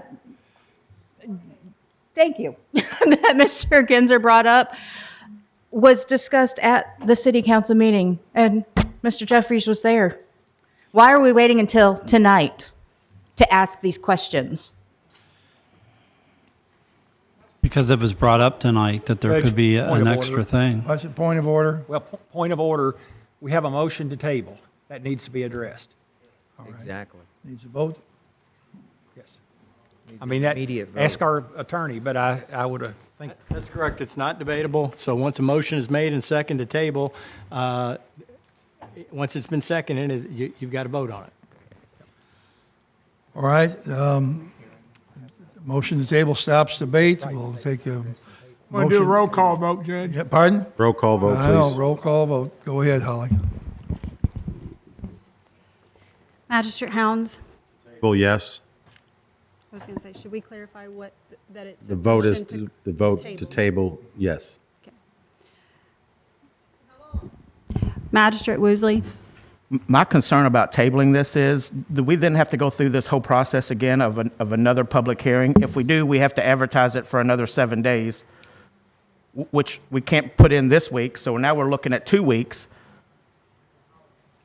When you pick up right now where we're at, Can we do that legally, Bob? Can we do that? We're in the middle of we had a public hearing today. Do we have to have another public hearing if we table it? Ask our county attorney. I don't think you have to have another public hearing because you're at a point where the public hearing is done. You're in the debate portion of this. It's up to you to make it. You all to make a decision. Okay. And we don't have a date set for it, so unless I get a date, I'm a no. Okay. I'm not going to leave it just left open. I'm just going to table it until whenever. Okay. pick a date. There Tuesday. is no discussion. Open either. I was hoping to have an answer tonight. Oh, and we're come back taking to the vote, session no tomorrow. discussion. I'm explaining my vote, why I'm going to vote no, because we don't have a date for it. My motion then, because unless I have some clarity, Voting. I want to know how soon we can bring this back up. Wait a minute, voting. wait a minute. Holly, continue on with the roll call vote. Magistrate Tice? Yes. Magistrate Likens? No. Magistrate Jeffries? Yes. Magistrate Dye? Magistrate Logston? No. Answer. So I'm not putting the people out there. You're the one that made the motion. Magistrate Hawkins? Draw stuff. Judge, it's a tie. Answer tomorrow, and we can come back in and vote on it as soon as we know what we can get sued over or not. That was my question. It's a tie. I want to thank you all. We're putting you in that position. Barry, Would your vote be different if we had a date set? So let's set a date. The well, motion you'll on the have to table make and another the motion on to the set a floor is to date then. table. So can I offer another motion to table that motion? No. And break the tie. So we need to vote it down so we can resubmit another motion to table it so we can set a date. That's a possibility, but we've already taken a vote. I mean, there's already been. Which is a tie. So we're waiting on the judge to break the tie. Well, we can't call a meeting for tomorrow. We don't have time. It have to be tomorrow night. Soonest we can have a, the soonest we can have a meeting is How much time do you Monday. need to put it out in public? Is it a tie? Yeah. The tie. Well, you make the big bucks, vote. Make a decision today. It All doesn't matter, right. vote a yes or no, then we I'm can going to just, vote no. Don't table. Okay. Make a motion, we table until Tuesday at 2 p.m. Will that give you enough time to do your investigation, Mr. Baxter? Tuesday at 2 p.m., we reconvene. Second. Can we do it in the morning? Can we do what? I didn't think it was debatable, but go ahead. What was your question? Okay, I'm not gonna, if we do it in the morning. I don't care, it doesn't matter. Make it 2 o'clock, Kevin, that's fine. I'll make it work. At midnight. Who seconded that? Woosley made the motion. Who seconded it? Who seconded that motion? I'll second. I second. Yeah, I go say I thought Michael did. I think Logson did you first. All right, motion on the floor to table this until 2 p.m. on Tuesday. Roll call vote. I do have a question. Can we do it on Zoom?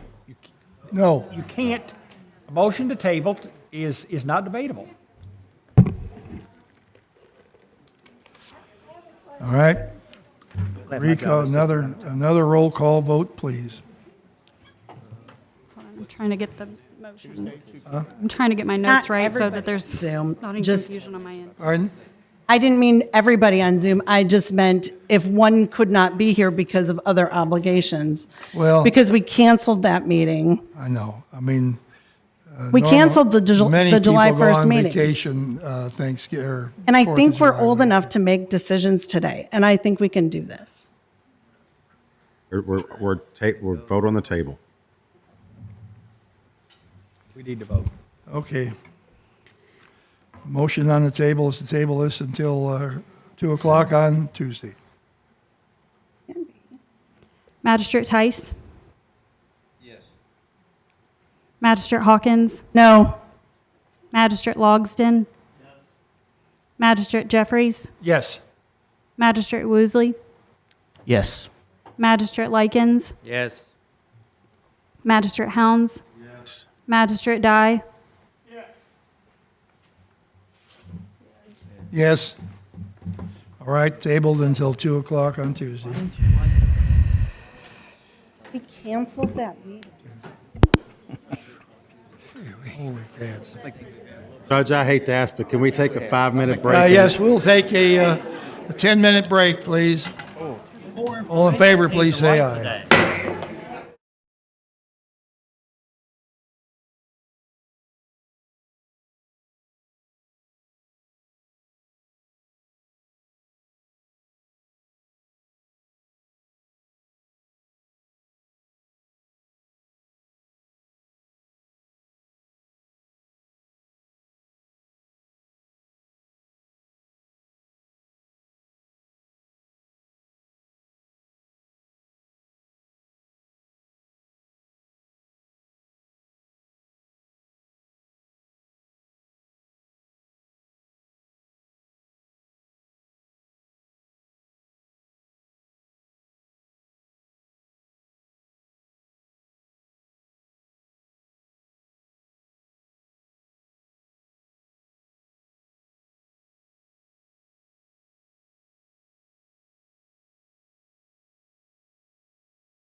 Second. There is nobody except just one reappointment. Aye.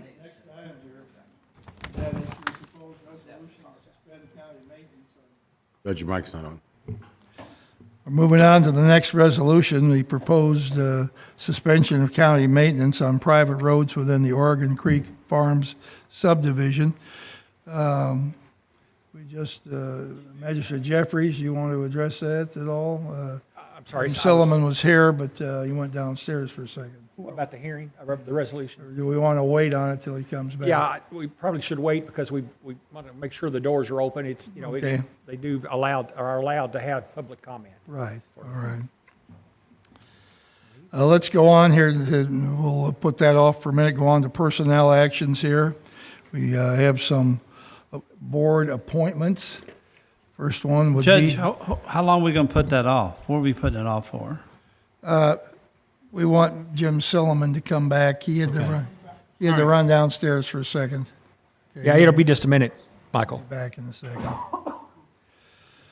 All right, to the board appointments to the Ballardsville Fire Department, we'd reappoint Doug Wingert for a term to expire on June 30th, 2028. Make that motion. Is there a second? Second. Any discussion? All in favor, please say aye. Aye. Anyone opposed? Motion carries. The next appointment to the Ballardsville Fire Protection District, Mark Osborne, for a term to expire on 6/30/28. I'll move that we reappoint him. Second. Any discussion? All in favor, please say aye. Aye. All right, appointment to the South Oldham Fire Department Board, that would be Mark Gardner for a term to expire June 30th, 2028. I'll make that motion, Judge. Second. Second, any discussion on that? All in favor, please say aye. Aye. Next appointment here, North Oldham Fire Department Board, reappoint Ralph Matheson for a term to expire June 30th, 2028. I'll make that motion, Judge. Second. Second, all in favor, please say aye. Aye. Okay, thank you. LaGrange Fire District Protection Board, reappoint Gary Bricken for a term to expire on June 30th, 2028. So moved. I'll second that. All right. All in favor, please say aye. Aye. Westport Fire Protection District Board, Rachel Murphy for a term to expire June 30th, 2028. So moved. Second. Second. All in favor, please say aye. Aye. Code Enforcement Board, reappoint Dean Showalter for a term to expire 6/18/2028. I move that we reappoint Dean to the Code Enforcement Board. Second. All right. All in favor, please say aye. Aye. Here's an appointment to the Chamber of Commerce Economic Development Board, Peter Del Valle, to fulfill the unexpired term of Gary Hardy, to go on to 6/30/26. I'll make that motion, Judge. Second. All in favor, please say aye. Aye. Motion carries. Another appointment to the Chamber of Economic Development Board. This is Tyler Sizemore for a term to expire on June 30th, 2028. I'll make that motion, Judge. Second. All in favor, please say aye. Aye.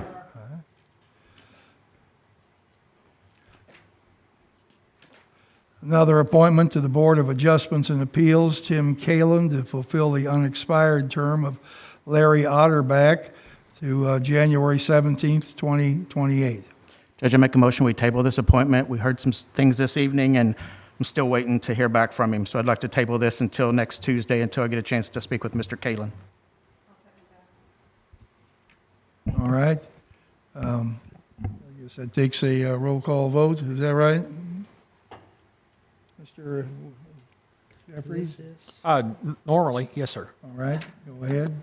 Normally.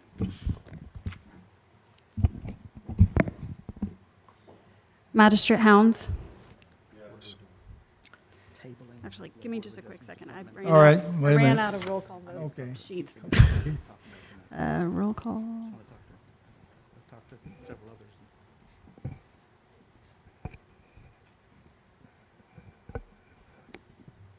Sorry, did I just, Hounds? Oh, yes. Okay.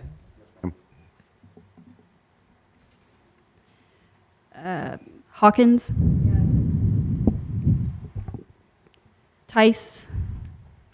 Yes. Magistrate Likens. Yes. Magistrate Jeffries. Yes. Magistrate Dye. Logston. And 1, 2, 3, 4, 5, 6, 7. Likens. I'm also a yes. Oh, sorry. Magistrate Woosley. Yes. And Judge. Yes. All right, I'll go along with it. Might add that some people here, we got questioning Mr. Kalin. Mr. Kalin is a professional. He has a master's degree in electrical engineering from Speed School. He's a former CIA operational and support operational officer for communications at the CIA. He's a businessman himself, has his own analytical marketing and firm which deals with healthcare, politics, finance, and is a longtime member of the Kalin family, of course, and they're well known in Crestwood. So he's not an uneducated individual. All right, so we'll wait on that until the next meeting. Oregon Creek. Pardon? We're ready. Oregon Creek. All right, Oregon Creek. County All right, engineer. Jim Silliman, you want to come back and discuss that, please?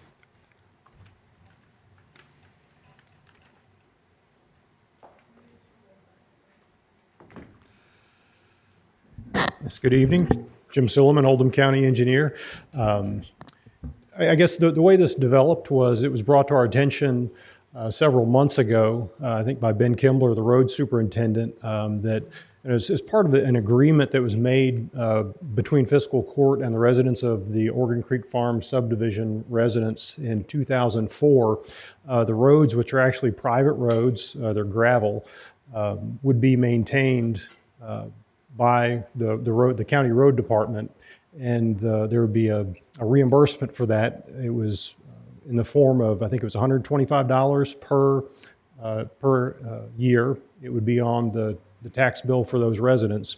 So over time, as materials and labor and costs have increased, and maybe even at that time, we've discovered that the cost that's being expended on on those repairs far exceeds what the $125 per resident pays. I think Ben Kimbler, road superintendent, had done some analysis and found that he probably spent around $38,000 last year on maintenance.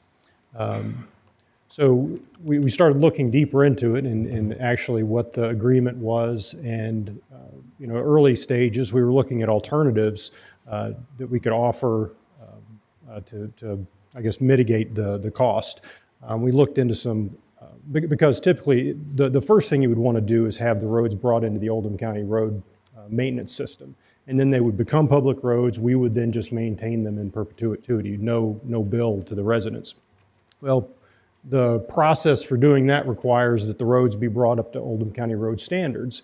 There's probably about 2 miles of roads back there, and the cost to bring these gravel roads up to the county road standards, as those standards are currently, would be in excess, we think, of $2 million, just based on a very preliminary assessment of the roads. So that's probably not feasible for, I think we determined there's approximately 60 lots back there. Is that right, Magistrate Woosley? 56, I think. So, okay. 52. There you go, 50, thank you. Okay. Splitting that $2 million or more among the 52 or so residents or lots. And some people own multiple lots, so it's not just a lot equals one resident. So we looked at some alternatives. One was to lime stabilize the soil and then just put, or the gravel, and then put a asphalt cap on it.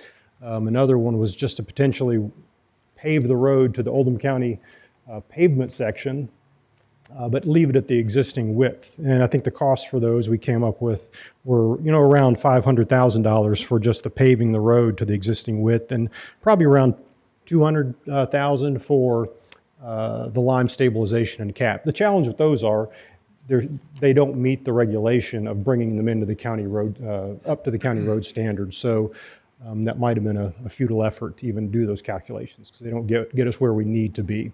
So where we are now is the discussion of the fact that these roads are not public roads. So really the county should not be putting public taxpayer money into the road maintenance system.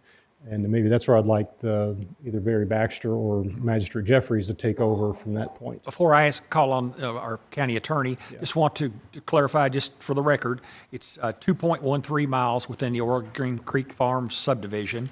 And this last year, or per year here, just in the last couple of years, the road department is reportedly spending approximately $38,000 per year to maintain the roads within the Oregon Creek Farm subdivision, which is, as you pointed out, is a private road. Right. And I will now call on our county attorney to just clarify the statute that we're working under and what we can and can't do as far as a court on private roads.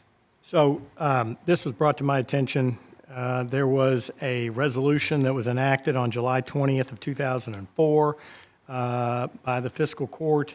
And there was a motion made by then Magistrate Leslie, seconded by then Magistrate Murner, to authorize the Judge Executive Kinzer to sign the resolution that called for maintenance of a number of roads in Oregon Creek Farms and have an amount not to exceed $125 per resident per year per lot, consisting of maintaining gravel and grading, and the motion carried unanimously.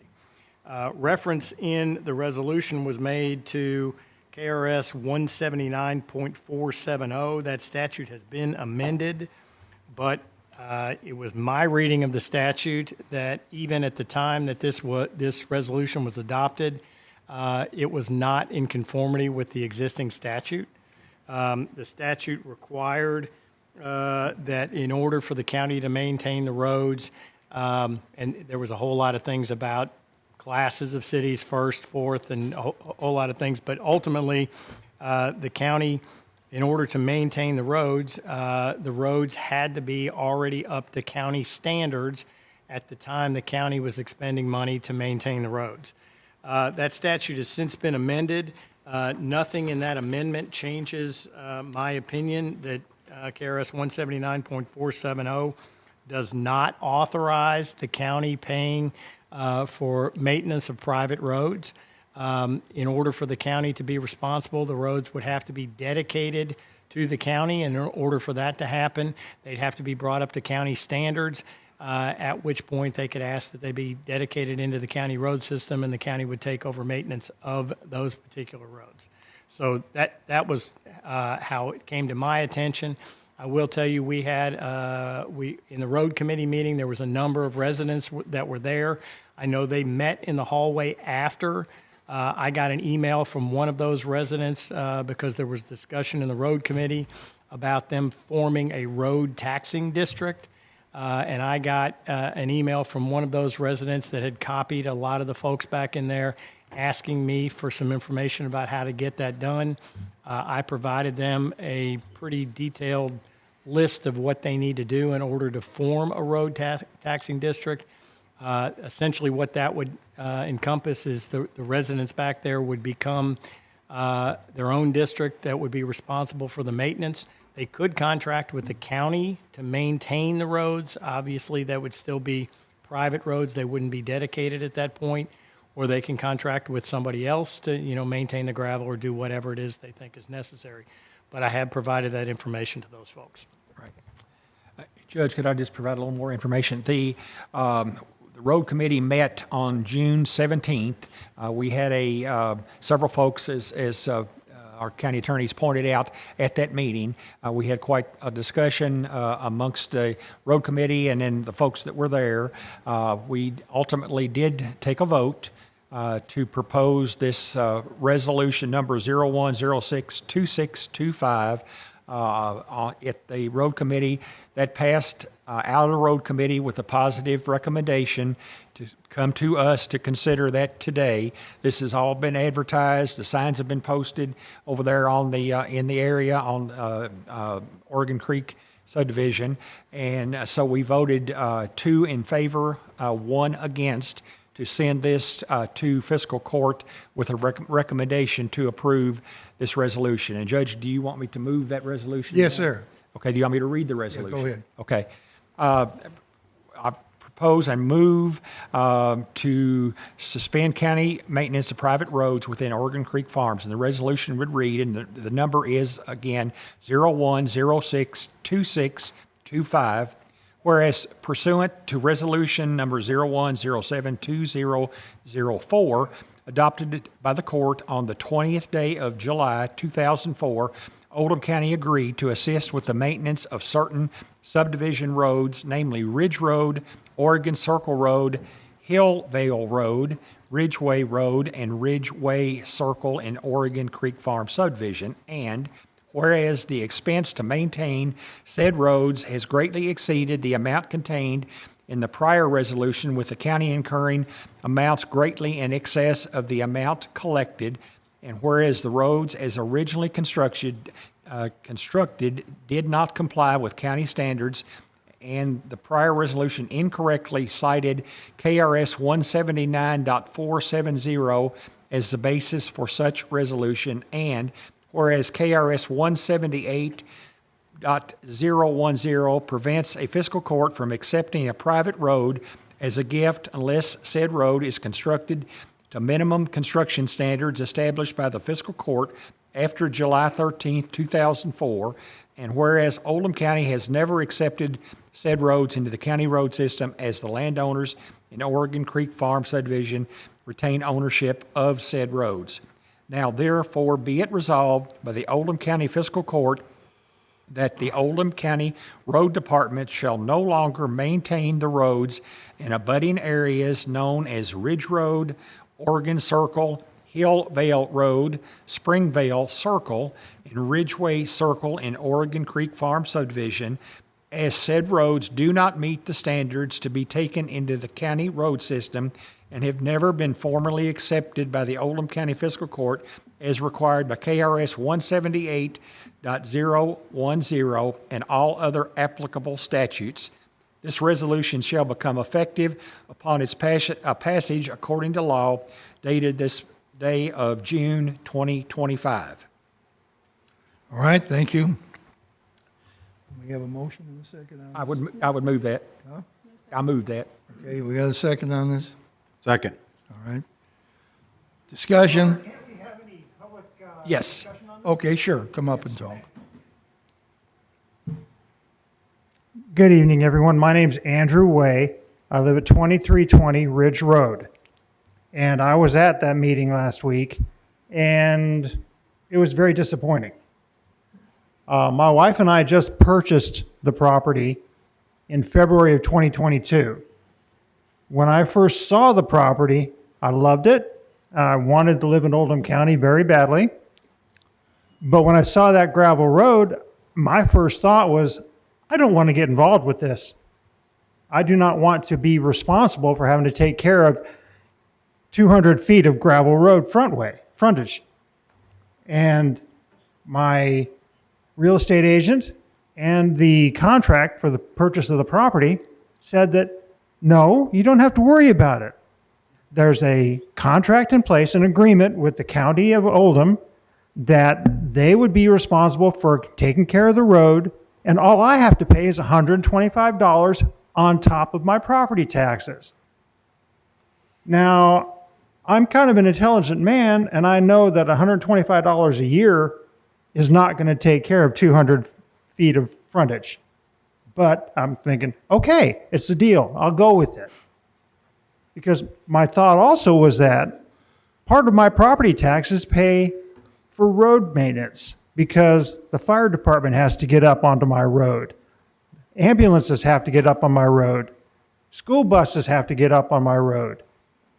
Postmen have to get up there. FedEx, UPS, even pizza delivery guys come up there. But the point being, the roads have to be kept in good condition. And I'm thinking, okay, this is fine. I go to the road commission meeting last week, and Commissioner Jeffries tells me, it says that the maintenance is going away, and I'm concerned because part of my property taxes pays for maintenance, in my opinion. And I think just like somebody down on Oregon Creek Road, Oregon Creek Trail Road pays for their property taxes, and part of that pays for their road, even though it's owned by the county. I'm paying the same property taxes. Now, shouldn't the county pay for maintenance on my road too, even though it's a private road? I know there's laws that say that they can't do that, but there was an agreement made in 2004. None of you were probably around here in 2004 in your existing capacities, but yet the agreement was made. I don't know if it was legal. That's Mr. Baxter's deal. But the point being, I don't care. The agreement was made between the county and the residents. That's it. It doesn't say it's only good until 2025. It doesn't say that it's only good for a limited time. It says it is made, period. Now, that should be fine for me, but no. Mr. Baxter recommended that we establish a tax district. That's a good idea. The limitations on the law for the tax district are 10 cents per $100 of assessed value for the property. Huh, that's great. Good, we can make some taxes. We can get our own people up there. I did the math. We got the information for the tax rolls for everybody on Ridge Road and all the associated roads. Guess what? The total amount that we can assess per year is $5,630. That's it. How many feet of road can we gravel for $5,630? Mr. Engineer, what do you think? About 2 feet, if we're lucky? Okay, but the point being, that amount of money is actually less than what they were getting from the $125 per lot. That's $6,500 a year. So there's a little math disparity there. My concern is that if we have to take care of our own road, who's going to pay for it? Some of those lots are vacant. Nobody lives on them. The people don't even live in the county. How can we get money from them? Can't. The people that do live there, we just moved in. That means that I've got to pay my property taxes, plus I've got to pay somebody to take care of the road in front of my yard. Who's going to pay for that on a long term? I can't. And I'm sure there's a lot of people up there that can't either. They're all on a lot of them are fixed incomes. I'm on a fixed income. I'm retired too. But the point being, who's going to continue the maintenance? I'm paying property taxes. My rate's the same as somebody down on Oregon Creek Trail or Patton's Creek or some other county road. But doesn't part of my property tax go for road maintenance? Doesn't it go for fire department? Doesn't it go for police response or ambulance response? It's all part of the deal. But it's not going to be that way. I'm going to have to pay for my own road maintenance. Can I ask for a 10% discount on my property taxes every year? Come on. I don't see any of you guys being able to do that. But it would be worth it to me. Sure, 10% off, 10% discount on my property taxes so I can pay somebody to go out and take care of my road.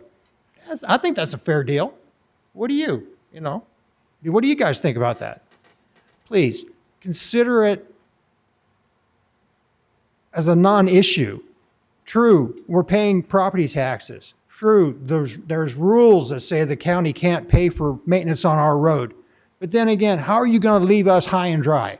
How are you going to pull the rug out from under us? And sometimes that road gets pretty bad.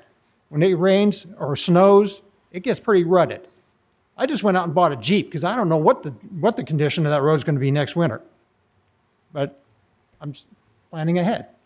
So I'd really appreciate Thank if you. you guys Okay. would take care of that. Thank you very much. Magistrate Tice. I wanted to bring up something, and I'm sure Magistrate Jeffries already knows about it, but 8 years ago, Magistrate Eldridge, Kevin Eldridge, which is a good friend of yours and mine, he worked out for a couple of the roads in Borwick Farms a way for there to borrow money and then put the debt on your property taxes so that you would have to pay it off over so many years, because we had this on the other some other roads is also in the county in the same situation. I'm going to say generally that's where you all were. And I want to throw this to Jeffries because he's in charge of that committee, but I think that might be a way to look into it to get that affordable. And of course, if you've got lots that have not been built on, then I think the lien can go on those properties.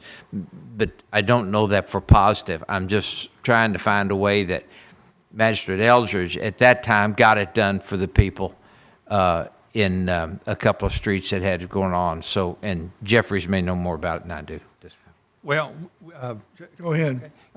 we did have that discussion. I think our county attorney, excuse me, and I won't speak for him, but he did advise us that would be problematic. Was that not correct? Yes. Can you elaborate, please? I did not find anything that authorized the county to pay the upfront cost of, and the other problem is, I mean, to bring them up to the county road standards, and, you know, Jim's given a thumbnail estimate of $2 million, and there's how many houses back there? 52. 50, Okay, so 52 property owners. I realize some people might own more than one lot, but you take 2 million and divide it by 50 and you're doing math over there. I see Master Woosley's doing some math. I already got math. 38, I'll take my math in a minute. Yeah, around 40,000, I believe. And it may not be doable, but I'm saying that I would, if you haven't talked to Kevin, please talk to Kevin Eldridge, and then share that knowledge with Barry if we can. And maybe, I know he had it worked out, and for somehow or another, we got it taken care of a period of years ago. And I don't know whether, you know, whether the statute I know changed, and whether that was addressed or, you know, in that new statute, that I can't speak to. I don't know the answer to that. Okay. All right, Magistrate Woosley. So this subdivision is in my district, but I would make this same argument if it was any of the other magistrates' districts. A 30-year note on $2 million at 6% is going to be a little less than $12,000 a year.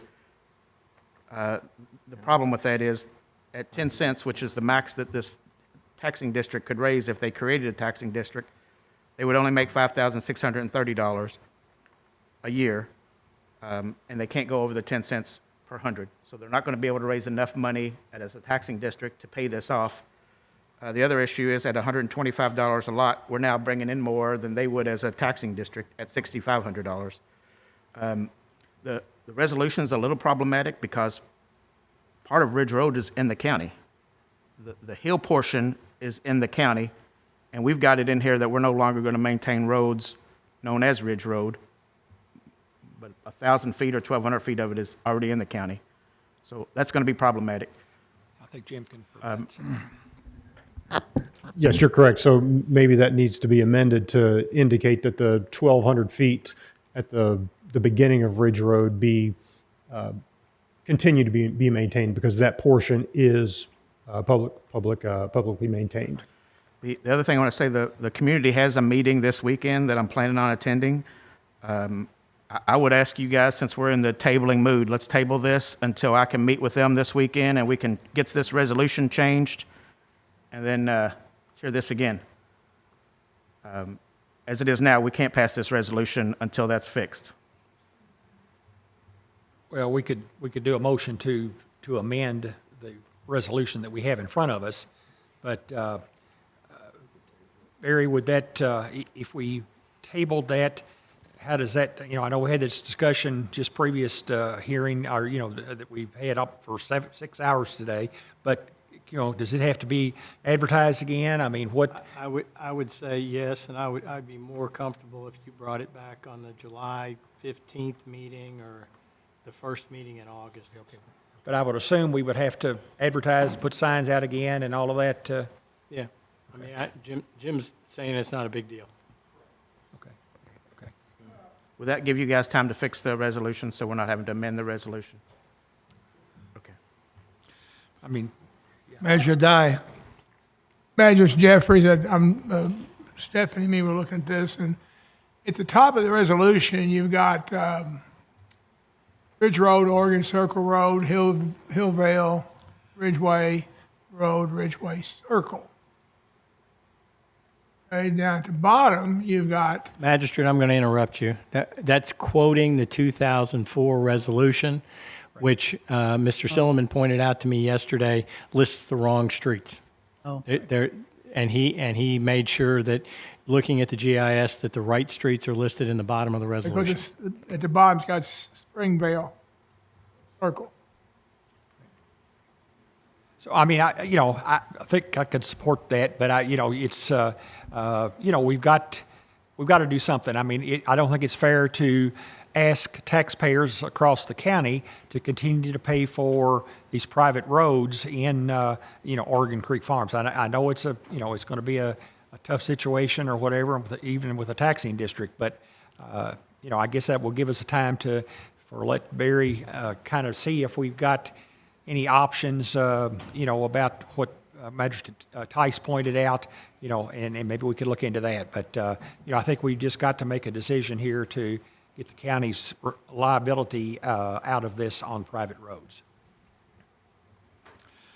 And the problem here is that sometime way in the past, these streets were put in, they weren't brought into the county system, and it's going on and on and on because everything was cheaper, nobody wanted to pay. I think you need to talk to your, I know, and we're sitting here trying to, excuse me, I don't have any voice left, adjudicate this today with, and be fair to you and be fair to the other people. Everybody out here in the county's got a paved road. Those paved roads were paid for by the people. When those subdivisions were put in, the cost of the housing all included, getting those roads paved by the contractors that built those subdivisions. Out here, you've got, somebody took a shortcut years ago. Now you're suffering from it. Real estate agent comes along, tells you something, and you believe it. I would too. And well, then it takes a bounce in the night here that is not expected. What you're basically asking everybody else in the county to pay for the roads that subdivision is not ever paid for. And it's not actually fair to the other people. I understand, and I hope we can figure out something. The only thing we can figure out is pave your roads and put it on your tax bill for the next 20 years. But I have no other explanation. Well, I know it. That's why they're there, and that's why the roads are unpaved to begin with. Judge, just for clarification or point of order, did you get a second on Magistrate Woosley's? I didn't actually make the motion. Before, I just want to remind the court that we've got to follow the law. So we can table this, but we still have to follow the law. My question is, though, is there an active motion on the floor to table? My motion is to table Resolution 01062625 until the July 15th We have a meeting. second on that. I'll second it, but we got to follow the law. Okay. I mean, Well, there's no discussion. just putting off the bad news here, I'm afraid, folks. So there's no discussion. We just need to vote. Okay. Holly? Table. Is there a specific date that we're tabling it to? They're the next meeting. They're the July 15th. 17th or 15th. 15th or whatever it is. Magistrate Likens? Yes. Magistrate Tice? Yes. Magistrate Woosley, Yes. Magistrate Jeffries, Yes. Magistrate Hounds, Magistrate Hawkins, Yes. Magistrate Dye, Magistrate Logston, Judge. Yes? Okay. Well, let it slide for a while here, and I hope something can be found. You know, we're sympathetic. It's a bad situation. Okay, thank you.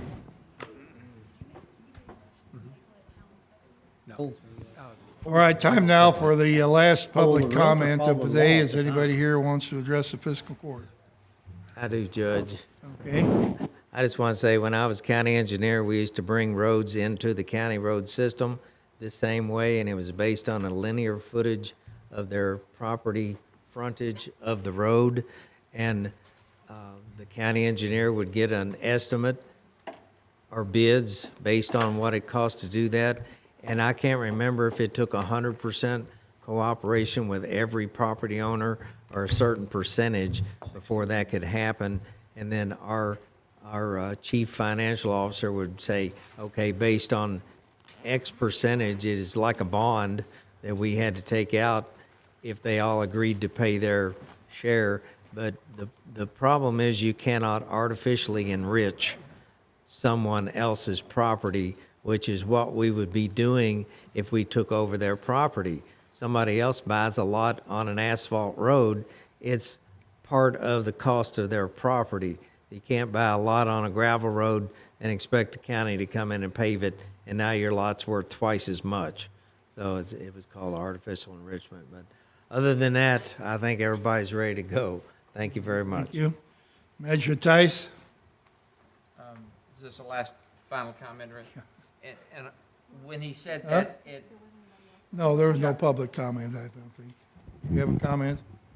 we're not in public comment. No. What he just said rung a bell that a lot of this went on, and I just employ Kevin Jeffries to call Kevin Eldridge because I think this can be done, or at least it was done. So, and when you said the frontage, I think there was some frontage, how much frontage you had on the road. Okay. So all of that, I think it's a way to get it done that helps the people out, and it should be hopefully legal, and it has to be legal, but it all works for the county. Excuse me. All right. Jim, Acquisto? You guys can go home for supper. All right, thank you. Thank you. All right, Magistrate Woosley. I was going to say no, but I would remind court, it may have been the 2004 fiscal court, but your word to these folks back then was what they went on, and in 20 years, I would hope that the residents of Oldham County would depend on the word that we are passing today. So this is the only subdivision in the entire county that we actually have an agreement with. So I would encourage you to uphold this agreement when we get that chance. But I've got nothing else, Judge. Thank you. This is just comment on that issue. This is not. Magistrate Jeffries. I think with the late hour, I have no comments for public comment, sir. Magistrate Hounds. Thank you, Judge. I'm good. Magistrate Hawkins. I just wanted to say I wish we would have voted on and passed the moratorium today. And that's all I have today, Judge. All right. Magistrate Dye. Back to the road. I had a road in my subdivision that the developers went broke, and they had a little dab of money in the road bond, but it wasn't enough to do the road, of course. And I had to go out and tell the residents, you know, as their magistrate, well, this is how much it works out. Each one you got to pay this if you want to get it paid. But I think on the linear foot, I believe, I remember Kevin talking about this because we were kind of doing it at the same time. It was, they either do it by the amount of money divided by the number of lots. Most, like in subdivisions, most of the lots are usually about the same width, or they can do it the linear foot way. And the number of lots is a quicker, easier way, but the people still had to basically to get a home equity loan to put the money down. Eldridge put it on Magistrate the tax roll. Logston, huh? It was on the tax roll. The way Eldridge had Yeah, it. yeah. It's, I mean, you got to pay for, you got to pay to get the asphalt down, then you pay for it the next 20 years. Manager Logston? Okay. All right, I'm out of voice for today, and it's been, what can you say? Motion A long adjourned. day. I didn't realize we're in public comment, but I would like to say one more thing. Okay. I came to the meeting on Thursday, I came to the meeting on Tuesday, and our Board of Adjustment and TRC, not technical review, but Or SRC. SRC, our two committees could not have functioned any better. I was just more than proud of them, amazed with them. Our chairmans of both those committees were just wonderful. So I know we're in a difficult situation and difficult conversation right now, but those both committees and chairmans were something that I think we can be proud of. At least I felt that way about myself. All right, thank you. I agree. All right, been here for 6 hours and 14 minutes. Is there a motion to adjourn? Second.